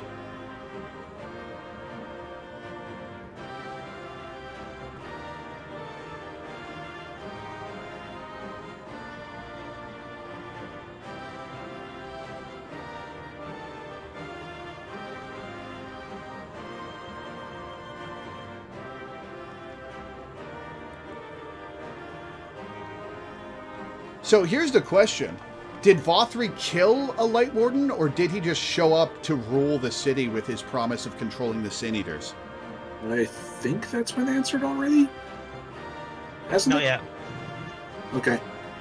How's this? Let me take a look.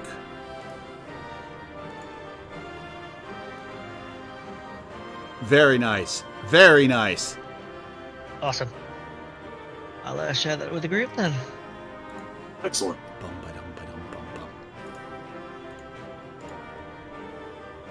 Yeah, I'll make do with the black trousers.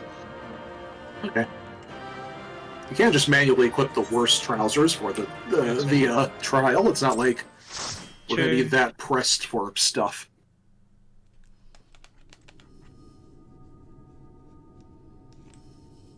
Okay, I got my thing back.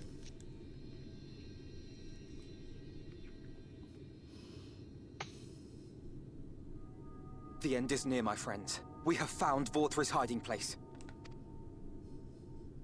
Unrepentant villains! Will you not be satisfied until you have brought disaster down upon your own heads? By your wickedness, you stand to gain naught ceaseless conflict. Had you only trusted fate to me, Yeah, this sounds awful. there would have been some for all. You could have lived bliss in my eternal paradise, free from the burdens of conscience. I could unmute your stream and get even more echoes. Peace assumes many forms, and I do not doubt that you considered yours well worth the cost. I was even prepared to believe that the end might justify the means. Ignorant as I was, I had hoped that you might mend your ways and join hands with us. That we might strive together for the happiness of all. But no more. Your actions cannot be reconciled with your words. Peace for all, you say? Yet when you were threatened, your first act was to sacrifice your own people in order to save yourself. If your paradise can be rebuilt so long as you alone survive, it exists not for the people. It exists solely for your twisted pleasure.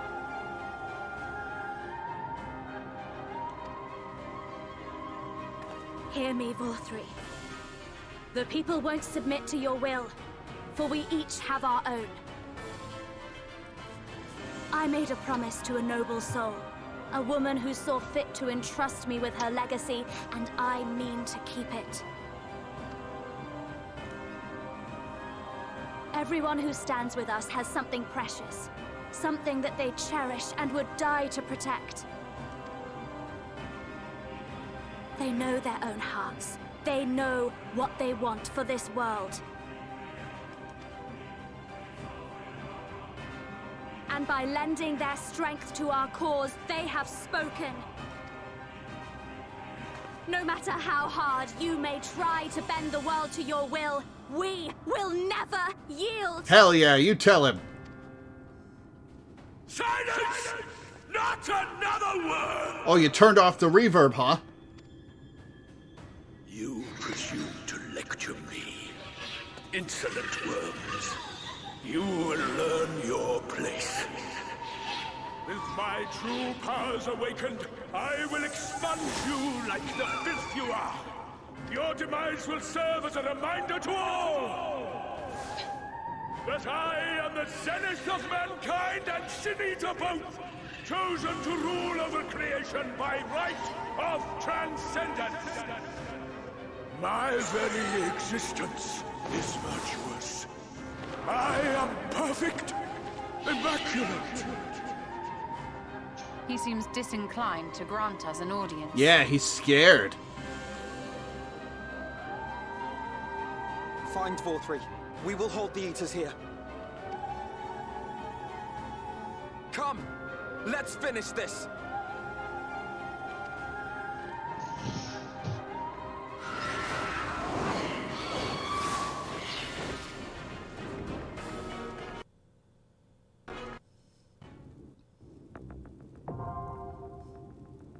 All right, well, that's the stream for today, everybody. See you next week. Crown of the Immaculate is now accessible. All right, so Synthetic Conjurer, Ott, Count Bob, and Milena all jumped in to say that they are ready to go. So, Free so that's a Company is full not group. available at this time. That's the entrance. Why can I not... Am I the party leader? I am. Yeah, you are. I cannot access the Free Company. You're not on the make me leader. I can invite people from. Yeah, we're not in the free. We're that's right. We're not on our home server anymore. I can just do friend list. Hang on. Yeah. Inigo, are you Balthazar? Yes, I believe so. Cool. So. And Cynthia, and Milena, and Ott.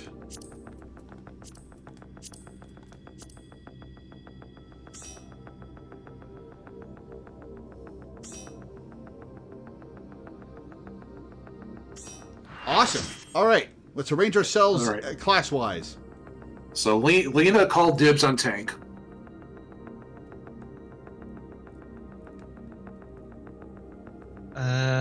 So if Ott and Milena, Ott, Milena, or Cynthia heal. 2 out of the 3. Yeah, it's because Minda's going back to Darkness Bros. Yep. Yeah. Yeah, 2 white mages should be fine. Yeah. Liana, I believe, is how it's pronounced. Yep. Here. That looks like a complete party. Let me just ready check. Yeah, it's a complete party. Spectacular. Awesome. All right, Okay. Duty Finder. I'll main tank preferably, thank you. The Crown of the Immaculate. Traversing the body of the giant Talos, born of the collective hopes of the realm's peoples, you have carved a path to Vothri's sanctuary. There, you corner the unrepentant Vothri, who declares his intent to expunge you and rule over creation as an immaculate being. At struggle's end, will man live a waking dream in a false paradise, or will he live a painful existence in a harsh reality, yet be free to follow his own heart? Beneath a blazing sky, the battle for the fate of the world will unfold. All right, let's go. The Crown of the Immaculate. Oh, can anyone repair gear? I'm a little bit low on a couple things. I cannot on this character. Milena probably can. That is true.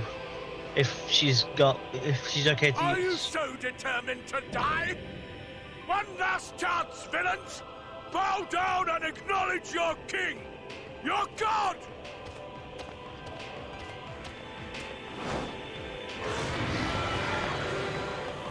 Cool, thank you. I'll request immediately then. Innocence.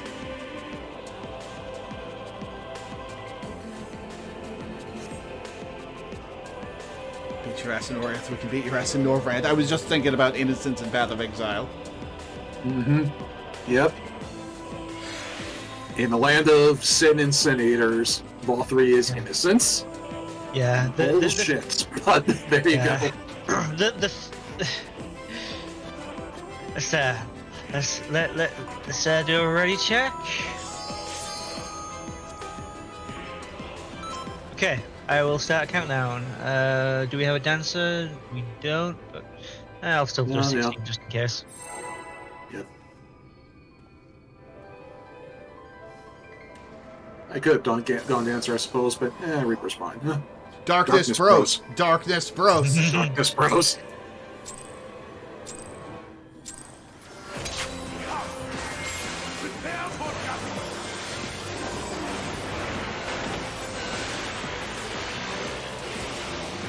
This will be a burning Realm Razor. That's Uh-oh, that sounds like a raid wide. It was.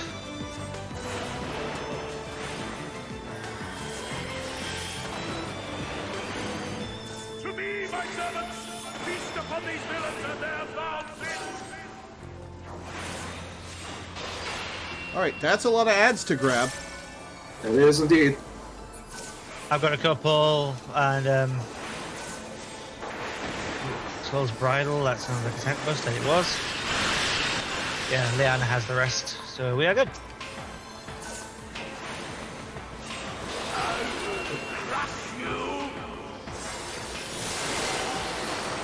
How did I make it out of that? I was not paying attention. Okay. Is that a tower we have to stand in? Yeah, look away from him, look away from him, look away from him.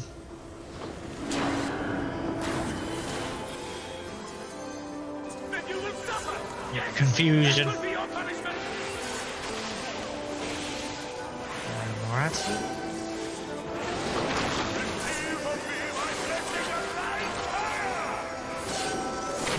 He made them bigger. Got him at 50%. Whoa!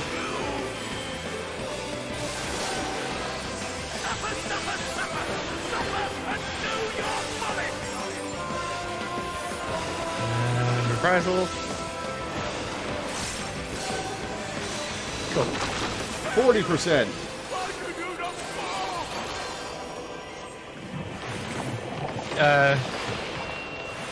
If you're easily queasy, don't look at his back. I can't see his back through all the names of you.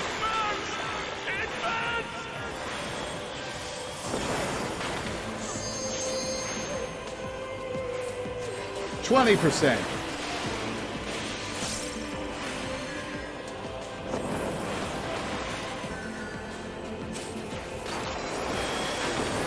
I'm gonna pop a limit break on him. Or not? No, you're not. I thought this might be too easy.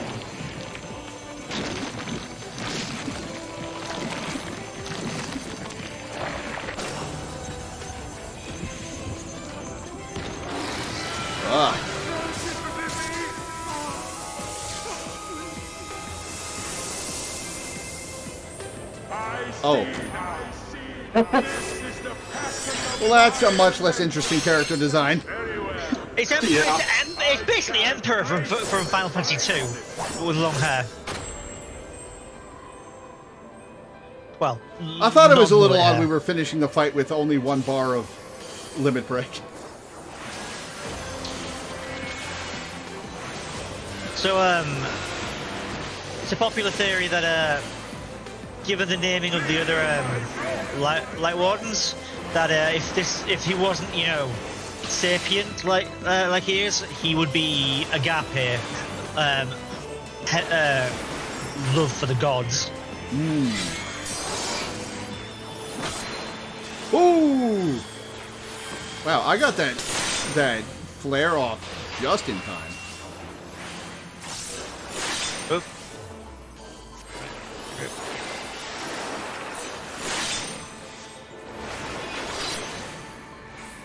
80%.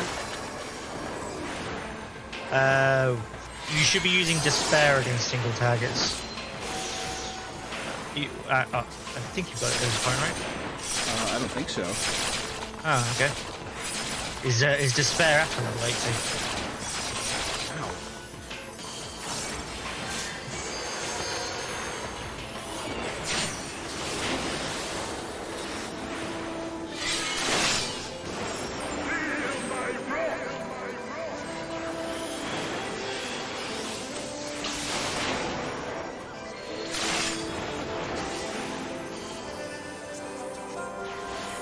Shadowbringers, I know that's a weird word.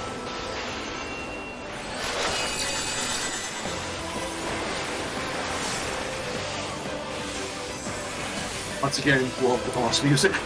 Yeah, it's very good. This is a new version of this music, right? Yeah. Yeah. Kill the ones that have the tether. Kill the ones that have the tether. if you don't kill them in time, they get dragged into the center and power the boss up. I'm not seeing it. Oh, there's the tether. Okay. Oh, that one got pulled in.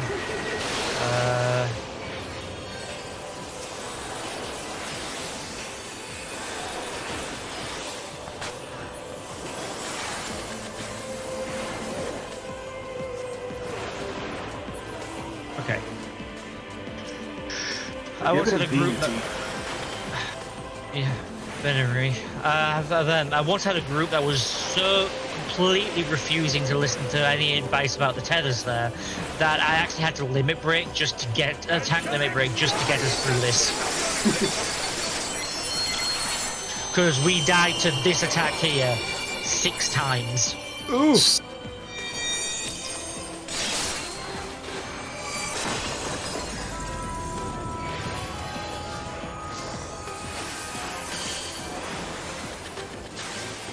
For everyone that gets dragged into the center, you get a slashing resistance down.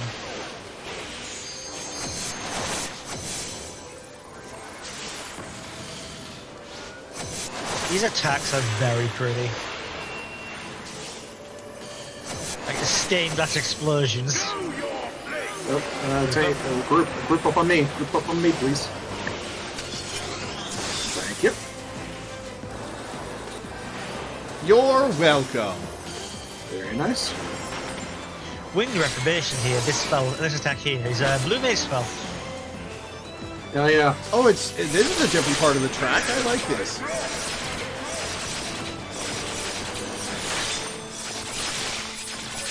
Jesus Christ. Oh, shit. No. Oh, no. I got hit by... I stood in completely the wrong spot and got hit with like 4 mechanics simultaneously.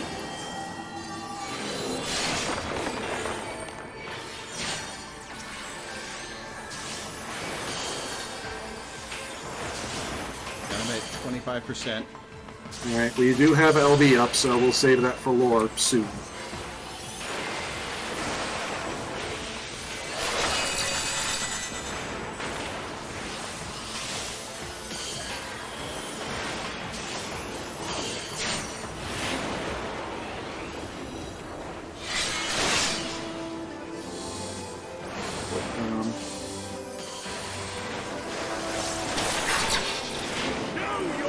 Alright, once again, Tank Buster's on me. Or, not Tank Buster, Stacks on me.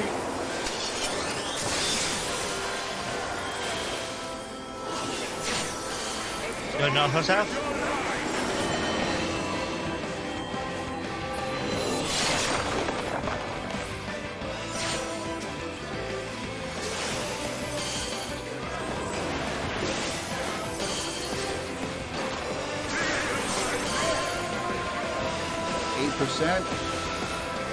7. I'm gonna fire it off. Limit break, yeah.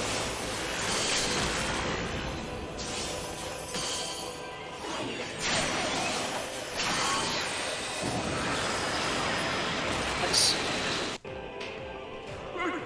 I am more powerful!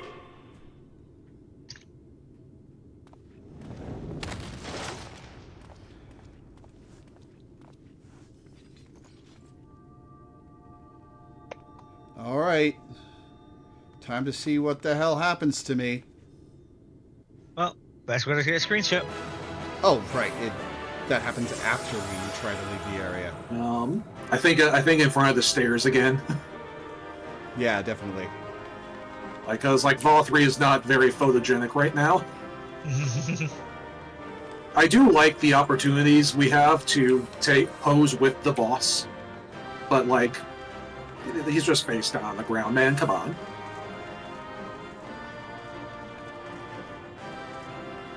Get on the other side of lore, guys. Come on. Let's even it out with me in the center, guys. Lena and Milena need to move. Liana.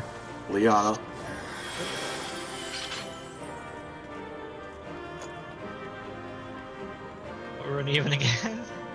And yeah, now too many people have moved. Well, it's going to be 3 on one side, 4 on the other anyway. Yeah.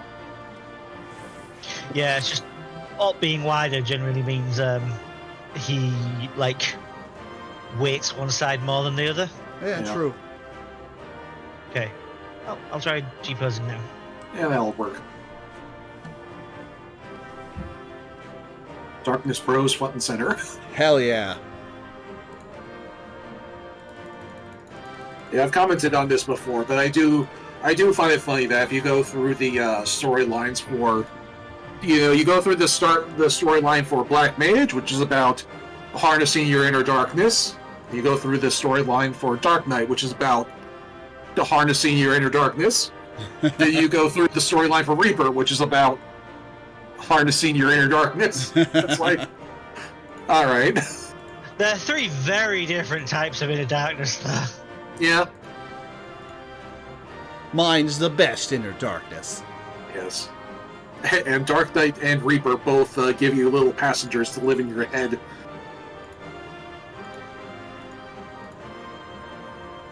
And Black Mage give you a passenger in your trainer's head instead. Yep. Yep. Yep. A much more talkative passenger, too. Frey was very talkative. And grumpy. Yeah.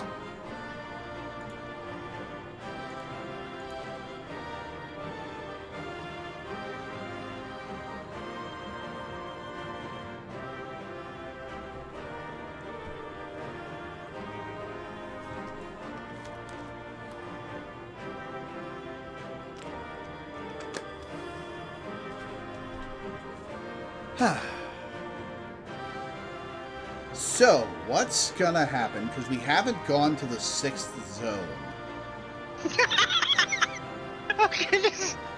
Okay, this obviously isn't going to be the screenshot, but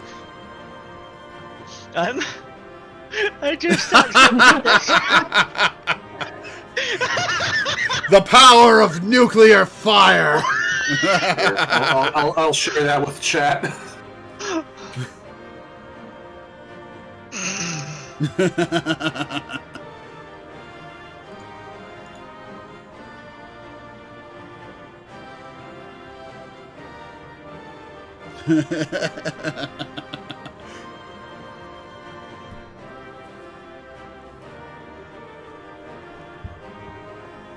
That's Loreweaver, all right. Yes, like... And yeah, this is the last Light Warden. There has been no indication that the 6th zone has another secret Light Warden hidden somewhere. How is this with a less over-the-top exposure?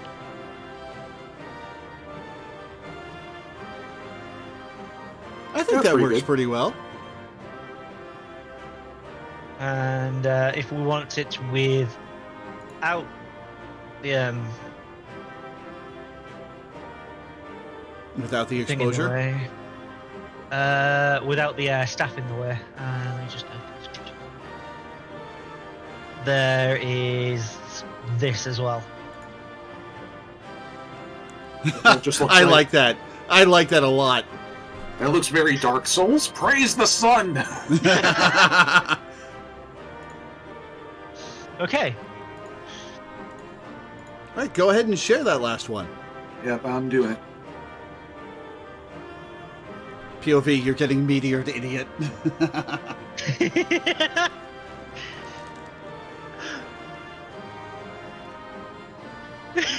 He's not even that blind. Okay, so let's think about this. This is the last zone that we've seen in Norvrand. But there is a 6th that you guys have spoiled me that there's a 6th. Well, I mean, also, like, the UI. UI did. The UI did, yes. And also, that's just how every expansion works. Every expansion has six zones. Like, yeah, that's fair enough. I didn't say it was much of a spoiler. Yeah. Also, we're level 79. We are. Yeah, also, we're level 79, so, like, that's another spoiler that we're not done with the story yet. What could it be besides either Urion Jay's plan or the Crystal Exarch turning on us? What could it be? It could be Emmett Selk, I guess. But I don't think it will be.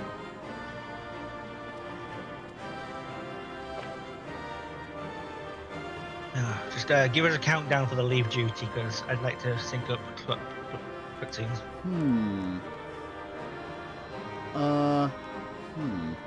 Okay. All right, let's proceed. 3, 2, 1. Oh, okay. No. Now I. Fair enough. Fair enough. I also thought the cutscene was going to play immediately, but okay.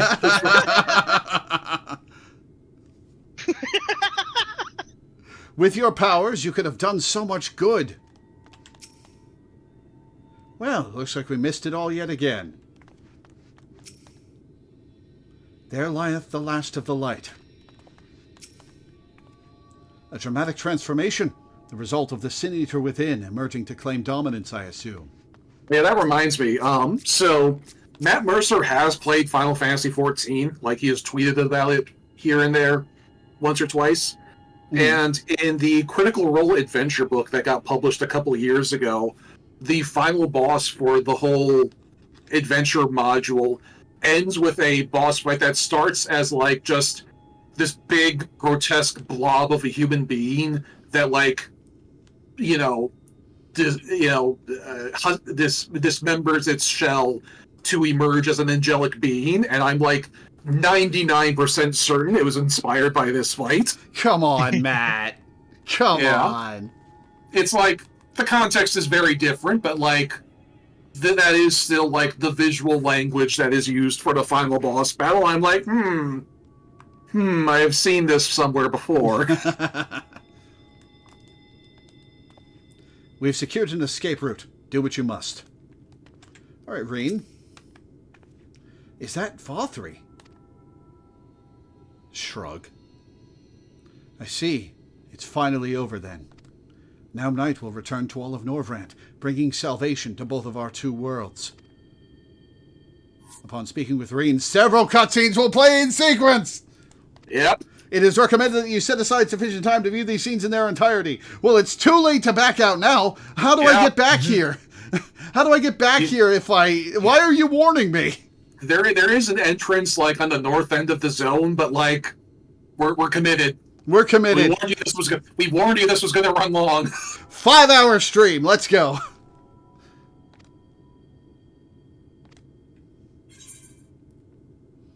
Extinguishing the last light. Been a while since we've had several cutscenes in sequence warning. Oh, yeah.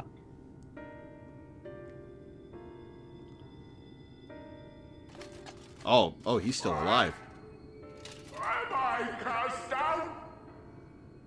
But it is you who are the villains. Father told me that I am hope. I am righteousness. That I am a god. Wings made of swords is a hell of an aesthetic. As man and sin eater both. Born as man and Sin Eater both. Did his mom give birth before transforming into a Sin Eater? Is that where he came from? I kept the people safe. They respected me. Love the dissonance of that voice coming out of that body. Yeah. How can this be? I should be the one looking down at you. That's very nice, Valtteri. Can I just smash your head in with my staff now? It's a big thwonkin stick right now.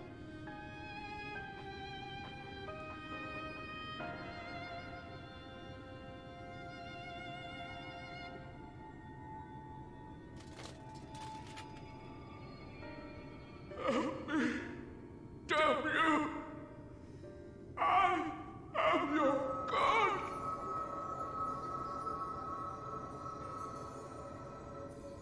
He sure as hell doesn't look like Relga. Ha!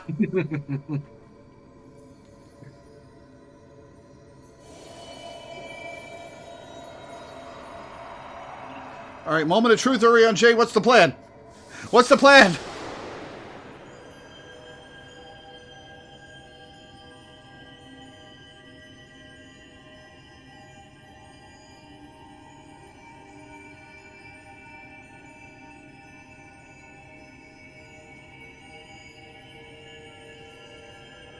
Well, I'm in the light mindscape now. I can't talk to him now.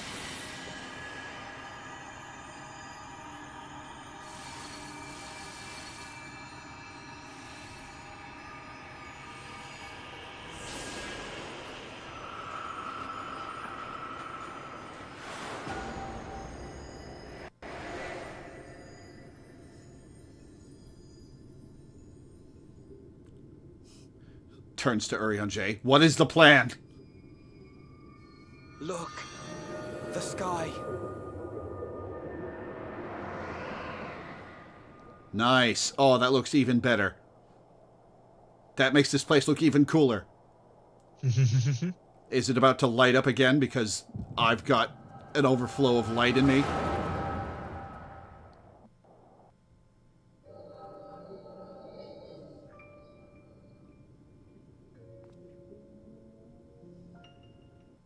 Fools! Were it not for my decisive action, the whole city would have been overrun, razed to the ground. Yet they dare to complain about casualties? Spare me. I'll wager they were put up to it by those wretches who seek to usurp me. They're stirring up the citizenry. But if they think I will yield to the likes of them, they are gravely mistaken. Man, this lady is not feeling it. To be subjected to such deplorable treatment, such ingratitude. Hi, Emmett. You have my sympathies, sir. You do so much good for this city, and you could do so much more were you not surrounded by fools.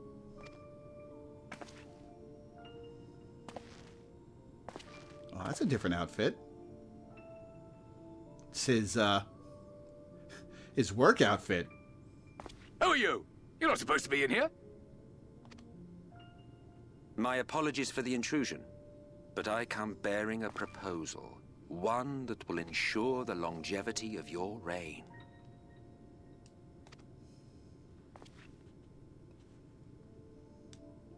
But give me the word, sir, and I will bring hither a light warden. By giving its power to the babe within your lady wife's womb, we shall create a transcendent being. A king to rule over all. And as sire to the king, your authority will never again be in question. Why would he believe you, Emmett?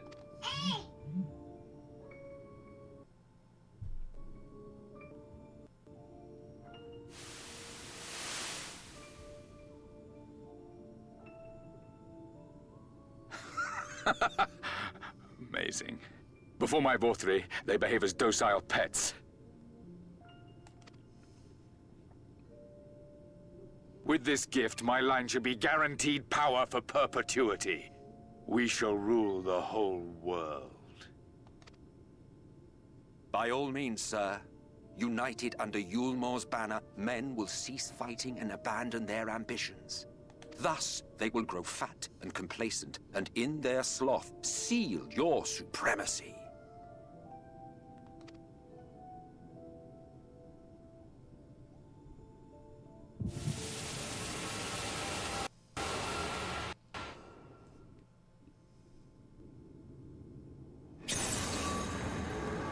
Oh boy, here we go.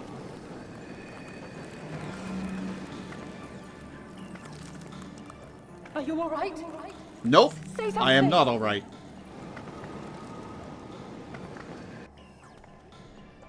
Urion J. Fend. She cannot contain the light. She's beginning to turn. Urion J, if you've aught up your sleeve, now is the time.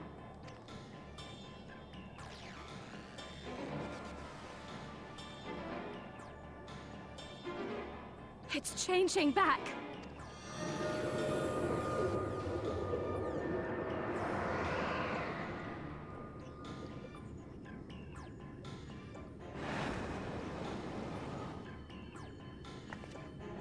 The combined power of every Light Warden is too terrible a burden for any one soul to bear. And so I shall relieve you of it. Okay. And what are you gonna do with it?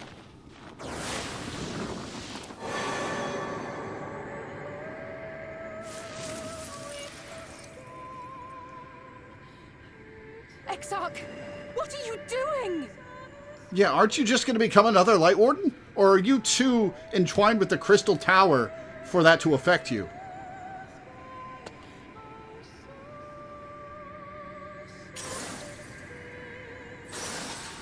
I will channel this profusion of power to the Crystal Tower and use it to travel to other worlds.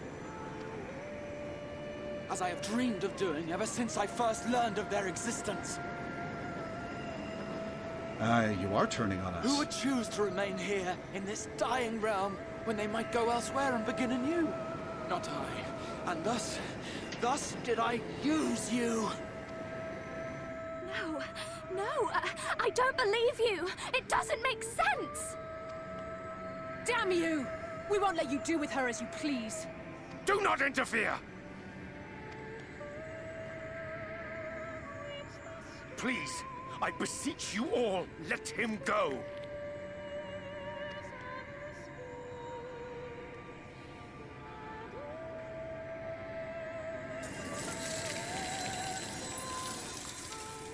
You knew of this, Loreweaver.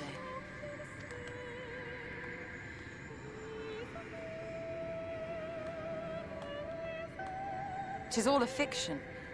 Such vaguely defined acts of teleportation stand no chance of success. The Exarch will never live to see another world, as he knows only too well. Then, what does he mean to do?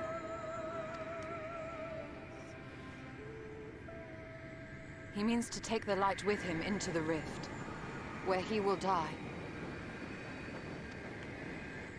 From the beginning, he intended to sacrifice himself to save our friend and Norvrand. Damn.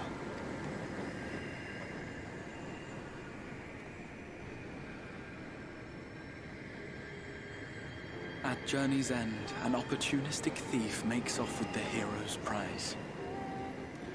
Drop the hood before you go.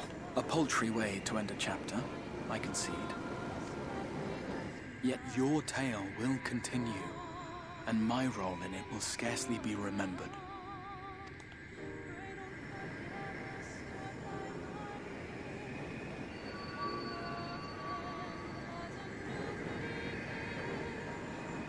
She is the expert on unsuccessful, vaguely defined acts of teleportation, yeah. Or not. Whatever should become of me, I will be happy and free, safe in the knowledge that I have played my part.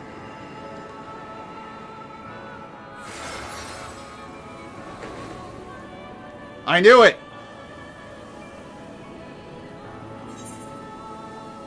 Call him by his name.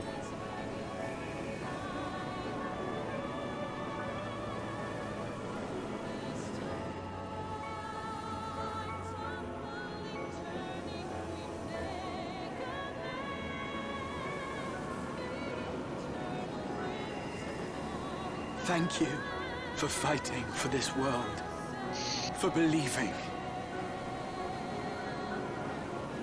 Fare you well, my friend, my inspiration. This is good shit.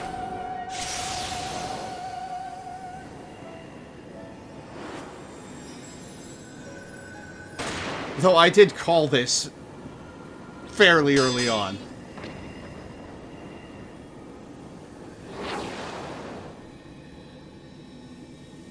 Were his eyes always bright red? Yeah. Damn it! Oh, god damn it! They turned red when he got control of the tower, if you remember. Only those who possess the royal eye of the Allagan Imperial line are capable of controlling the Crystal Tower. Such individuals do not exist in the First. Therefore, in all likelihood, the Exarch arrived here with the tower. This much I had surmised, Yet I could not discern his grand scheme. To think that he went through all this trouble for the sake of a single hero. It's almost admirable in its absurdity. Alas, it is not your grand scheme that will succeed, but ours. You bastard! Stay put. Your friend is still alive, but whether he remains so depends on you.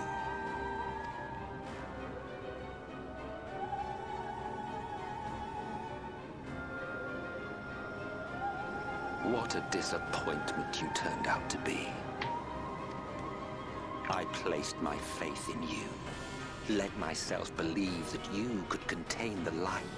But look at you now, halfway to becoming a monster. You are unworthy of my patronage. It's pronounced patronage. It was you who created Valkyrie, wasn't it?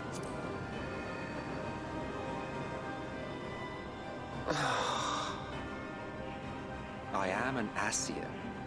My heart's sole desire is to usher in the great rejoining. 100 years ago, I entrusted my comrade Loreweaver with the task of increasing light's sway over this world. This we sought to do by manipulating heroes. When that failed to achieve the desired result, I created Valkyrie. Thanks to your meddling, that too has ended in failure. What was your true purpose in approaching us? By your 12, boy, have I not told you before that everything I said was the truth? You were specimens by which I might gauge man's potential as it stands. I genuinely had an interest in you, genuinely considered taking you on as allies. Provided she could contain and control the light. If not, then she, and by extension you, would be of no use to me. 'Twas as simple as that. So, we've been found wanting. How disheartening. But even had we fulfilled your conditions, there was no guarantee that we would cooperate. What then? Then I simply kill you all. At the very least, it would restore the world to the way it was before you went about trouncing Light Wardens willy-nilly. Suffice it to say, it would be most inconvenient to have all that light taken away. And I would be lying if I were to claim his actions didn't have me worried.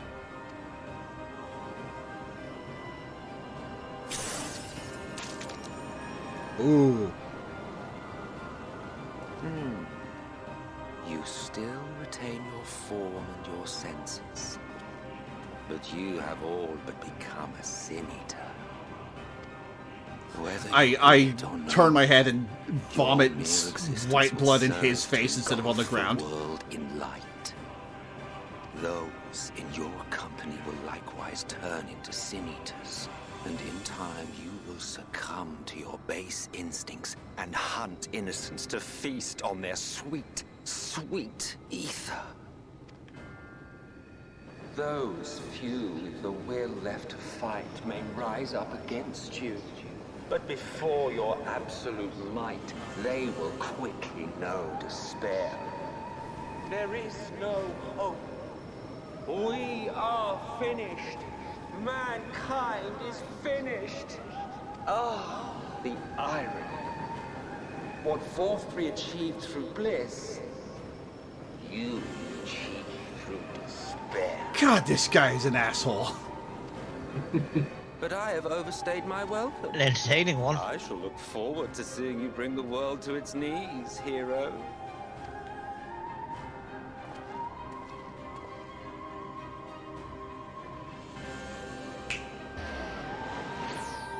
Exarch! That's the Ethernet teleportation sound. I have naught to show for all the time and effort I invested in you. He is a small token for my troubles.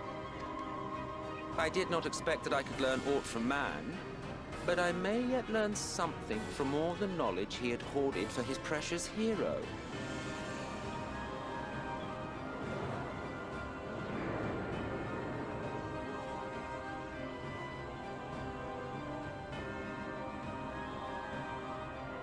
I pity you, I do.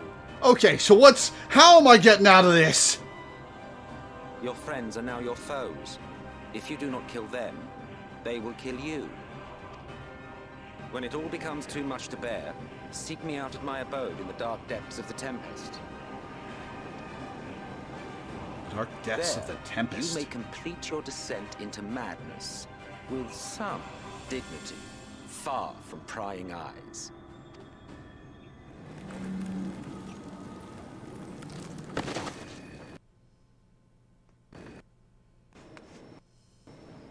Till then, I bid you farewell. Eater. Well, fuck.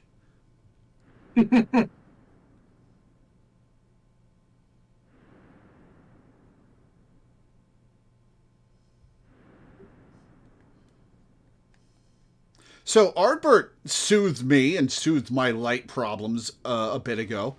Okay, I'm back in the Crystarium.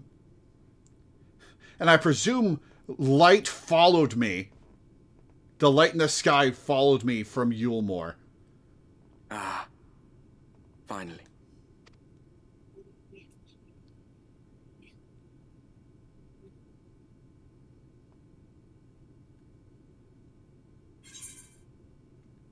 What happened?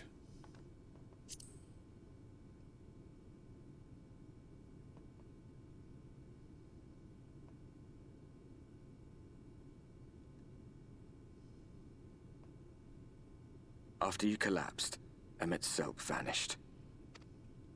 Then Reen did what she could to stay the raging of the light within your body. Thanks to her, you're still you, but she's only delayed the inevitable. Well, we've got a big-ass problem then, because whoever would... Even if we accept that I have to be killed, which I don't, whoever kills me just becomes the next one. You're not going to like what you see, but you still need to see it.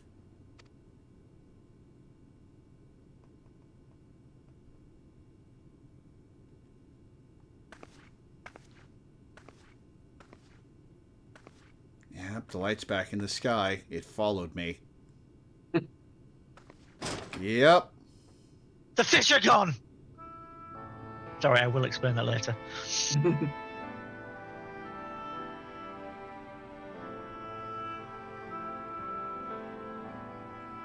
It's like this all over. The whole of Northrad is shrouded in light again. And it's because of you, and the power you absorbed from the Wardens.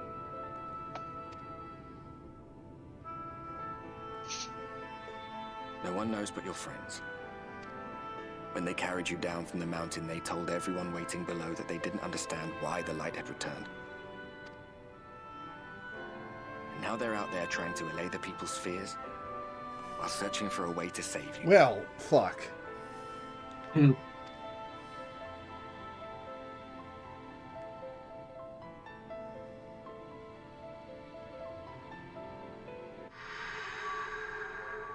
Oh no!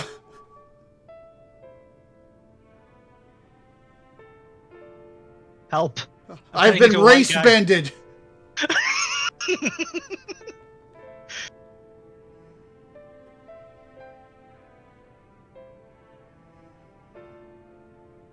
If you're well enough to be up, you're well enough to get some fresh air. Better that than stewing in here. Go on. Go.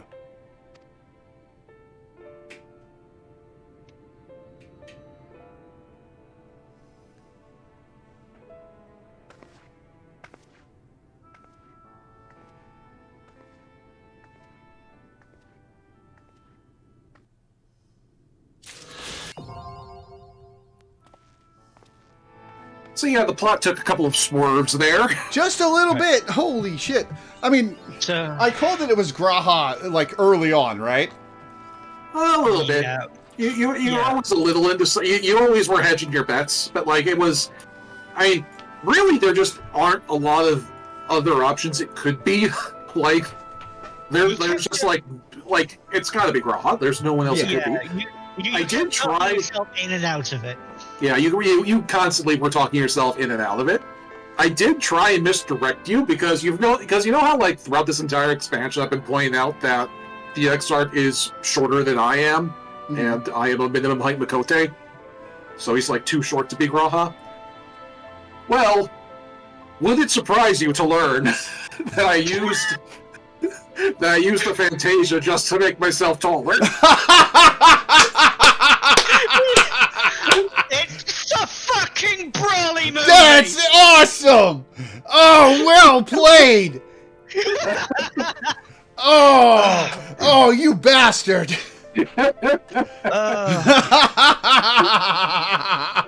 But yes. So yeah, for the entirety of Shadowbringers, I have been like 4 inches taller than I normally am. Can you reach the high shelves now? Is it worth it? A little bit, yeah.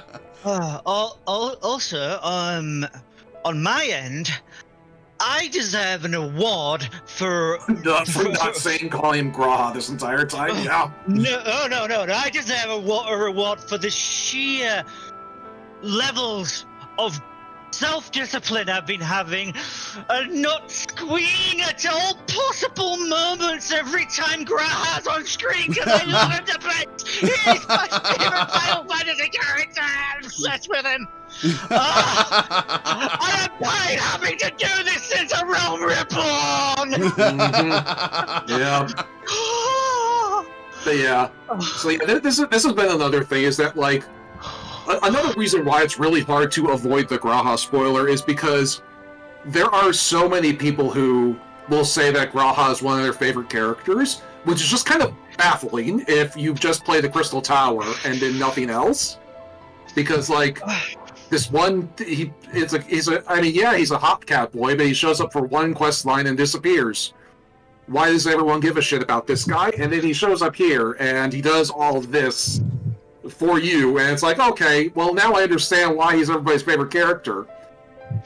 Kind of obvious that he's a bigger deal than just the Crystal Tower. Look, you can get a painting of Grawha for your houses, and I had like 50 inventory slots in my house free at one point, so I just put up 50 portraits of him. Good lord. So that happened, and then the Emmett happened. That was another thing that you kind of talked yourself out of, where you thought it was more likely that Grawha was going to betray us than Emmett right there, which was very funny to all of us. Yeah, fair enough. Said, I don't think Emmett's going to betray us, but the Exarch might. I do find it really funny that the characters immediately talk themselves out of believing that it could be the Exarch betraying them. Yeah, because it's just like he's just like no, it doesn't make sense. You're too nice. Yeah, and they're right. Like he is just like acting the villain to like make us feel a little bit better about letting him die, which. I mean, mixed results on that deception, but you know, he's doing like he's a good boy. So I have a little story about Milena's playthrough. Yes. You know how Milena has taken up the deranged pastime of collecting every fish possible. Yeah. Yeah. Well, a lot of fish are affected by weather, and the eternal light weather means those weather effects aren't kicking in. As a result, she was looking forward to being able to get the Calusia fish when she beat Innocence.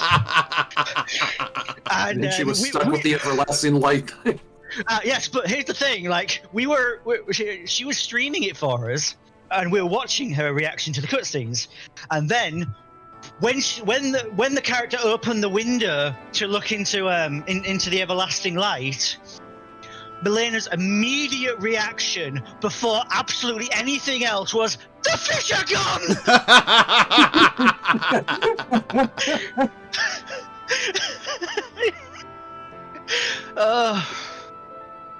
Also, now that we've had that big dramatic cutscene, it's time to ruin it with a video that I just sent Dai. If you could set us back up with the yes, with the watch party.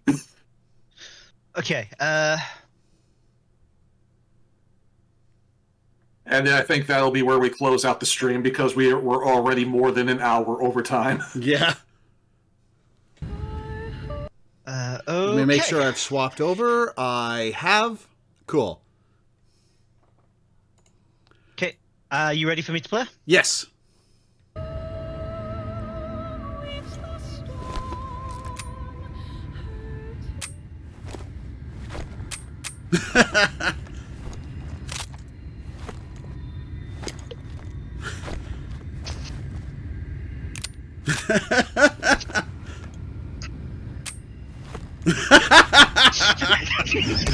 At journey's end, an opportunistic thief makes off with the hero's prize. A poultry name to my chapter, I can see.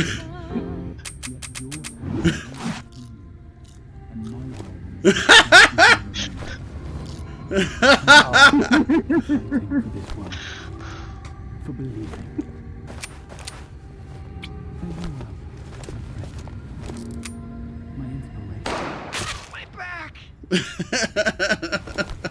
Only those who possess the royal eye.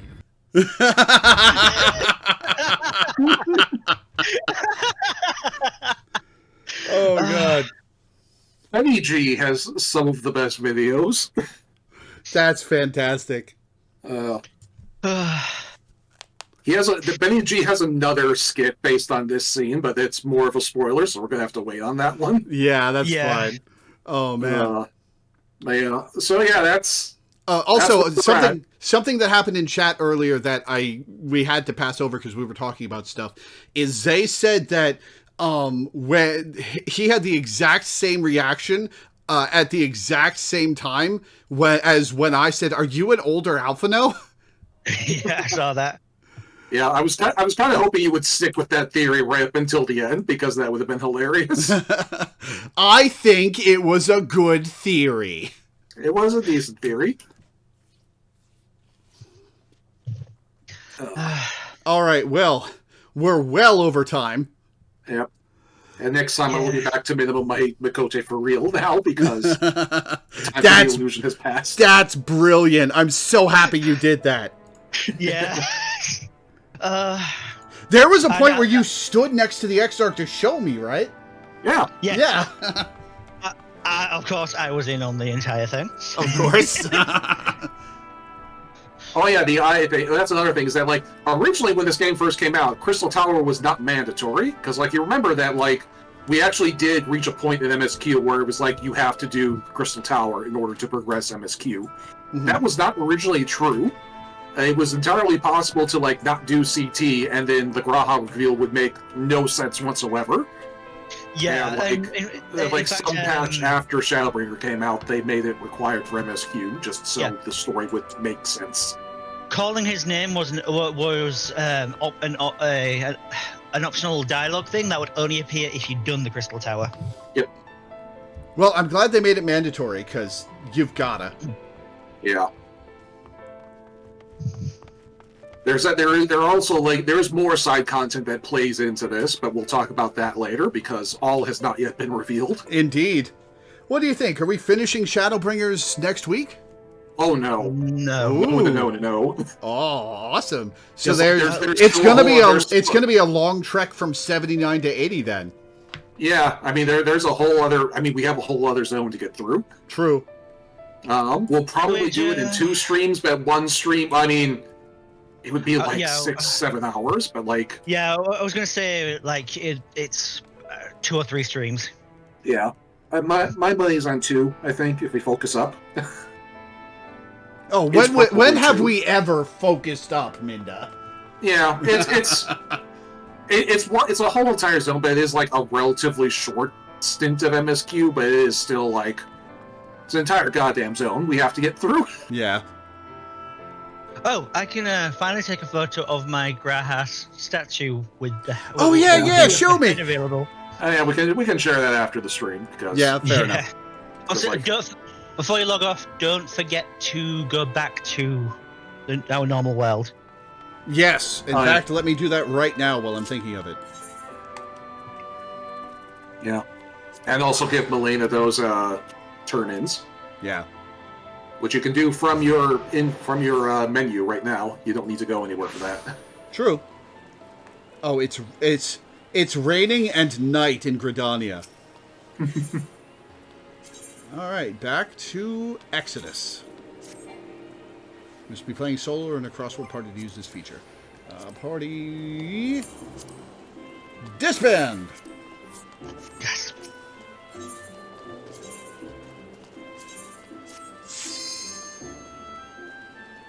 Okay, it's coming through now. Imagine if going to Gridania right now gave you eternal light. Oh man, that would be cool. But FRC 2018 ranker, what's that for? Oh, that's PvP, proper official tournament. Ooh, cool. I have been in the World of Darkness with the champion of Europe before. Nice. Ooh. That's got to be a rare title. Oh yeah. Oh yeah, like one of the rarest. Like one of the rare ones. It's sort of like the Cloud Strife hairdo came from like a fashion contest that was held once 10 years ago. Oh, the cloud hair is available in a lot of the events that they do. Yeah, it's still like you still have to like get in there. Yeah. That's a cool umbrella too. Oh yeah, that's a nice one you can get. Anyways, we gotta let Minda go to sleep. So yeah, that'll be it for today. Thank you guys for tuning in. Let me do my end spiel real quick. Before I go, I would like to plug my Patreon, which you can find at patreon.com/LoreweaverStreams. The link's also in the description of the YouTube video and can be found with the ! Patreon command in Twitch chat. I make my living off of Patreon. It's my sole source of income. And I make enough to pay my rent and my bills for now, but I'm mostly just scraping by beyond that. And I need to save up because I'm moving across the country in June. So if you could go to my Patreon and pledge $1 a month or $1 per stream or anything in between, I'd be grateful. I'm grateful to everybody who pledges because you're the reason I have this strange, silly job that I love so much. If it weren't for you guys, I would still be doing something horrible and soul-sucking like being a telemarketer. So thank you. One of you is eating your mic, by the way. Is it me from walking around? Sorry, I sometimes piss. Mm-hmm. All right. I'd also like to plug my YouTube channel, at Loreweaver on YouTube. You can find the link with the ! YT command in Twitch chat. I upload all my streams to YouTube. Everything from the last 8 years is up there, except for the last couple weeks because I'm behind on posting the videos. There's a wide variety of games, including the whole Final Fantasy XIV playthrough from the beginning, from character creation, in fact. There's a wide variety. I'm sure you'll find something you like. If you're watching this on YouTube, I stream live on Twitch almost every day at 1 p.m. EST at twitch.tv/Loreweaver15. The link's also in the description of the YouTube video. Come hang out and chat while I play. I love talking to people while I stream. We have a good time here. Finally, the schedule. Tomorrow I will be playing Horizon Zero Dawn for a patron. Monday I will not be streaming. I have a doctor's appointment, so I'll be doing that in the afternoon. Tuesday I'll be playing Root Double Before Crime After Days for a patron. Wednesday I have UFO 50 listed on the schedule, but Teddy hasn't picked what he wants me to do now that I've finished UFO 50 and done a couple other things. Thursday, I will be continuing Chained Echoes for a patron. Friday, I will be continuing and possibly finishing Tactical Breach Wizards for a patron. And then next Saturday will, of course, be our weekly Final Fantasy XIV stream. We're plowing ahead in MSQ because there's no way in hell I'm taking a detour now. So that'll be it for today. Thank you guys for tuning in. Thanks for hanging out. Thanks for watching. And I will see you next time. Ciao for now. Bye.